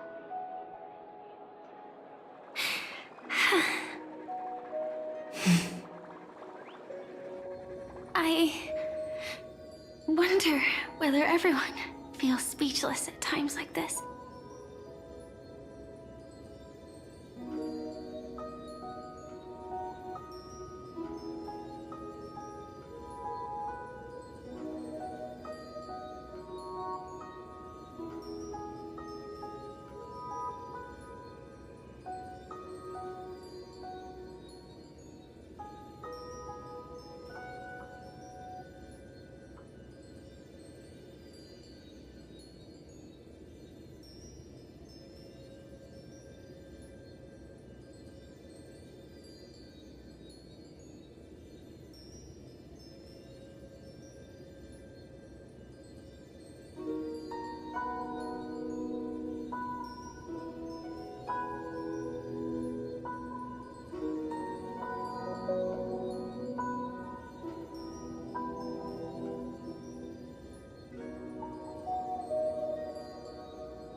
Maybe it's neither. There's a saying that I always liked. When it comes to someone we want to meet, we always imagine the scene before it happens. Imagine the words we'll say that would make them smile. Slowly but surely, all the things we want to say would have already been said before we even met the person. And when we finally meet again, we realize they're even more beautiful than anything we could have imagined.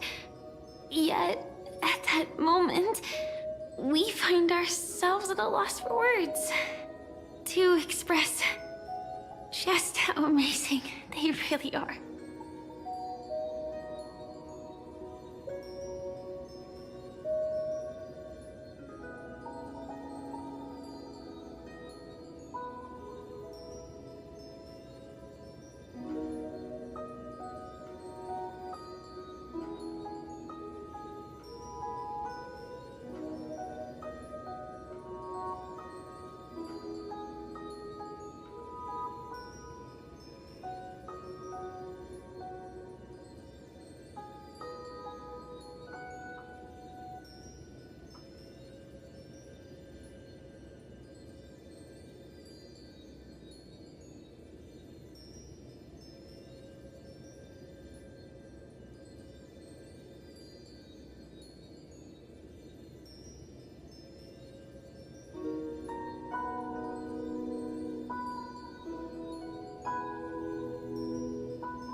sorry, but I can't tell you.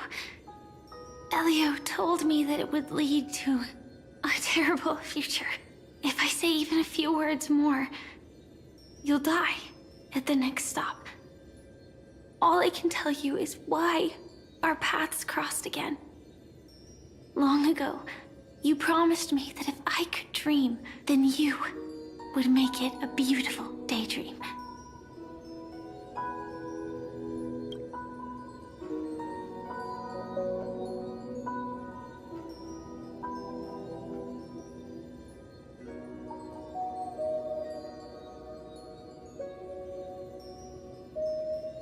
What matters isn't how they've changed, but that you still hold those same genuine feelings for them.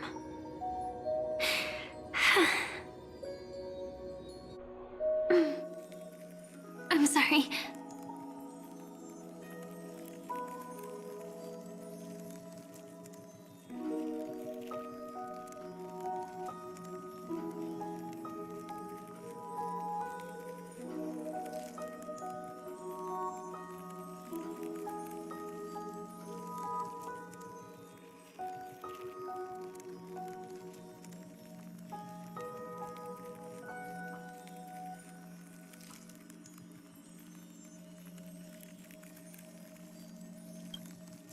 Yeah, actually, I still haven't experienced one of the 3 deaths written in the script. I only realized it after Anna's dream dissipated. I've made a mistake. Being sent to the Dream Flux Reef by death could hardly be called a death at all. That would have been way too easy. As for the true 3 deaths, the first one, I have known its true form for a long time. I can't dream. After I woke up, I would never dream again.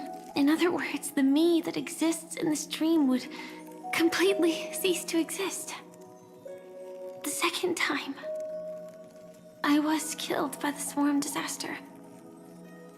I activated my true power and came back from death. But that power would inevitably lead me to the 3rd death. My symptoms would accelerate uncontrollably until I die of entropy loss. The dreamscape had already started merging with reality when we arrived in Penacony. I thought I was dreaming, but I was actually also living in waking reality. It was causing my entropy loss syndrome to worsen. But don't worry, I asked Silverwolf about it, and she said things won't get that serious in real life. Let's not talk about this anymore. I just don't want to see you looking sad. This is our most beautiful daydream, and we should see it through with smiles on our faces. After all, we never know when we will use up all the moments we have with someone across all space and time. Hey, could you close your eyes? If this is my only chance to dream, then I want you to see the best version of me. As we near the end, let me indulge in a bit of perfectionism. Just like what I used to do. Let's close our eyes and imagine ourselves being together. Even if you can't see me, you'll still know that we've never been far apart.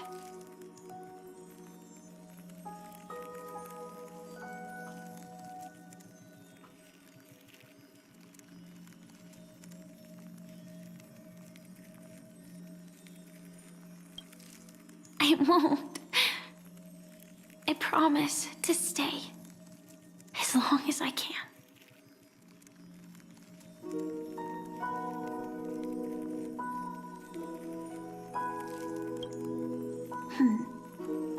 Let me think. Where should we start? Right. We should start where everything began, of course. Right at that golden hour. When you came to save me. That being said, we could also pretend we're strangers who just happened to meet there. Me, I'm a student traveling to the Golden Hour, and it'd be nice if I had a bit more pocket money. Oh, and when I show up there, I should dress up a little fancier.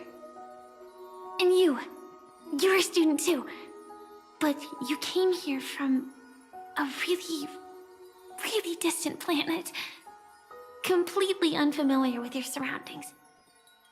Then, a bunch of mean-looking thugs jumped out, trying to pick on you. When that happens, I'll step up to the plate. Yeah. Let me be the one to save you this time.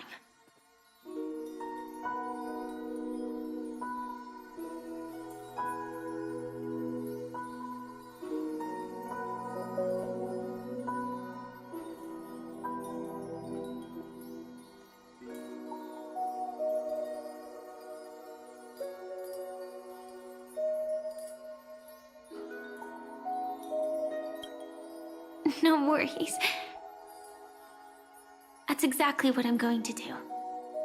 The result doesn't matter. And even the process isn't important.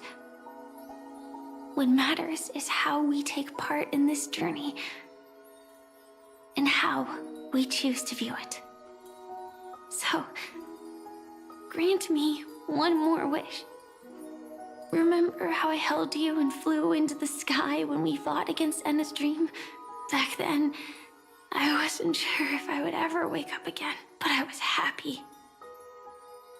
We were standing shoulder to shoulder once again, fighting against things that we believed were wrong, and we'd do anything for each other. Still, I have a tiny, selfish wish.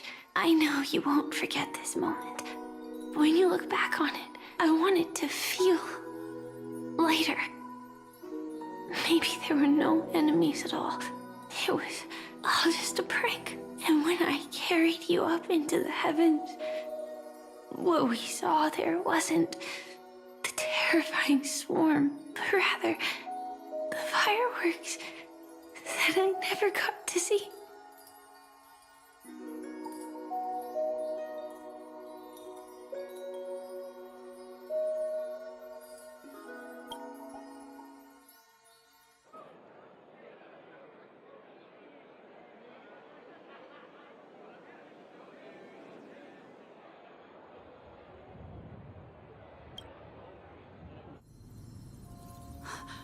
Firefly? Elio said we're destined to head to different finalities, that we can't have a future. That's why you told me that you'll give me a daydream more beautiful than any ending could ever be. I'm looking forward to it. But can we really not step over that ending together? I'm not scared of death, but please don't let me die alone. They say you're destined to bring about the finality, but I believe you'll be there. You definitely will. Only you can know it, and only you can decide. This cosmos certainly doesn't exist solely for you, nor does it flow only under your gaze, but it's forever waiting for you to save it.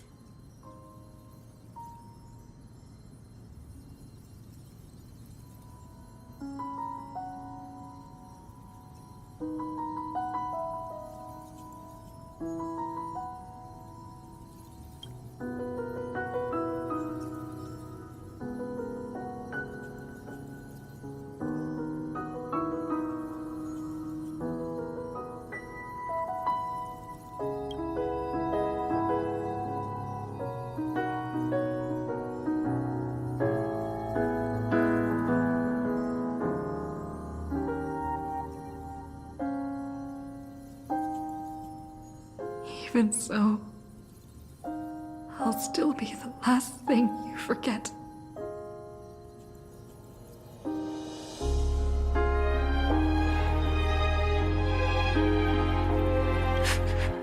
Fireworks. No.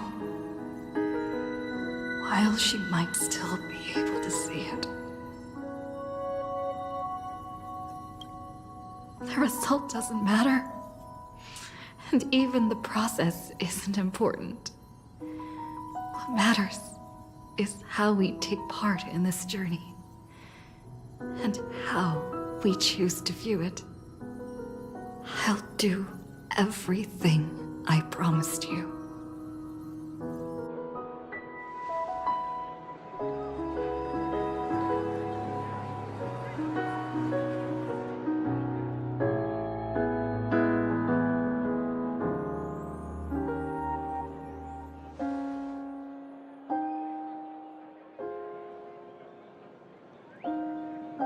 Am I still one step too late?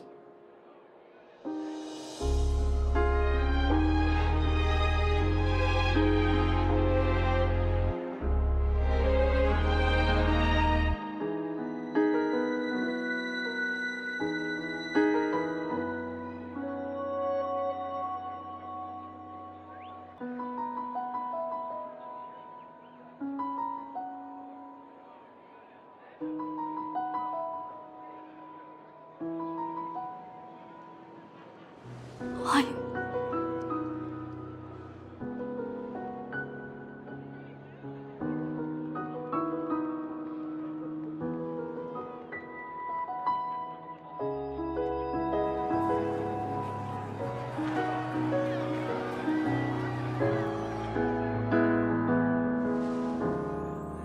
But Firefly can't see it anymore.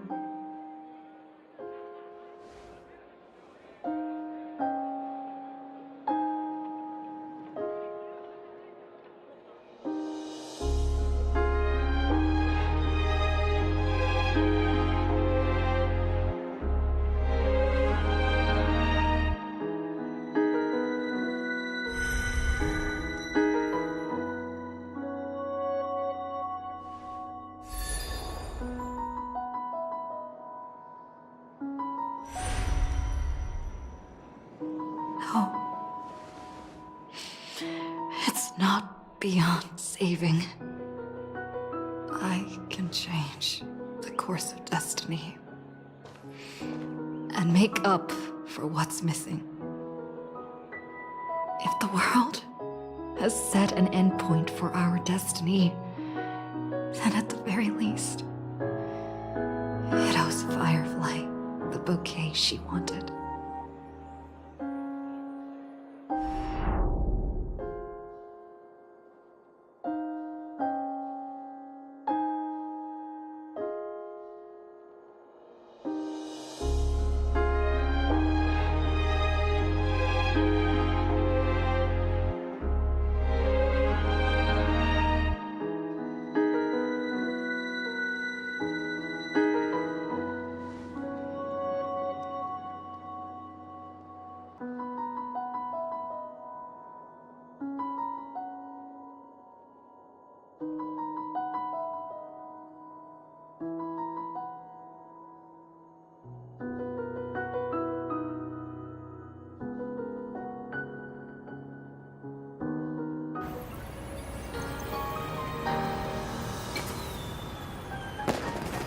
You see, everything is possible in this land of the dreams. We each came here with our own goals and realized them in unimaginable ways. Whether the outcome was sweet and dreamlike or bitter and real, it is still the answer we longed for. So, why do people choose to sleep? I think it's as you said.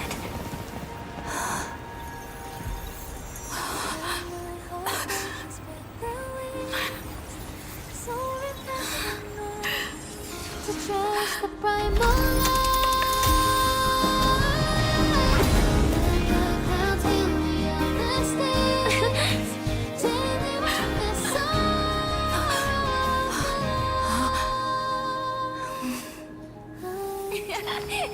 So when tomorrow comes, we'll wake from our dreams, smiling.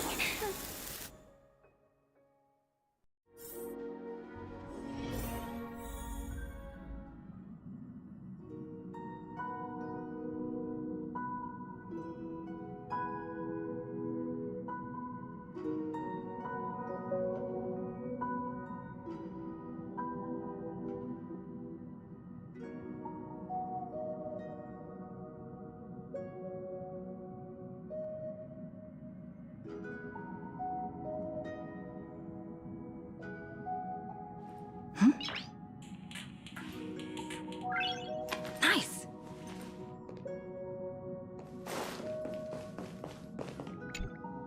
Mr. Boothill, it's a relief to see you alive and well after all that bloodshed. Born tough. Though, I ought to apologize to you, Miss Himiko, for missing the Express's signal earlier. The soldiers of both the IPC and the Cienjo saw the way you all fought on the front lines. Please accept my sincere thanks for the bravery the Rangers showed. No need for thanks, Miss Himiko. I ain't the leader of the pack, didn't bring many along. Most of those who showed up for this fight have a personal score to settle with the destruction. That's why they fought like they had nothing to lose.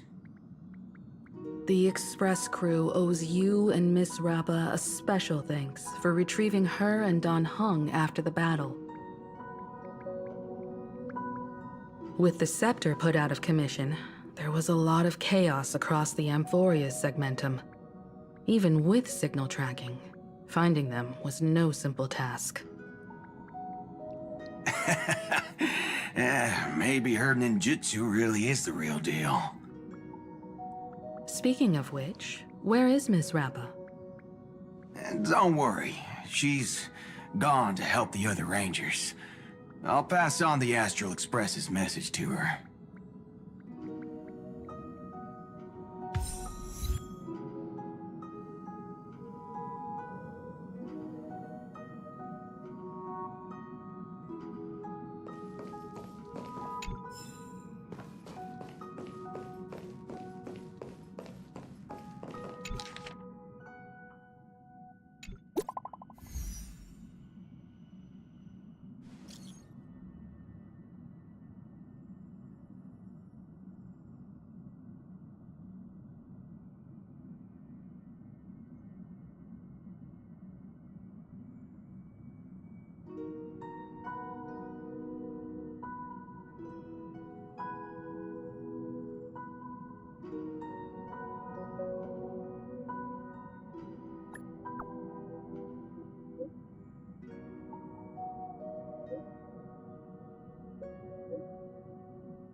Some value as existence is unity. All will be swept away by the wind. Share good fortunes. Let us dance once more.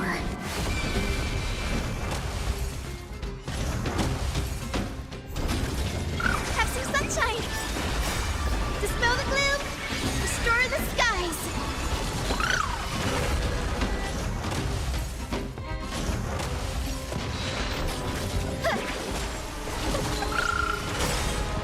I weep for the departed. It too shall fall.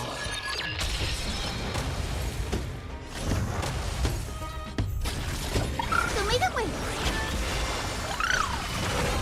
Dream vanished. On the still waters of oblivion. Dispel the gloom! Restore the skies! Have some sunshine! Clouds scattered. Let us dance once more. Show me the way!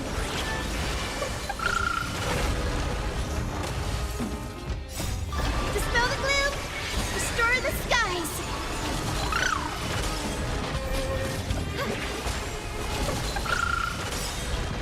I weep for the departed. It too shall fall.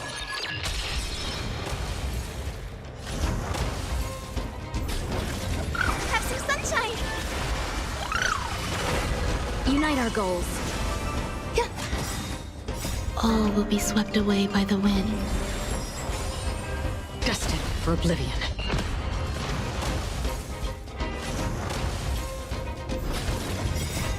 Dispel the gloom! Restore the skies!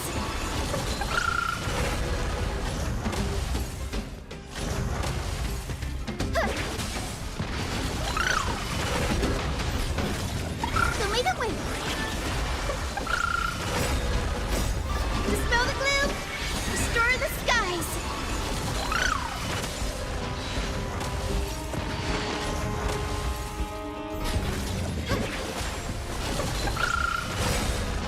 I weep for the departed.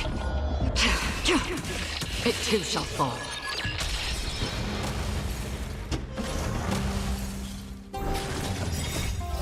Let us dance once more. Have some sunshine! Dispel the gloom! Restore the skies!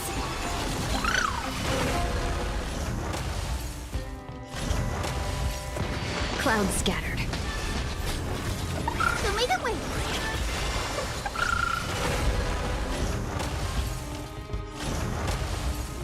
Dream vanished. Existence is unity. On the still waters of oblivion.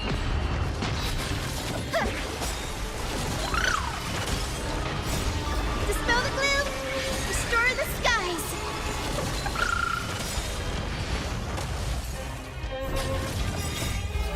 Let us dance once more.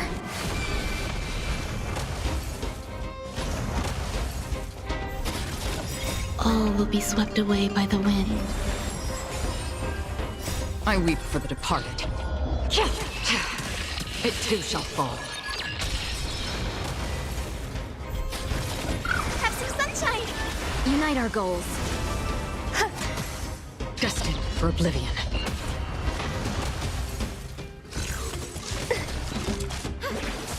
Clouds scattered. Show me the way! Dispel the gloom! Restore the skies! Have some sunshine! Dream vanished. Let us dance once more. Show me the way!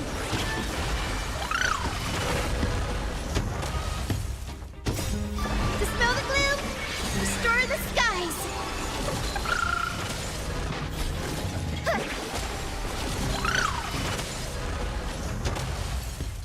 Share good fortunes. Existence is unity. All will be swept away by the wind. On the still waters of oblivion. I weep for the departed. It too shall fall.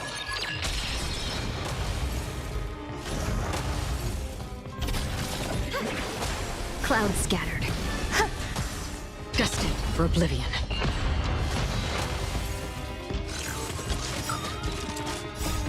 Dispel the gloom! Restore the skies! Have some sunshine! Dream vanished.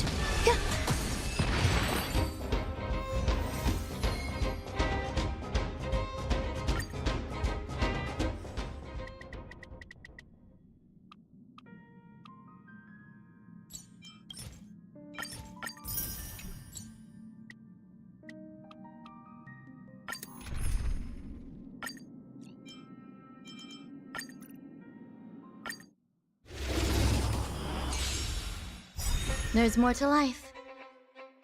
Dreams of a... Let us dance once more.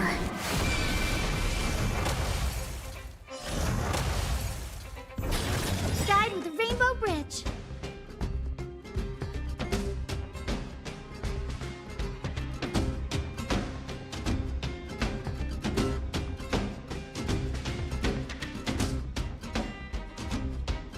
No rush. Emptying your mind is a good way to relax as well.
All will be swept away by the wind.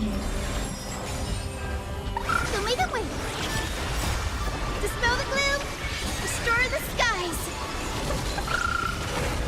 Unite our goals. Existence is unity. Destined for oblivion.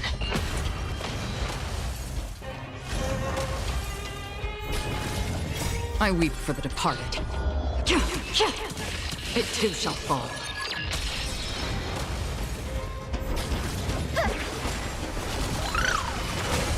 Dream vanished.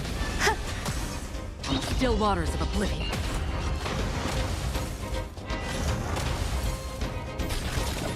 Have some sunshine! Clouds scattered. Let us dance once more. Show me the way. Dispel the gloom. Restore the skies. Share good fortunes. All will be swept away by the wind. Destined for oblivion. I weep for the departed. It too shall fall.